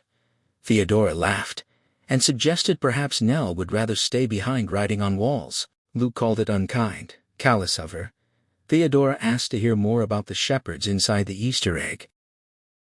Luke described a whole small world trapped in sugar, 6 tiny shepherds dancing, a shepherdess in pink and blue reclining on a mossy bank to watch them, flowers and trees and sheep, an old goatherd playing pipes. He thought he might have liked being a goatherd. Theodora teased that this was if he were not a bullfighter. Luke played along, noting that Nell's affairs were already the talk of the cafes. Theodora called him Pan and said he should live in a hollow tree. Luke observed that Nell was not listening. Theodora said he was frightening her. Luke explained that someday the house would be his, with all its treasures and cushions, yet he was not gentle in a restless mood. He might smash the sugar egg, shatter the little glass child hands, stomp shouting up and down the stairs, striking the glued lamps with a cane, and slashing at the bosomy lady. Theodora pointed out that he did indeed frighten her. Luke agreed. He believed he did, assuring Eleanor he spoke only nonsense. Theodora doubted he even owned a cane. Luke confirmed he did, and repeated it was nonsense, then asked Theodora what Eleanor was thinking about. Theodora answered carefully that Eleanor wanted her to take her home after they left Hill House, and she would not do it. Luke laughed, and called her poor silly Nell, remarking that journeys end in lovers' meeting before he suggested they head down to the brook. As they descended the veranda steps onto the lawn, Luke described the place as a mother house, a house mother, a head mistress. He was sure he would make a poor housemaster much like Arthur, once the property became his. Theodora said she could not imagine anyone wanting to own Hill House. Luke turned back with amusement to glance at the house, and replied that one never knew what one wanted, until it stood clearly before the eyes without any chance of owning it. He might feel differently. He recalled what Nell had once asked about what people truly wanted with each other, and what use other people served. Eleanor spoke of how her mother's death had been her fault. Her mother had knocked on the wall and called, but she had never woken to bring the medicine, as she always had before. Theodora told her she should have put all that behind her by now. Eleanor admitted she had wondered ever since whether she actually had woken, heard the calls, and simply gone back to sleep, because it would have been so easy. Luke directed them to turn here for the brook. Theodora said she worried too much and probably enjoyed believing it was her fault. Eleanor answered that it would have been her fault no matter when it happened. Theodora noted that if it had not happened she would never have come to Hill House. Luke instructed them to go single file along the path and told Eleanor to lead. Smiling, Eleanor moved ahead, kicking her feet comfortably along the ground. She realized now she knew exactly where she was headed. Telling Theodora about her mother had settled everything. She would find a little house or an apartment like Theodora's, see her every day, and together they would search for beautiful things: gold-trimmed dishes, a white cat, a sugar Easter egg, a cup of stars. Fear and loneliness would be finished. She would simply be Eleanor. She asked over her shoulder whether the two of them were talking about her. After a moment, Luke answered politely that it was a struggle between good and evil for the soul of Nell, and that he supposed he would have to play God. Theodora said, amused, that of course she could trust neither of them. Luke agreed that she certainly could not trust him. Theodora added that besides, they had not been talking about her at all, then told Luke half angrily that she was not the game's mistress. Eleanor thought how she had waited such a long time, and had at last earned this happiness. She led them to the crest of the hill, and looked down at the slim line of trees they must pass through to reach the brook. They stood lovely against the sky. Straight and free. Luke had been wrong about softness everywhere, because these trees were hard like wooden ones. The others were still talking about her, discussing how she had arrived at Hill House, found Theodora, and now refused to let her go. Behind her their voices murmured, sometimes edged with malice, sometimes rising in mockery, sometimes warmed by laughter almost of kinship. She walked on dreamily, aware of them following. She knew the instant they entered the tall grass because it hissed beneath their feet, and a startled grasshopper leaped wildly away. Eleanor pictured herself helping in the shop, surrounding herself with beautiful things, and joining the search for more. They could travel anywhere, even to the edge of the world, returning whenever they chose. Luke was telling Theodora right now how difficult she was to deceive, how she had grown an oleander wall around herself, and Theodora laughed because loneliness had ended for her. They were alike in so many ways and kinder than she had dared expect. She had been right to come, because journeys ended in lovers' meeting. She stepped beneath the hard branches, the shadows pleasantly cool after the sun on the open path. The downhill slope forced careful footing around scattered rocks and roots. Their voices carried on behind her, quick and sharp at first, then slowing into laughter. She would not glance back, she decided happily, or they might guess her thoughts. She and Theodora would speak of everything later when time stretched before them. A strange wonder held her, a joy that left her almost breathless, as she emerged from the trees onto the final steep descent to the brook. She would wait until she stood beside the water where Theodora had nearly fallen that first day before she turned. She would remind her of the golden fish and their picnic. She settled on the narrow green bank, chin resting on her knees, and promised herself she would remember this single moment forever. Their voices and footsteps approached slowly down the hill. She called for them to hurry, and turned her head. No one stood on the slope. Only the clear sound of footsteps continued along the path, joined by faint mocking laughter. She whispered who it was. The grass flattened beneath an unseen weight. Another grasshopper sprang wildly away. A pebble jarred loose and rolled. The soft brush of steps drew nearer. Pressed hard against the bank, she heard the laughter very close. Her name spoken both inside and outside her head, a call she had waited for her whole life. The footsteps stopped. A solid wall of air caught her, staggering her yet holding her firm. Her name echoed through the rushing sound in her ears. It was not cold at all. She closed her eyes, leaned back, and silently begged it not to let go, to stay. The firmness slipped away, fading. The voice called once more. Then the footsteps crossed the brook, sending small ripples outward, and moved caressingly up the far bank and over the hill. She nearly called it back but turned instead and ran frantically uphill, crying out for Theodora and Luke. She found them among the small group of trees, leaning against a trunk and talking softly, laughing. They turned, startled. Theodora sounded almost angry and asked what she wanted this time. Eleanor explained she had waited by the brook. Theodora said they had decided to stay where it was cool and had thought she heard them calling. Luke agreed, embarrassed. Theodora added, They had been about to follow in a minute, Luke confirmed with a grin. The doctor gestured with his fork, speaking of subterranean waters. Mrs. Montague dismissed the idea as nonsense and praised the asparagus as more than passable, directing Arthur to let the young man serve him some. The doctor looked at his wife fondly and reminded her of their custom to rest an hour after lunch. She refused outright, insisting she had far too much to do. She must speak to the cook, ensure her room was aired, prepare a planchette for the evening, and have Arthur clean his revolver. Arthur agreed. It marked a fighting man to keep firearms in good order. She continued that the rest of them could rest if they wished, but she felt the urgent compulsion to aid the restless souls wandering here. Perhaps they found her sympathy foolish, or even ludicrous, for shedding a tear over a lost, abandoned soul without a helping hand, and she mentioned purest love. Luke interrupted hastily, suggesting croquet, or perhaps badminton. Theodora helpfully offered subterranean waters. Arthur declared he wanted no fancy sauces, calling them the mark of a cat, and explained that his fellows waited on themselves as the true mark of a man, confiding the same to Theodora. When she asked politely what else he taught them, Arthur said matters such as algebra or Latin were left entirely to the teachers. Theodora inquired how many fellows attended his school. He described a crack tennis team, then listed tennis, golf, baseball, track, cricket, swimming, and volleyball, noting some were all around types, and the total came to perhaps 70. Mrs. Montague interrupted, reminding him there would be no shop talk since he was on vacation. Arthur agreed. It had been silly of him, and mentioned he must check the weapons. Mrs. Dudley appeared in the doorway to announce it was 2 o'clock, and she cleared at 2. Theodora laughed.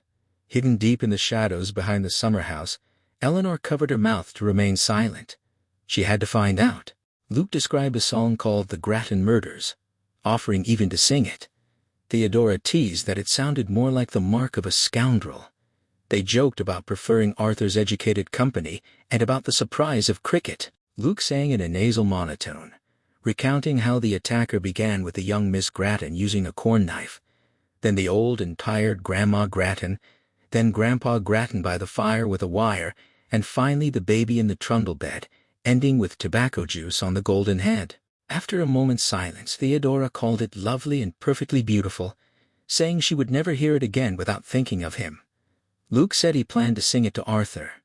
Eleanor wondered in the shadows when they would speak of her. Luke then wondered idly what the doctor's book would be like, and whether it would include them. Theodora supposed he would portray Luke as an earnest young psychic researcher and herself as a lady of undeniable gifts, but dubious reputation. They speculated on separate chapters for Mrs. Montague, Arthur, and Mrs. Dudley, hoping the doctor would not reduce them all to figures on a graph. Luke wondered what cool activity they could find on this warm afternoon. Theodora suggested asking Mrs. Dudley for lemonade. Luke proposed exploring instead, following the brook up into the hills to discover its source, perhaps a pond where they could swim or a waterfall. They agreed, and ran laughing down the path toward the house. Eleanor heard their footsteps receding.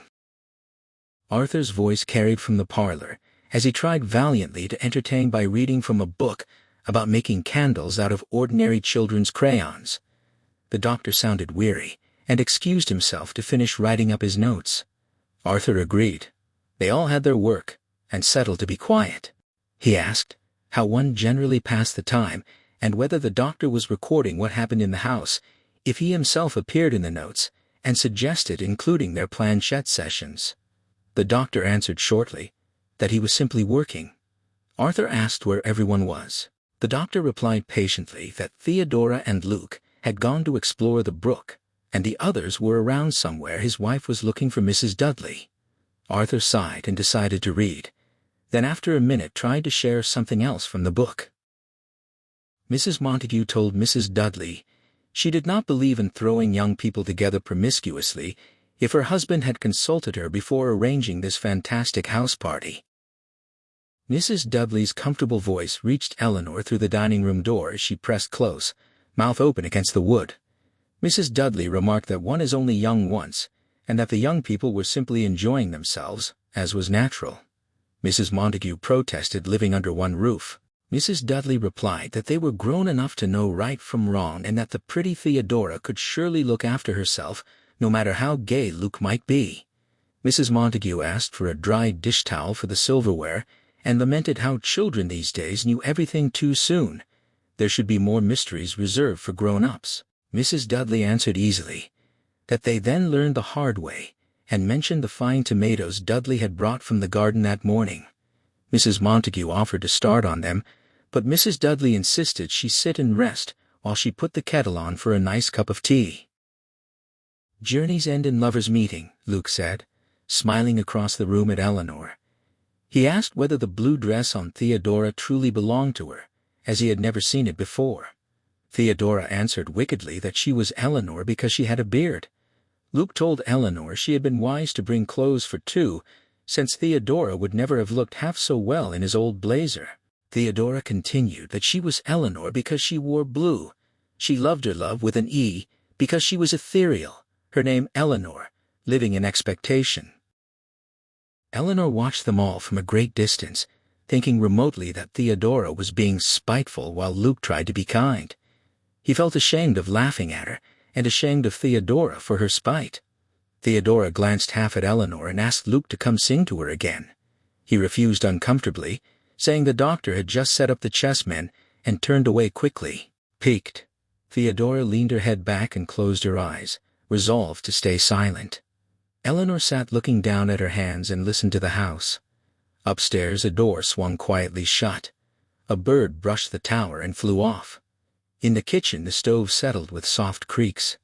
A rabbit moved through the bushes by the summer house. With her new awareness, she heard dust drifting in the attics, and wood aging. Only the library remained closed to her. She could not hear Mrs. Montague and Arthur breathing heavily over the planchette, or their excited questions, nor the books rotting or rust creeping along the iron stairway to the tower. In the parlor, she caught Theodora's irritated finger-tappings and the quiet click of chessmen. Then the library door slammed open. Sharp, angry footsteps approached. Everyone turned as Mrs. Montague marched in. On a sharp, explosive breath, she declared it the most infuriating situation.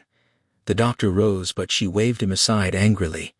Arthur followed sheepishly, slinking into a chair by the fire and shaking his head warily at Theodora. Mrs. Montague accused the doctor of lacking common decency. She and Arthur had come all this way to help, yet she met only cynicism and incredulity from him and the others. She demanded a little trust and sympathy for her efforts, but instead faced disbelief, scoffing, mockery, and jeering. Breathing heavily, red-faced, she shook her finger at the doctor. Planchette had refused to speak a single word tonight, directly because of his sneering skepticism. It might stay silent for weeks, as it had before when subjected to unbelievers. The very least he had expected, arriving with the finest motives, was a little respect. She shook her finger again, momentarily wordless. The doctor assured her that none of them would knowingly have interfered. She accused them of mocking and jeering, of skepticism even with Planchette's words before their eyes, and called the young people pert and insolent. Luke began to protest, but she brushed past him and sat down, lips tight, eyes blazing. The doctor sighed, started to speak, then stopped. He turned from his wife and gestured Luke back to the chess table. Luke followed apprehensively. Arthur wriggled in his chair and confided quietly to Theodora that he had never seen her so upset. Waiting for Planchette was a miserable experience, and she was easily offended, sensitive to atmosphere. He sat back, smiling timidly, convinced he had explained it. Eleanor barely listened, dimly aware of movement in the room. Someone was walking about. Luke seemed to pace, talking softly to himself, an odd way to play chess, perhaps humming or singing. She caught broken words. Then Luke spoke quietly from the chess table where he belonged. Eleanor looked at the empty center of the room and heard it clearly, someone walking and singing softly, "Go walking through the valley, as we have done before." She recognized the tune at once and smiled. They used to play that game. She remembered it well. Mrs. Montague continued to Theodora, still angry but softening under her sympathetic attention, explaining that Planchette was a delicate, intricate machine easily offended by any air of disbelief. How would Theodora feel if people refused to believe in her? The light voice sang on, perhaps a child's, sweet and thin on the barest breath. "Go in and out the windows, as we have done before." Eleanor smiled, remembering more clearly than Mrs. Montague's words about Planchette. Then came the next verse. "Go forth and face your lover, as we have done before." The melody faded. Footsteps moved close. A slight stir of air brushed her face, perhaps a tiny sigh against her cheek. She turned in surprise. Luke and the doctor bent over the chessboard. Arthur leaned close to Theodora. Mrs. Montague kept talking. None of them had heard it. The joy surged through her. Nobody heard it but me. Eleanor eased the bedroom door shut behind her, careful not to disturb Theodora, though she knew the other woman slept too deeply for such small sounds to matter. She reminded herself that she had learned to sleep lightly long ago, always listening for her mother. The dim hallway stretched before her, lit only by the faint nightlight above the stairs. Every door closed tight. Barefoot on the soft carpet, she moved silently, savoring the rare freedom of a house where no one would notice or care, whose footsteps stirred at night. She had woken with the urge to visit the library and quietly supplied herself with a reason she couldn't sleep, so she was simply going downstairs for a book. If questioned, that would be her answer. Warmth wrapped around her like a drowsy embrace as she descended the grand staircase and approached the library door. The heavy odor of decay hit her first. Turning her stomach, she recoiled, whispering her mother's name aloud before stepping back sharply. A clear voice answered from upstairs. Eleanor turned eagerly and hurried toward the staircase, calling softly for her mother again. A gentle laugh drifted down, pulling her breathless up the stairs. She paused at the top, scanning the hallway lined with closed doors. She spoke into the quiet, insisting her mother was somewhere nearby. The word echoed back faintly on the still air, repeating, "somewhere." Laughing softly, she followed the sound on silent feet to the nursery doorway, where the usual cold spot had vanished. She gazed up at the two grinning faces carved above the door, then knocked firmly, asking if her mother was inside. Mrs. Montague's voice answered from within, startled but composed, inviting whatever was there to enter. Eleanor hugged herself, suppressing silent laughter. No, not in there with her, and slipped away down the hall as Mrs. Montague continued calling, offering friendship and asking what troubled the visitor. She knew Mrs. Montague would not open her door despite her brave words. Eleanor pounded next on Arthur's door, hearing his sudden gasp of awakening. Dancing lightly on the carpet, she reached Theodora's door. Faithless, cruel Theo, she thought, pounded and slapped the wood, shaking the knob, urging her to wake. Then she darted to Luke's door and pounded again, willing them all to wake and share her disloyalty. None would open their doors, she realized. With glee they would huddle inside, blankets pulled close, shivering at what might come next. She hammered on the doctor's door too, daring him to step out and see her dancing through Hill House. Theodora's wild cry cut through the night. "Nell, Dr. Luke, Nell's not here." Poor house, Eleanor thought. I forgot about Eleanor. Now they would have to open their doors. She raced down the stairs as the doctor's anxious voice rose behind her, and Theodora called her name again. What fools they were. She would have to enter the library after all. Whispering for her mother, she stopped at the library door, nausea rising once more.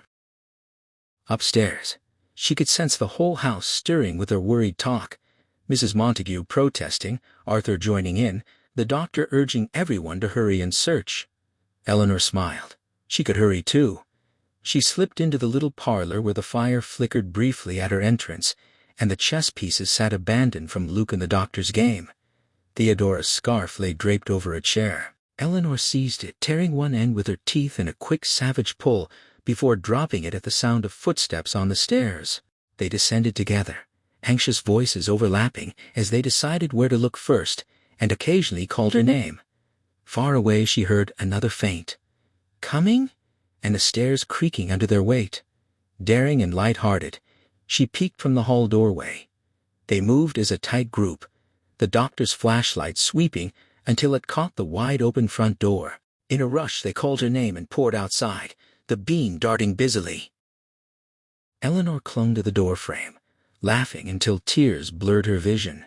What fools they were, so easy to trick, so slow and heavy, trampling through the house. She darted across the hall, through the game room and dining room into the kitchen with its multiple exits. This was good. She could slip any direction when she heard them. When they blundered back into the front hall calling for her, she slipped out onto the veranda into the cool night air. She leaned against the door, cool mists curling around her bare ankles, and gazed up at the heavy pressing hills. The house felt gathered safely into them, protected and warm. Hill House was lucky. "Eleanor?" Their voices came close again. She ran along the veranda and darted into the drawing room. Addressing the huge leaning statue, she curtsied and invited Hugh Crane to dance with her. Its eyes seemed to flicker and shine in the reflected lights that touched the gilded chairs and figurines. She danced gravely before it, then felt her hands taken as she moved to the old children's song about going in and out the windows. She danced out onto the veranda and circled the house again and again, invisible to them. As she passed a kitchen door, she imagined Mrs. Dudley shuddering 6 miles away in her sleep. She reached the tower, held tight in the house's straining embrace, and walked slowly past its gray stones without touching them. Then she turned, opened the great front door effortlessly, and stepped inside, as if it were her own home. "Here I am," she announced aloud. "I've been all around the house, in and out the windows, and I danced." Luke's voice called her name. Of all of them, she least wanted him to catch her. She begged silently, and ran without stopping into the library. "Here I am inside," she thought. It was not cold, but deliciously, fondly warm, light enough to see the iron stairways spiraling up to the tower and the little door at the top. The stone floor moved caressingly under her bare feet. Soft air stirred her hair, brushed her fingers, and breathed lightly across her mouth as she danced in slow circles. No stone lions, no Alanders. She had broken Hill House's spell and come inside at last. "I am home," she realized in wonder. Now to climb. Ascending the narrow iron stairway felt intoxicating, higher and higher, around and around, clinging to the slim railing while gazing far down at the stone floor. She thought of the soft green grass outside, the rolling hills, and the rich trees. Looking up, she pictured the tower rising triumphantly above the road that wound through Hillsdale, past the White House and flowers, past the magic oleanders and stone lions, all the way to the little lady who would pray for her. Time had ended all of that, was gone and left behind. "Eleanor?" For a moment, she could not place who they were. Guests at her table with stone lions, diners by candlelight, strangers met at an inn over a tumbling stream, someone who had ridden down a green hill with banners, someone who had run beside her in darkness. Then memory returned, and they fell into place. She hesitated on the railing. They looked so small and ineffectual below on the stone floor, pointing and calling urgently. "Luke," she said, remembering. They fell quiet when she spoke. "Dr. Montague, Mrs. Montague, Arthur." She could not recall the last one, who stood silent and apart. The doctor called up instructions, telling her to turn carefully, come down slowly, and hold the railing at all times. Mrs. Montague demanded impatiently what the creature was doing, her hair in curlers and dragon on her bathrobe, ordering Arthur to make her descend at once so they could return to bed. Arthur began to speak as Luke started up the stairs. The doctor warned him to be careful. The structure was rotted away from the wall. Mrs. Montague insisted it wouldn't hold both of them and told Arthur to move near the door. The doctor repeated his calm instructions to turn and descend slowly. Above her waited only the little trap-door to the turret. Eleanor pressed against it on the narrow platform, hammering futilely with her fists, willing it to open before they caught her. Glancing back, she saw Luke climbing steadily. He sounded frightened as he told her to stand still and not move. "I can't get away," she thought, and looked down. One face stood out clearly. "Theodora," she said.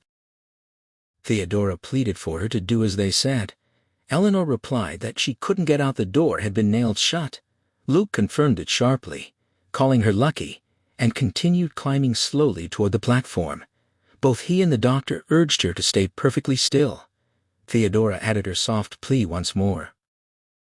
Eleanor looked down and felt the tower's dizzying drop pull at her, the iron stairway trembling under Luke's weight, the cold stone floor far below, the pale faces staring up.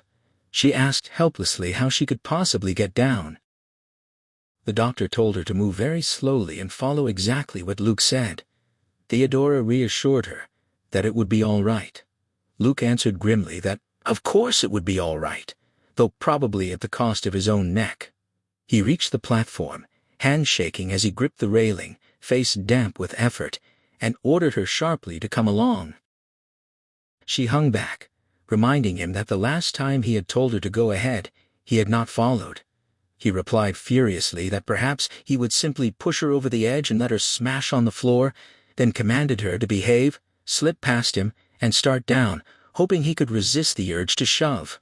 Meekly, she edged along the platform, pressing herself to the hard stone wall while he moved cautiously past. He told her to start down, he would stay right behind. The stairway shook and groaned with every step. She kept her eyes fixed on her white-knuckled hand clutching the railing, and on her bare feet, placing themselves one careful step at a time, never looking down again.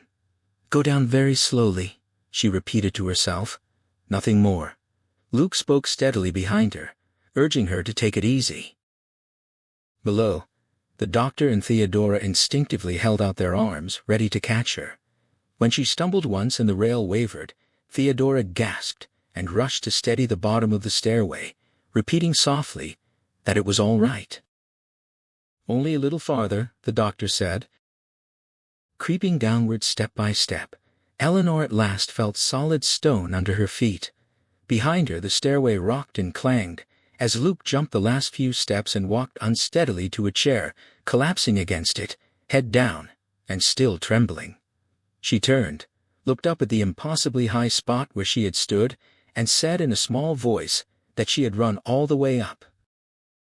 Mrs. Montague stepped forward from the doorway where she and Arthur had been sheltering. She asked with delicate distaste whether anyone agreed that this young woman had caused quite enough trouble for one night.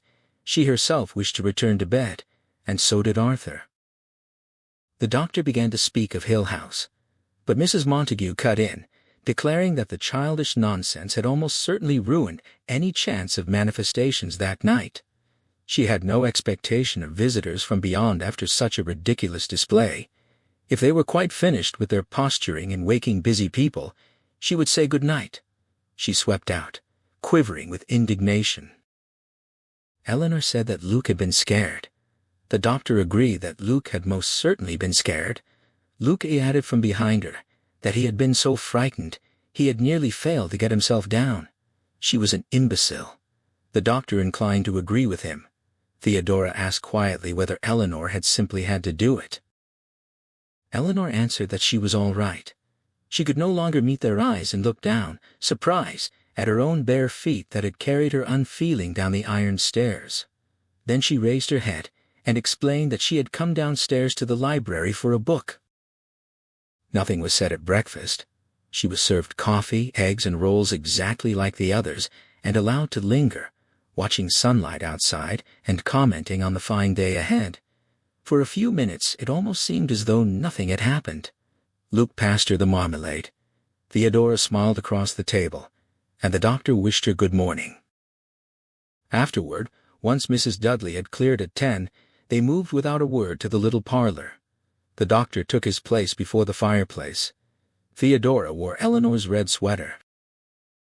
He told her gently that Luke would bring her car around, and Theodora would go up to pack for her. Eleanor giggled. That Theodora could not, she would have nothing to wear. Mrs. Montague shrugged and said she had examined the room herself naturally since none of the others had thought to. The doctor apologized, he had meant to but had assumed. Mrs. Montague interrupted that he always thought, and that was his trouble. She had examined it at once. Theodora confirmed to the doctor that her own clothes were perfectly fine. Mrs. Montague added that the room only needed dusting, which was to be expected when doors were locked, and Mrs. Dudley could not enter. The doctor's voice rose over his wife's as he told Eleanor how sorry he was and offered that if there was ever anything he could do. Eleanor laughed and said she could not leave, searching for words to explain. The doctor replied that she had been there quite long enough. Theodora stared at her and said patiently that she did not need the clothes, even if she had. She would not wear them now. Eleanor had to go away from here. Eleanor repeated, still laughing because it was impossible to explain, that she could not leave. Luke told her somberly that she was no longer welcome as his guest. The doctor suggested perhaps Arthur should drive her back to the city and see her safely there. She shook her head, feeling her heavy hair brush her face, and asked happily where she was supposed to go. The doctor answered that of course she was going home. Theodora added that she meant Eleanor's own little place, her apartment where all her things were. Eleanor laughed again. She told them she had no apartment. She had made it up. She slept on a cot in her sister's baby's room. She had no home at all. She could not return to her sister's because she had stolen the car. She laughed at her own words, hearing how inadequate and sad they sounded. Everything she owned in the world was in a carton in the back of the car, some books and things from when she was a little girl, and a watch her mother had given her. There was no place they could send her. She wanted to tell them she could go on and on, leaving her clothes for Theodora, wandering homeless, yet always returning here. It would be simpler and more sensible to let her stay. Instead, she said simply that she wanted to stay. Mrs. Montague announced importantly that she had already spoken to the sister. The woman had asked first about the car, a vulgar person, and had been assured there was no need for worry. The doctor had been wrong to allow her to steal the car and come here. The doctor began to reply but stopped, spreading his hands helplessly. Mrs. Montague continued that the sister expected her and had been most annoyed because they had planned to leave on vacation today. She scowled at Eleanor and said someone ought to see her safely into their hands. The doctor shook his head. It would be a mistake to send any of them with her. She must be allowed to forget the house as quickly as possible. They could not prolong the association. Once away, she would be herself again. He asked whether she could find her way home. Eleanor laughed. Theodora said she would go pack. Luke should check the car and bring it around. She had only one suitcase.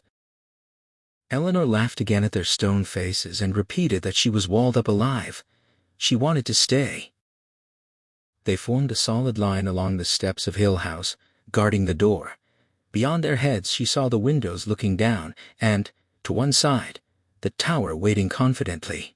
She smiled brokenly up at the house, at her own window, at the amused, certain face watching her quietly. The house was waiting for her now. No one else could satisfy it. She told the doctor that the house wanted her to stay. He stared at her, standing very stiff and dignified, as though he expected her to choose him instead, as though he could simply unwind his directions and send her back. His back was squarely turned to the house. Looking at him honestly, she said she was sorry, terribly sorry, really. He told her levelly that she would go to Hillsdale, then turn onto Route 5 going east at Ashton. She would meet Route 39, which would take her home. For her own safety, he added with urgency if he had foreseen this. She repeated that she was really terribly sorry. He said they could not take chances. He was only beginning to understand what a terrible risk he had asked of them all. He sighed, and asked whether she would remember the directions to Hillsdale, then Route 5. She was quiet for a minute, wanting to tell them exactly how it had been. At last she said she had not been afraid. She really had not been afraid. She was fine now. She had been happy. She looked earnestly at the doctor and repeated the word. She did not know what to say and was afraid she might cry. She did not want to go away from here. He answered sternly that there might be a next time. They could not take that chance. Eleanor faltered. Someone was praying for her, she said foolishly, a lady she had met a long time ago. The doctor's voice stayed gentle, yet his foot tapped with impatience. He told her she would forget all of this quite soon and must erase every memory of Hill House. He had been so wrong to bring her here. Eleanor asked suddenly how long they had been at the house. "A little over a week," he answered. "Why?" She said it was the only time anything had ever happened to her. She had liked it. That, he replied, was exactly why she was leaving in such a hurry. She closed her eyes and sighed, feeling the house all around her, the heavy scent of the flowering bush beyond the kitchen, the sparkling brook water over stones. Far upstairs, perhaps in the nursery, a small eddy of wind stirred dust along the floor. In the library, the iron stairway swayed while light glittered on Hugh Crane's marble eyes. Theodora's yellow shirt hung neat and clean. Mrs. Dudley was setting the lunch table for 5. Hill House watched, arrogant and patient. Eleanor looked up at the high windows and said she would not go away. The doctor showed his impatience at last and told her she would go away right now. She laughed and turned, holding out her hand. Luke came toward her silently. She thanked him for bringing her down the night before. It had been wrong of her, and he had been very brave. He agreed. It had been an act of courage beyond any other in his life, yet he was glad to see her going, because he would certainly never do it again. Mrs. Montague said that if she was going, she had better get on with it. She had no quarrel with goodbyes, though she felt they all exaggerated the place's importance. Still, they had better things to do than stand arguing when everyone knew she had to leave. The drive back to the city would take time, and her sister was waiting to start her vacation. Arthur nodded and remarked that he did not hold with tearful farewells. In the little parlor far away, ash dropped softly in the fireplace. Mrs. Montague suggested, perhaps Arthur should. The doctor answered strongly that, no, Eleanor had to go back the way she had come. She asked who she should thank for a lovely time. The doctor took her arm, Luke beside her, and led her to the car. He opened the door. The carton remained on the back seat, her suitcase on the floor, coat and pocketbook on the seat. Luke had left the motor running. She clutched at the doctor, repeating his title. He said he was sorry and goodbye. Luke told her politely to drive carefully. She said wildly that they could not just make her go. They had brought her here. The doctor answered that he was sending her away. They would not forget her, but right now the only important thing was for her to forget Hill House, and all of them. Goodbye. Mrs. Montague said goodbye firmly from the steps, and Arthur added goodbye and have a good trip. Eleanor stopped with her hand on the car door and turned. She said Theo's name inquiringly. Theodora ran down the steps to her, and said she had thought Eleanor was not going to say goodbye. She begged her to be happy, not to forget her someday. Things would be all right again. They would write letters, visit, and laugh over the crazy things they had done and seen and heard in Hill House. She had thought Eleanor was not going to say goodbye. Eleanor told her goodbye. Theodora touched her cheek timidly and asked if maybe someday they could meet here again and have their picnic by the brook. They had never had their picnic, she told the doctor, who shook his head while looking at Eleanor. Eleanor said goodbye to Mrs. Montague, to Arthur, to the doctor, hoping his book would be very successful. To Luke, she said goodbye, and goodbye again. Theodora urged her to please be careful. Eleanor slid into the car. It felt unfamiliar and awkward. She was already too used to the comforts of Hill House. She reminded herself to wave from the window and called goodbye, wondering if there had ever been another word for her to say. Goodbye, goodbye. Clumsily, hands fumbling, she released the brake and let the car move slowly forward. They waved back beautifully, standing still and watching. She thought they would watch her down the drive. As far as they could see, it was only civil. So now she was going. Journeys end in lovers' meeting. But I won't go, she thought, and laughed aloud to herself. Hill House was not as easy as they were. They could not make her leave simply by telling her to go, not if Hill House meant her to stay. She chanted aloud that they wanted her to go away. They did not want her any more in their Hill House. She could not stay here, but she could, she sang. They did not make the rules. They could not turn her out or shut her out or laugh at her or hide from her. She would not go, and Hill House belonged to her.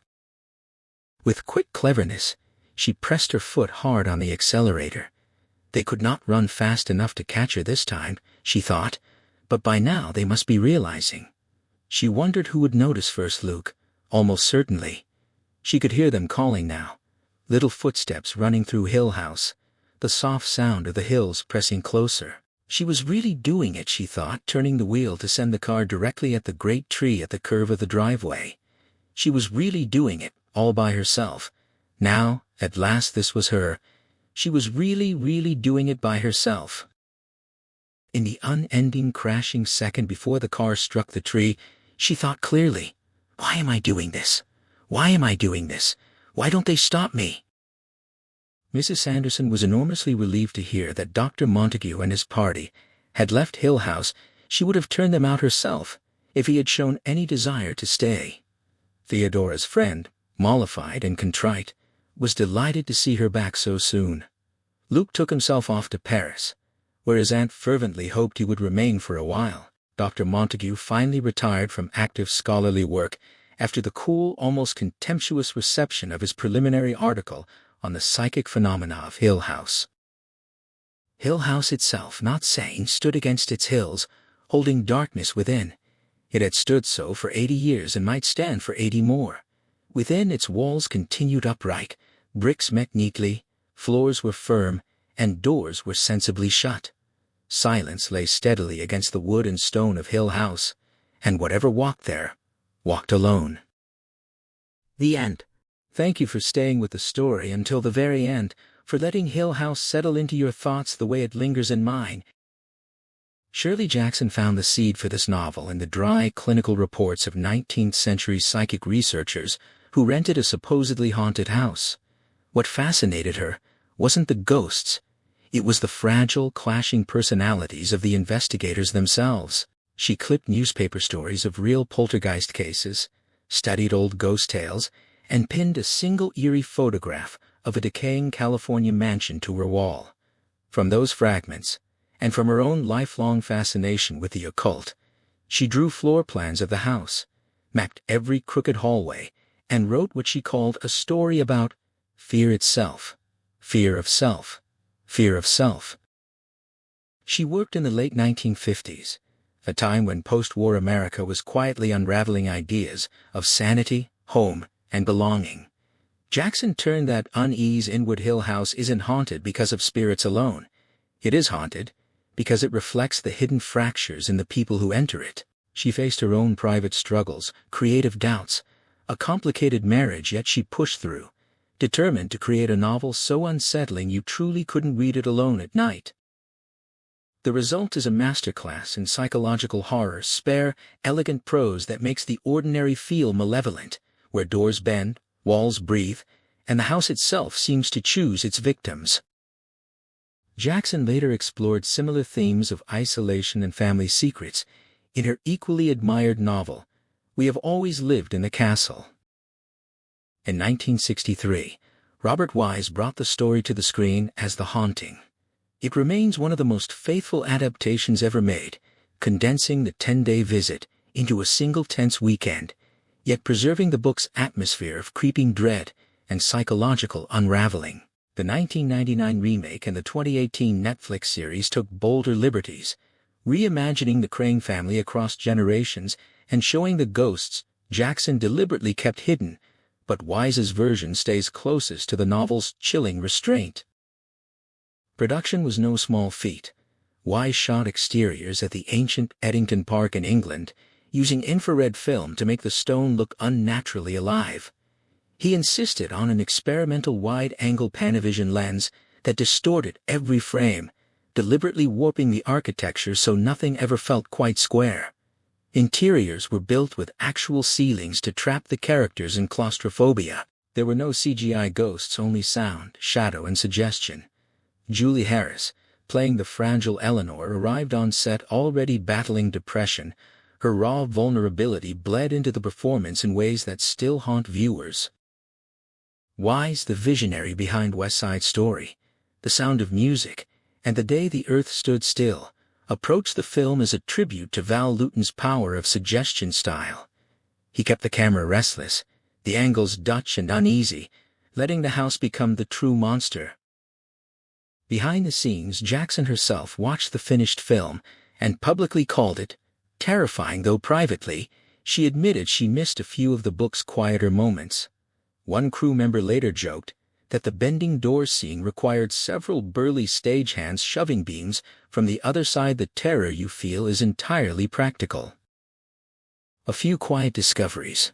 Most people miss Jackson once wrote that no live organism can survive absolute reality for long. Words that open the novel and echo through every adaptation. And yes, the house in her photograph was later revealed to have been designed by her own great-great-grandfather, an architect whose work she never knew until she chose that very image. If this retelling stirred something in you, I gently encourage you to pick up Shirley Jackson's original novel. The written word still holds layers, subtle shifts in perspective, interior monologues, and a precision of language that no screen can fully capture. If you enjoyed this journey through Hill House, liking the video and subscribing helps me bring more carefully crafted literary retellings to life. I read every comment, your thoughts, your favorite moments, even where the story unsettled you most. Share this with someone who loves a story that refuses to leave the mind long after the lights come back on. Whatever walked here, may it walk with you, only in the safest, most thoughtful corners of your imagination. Until the next haunted tale, thank you for listening.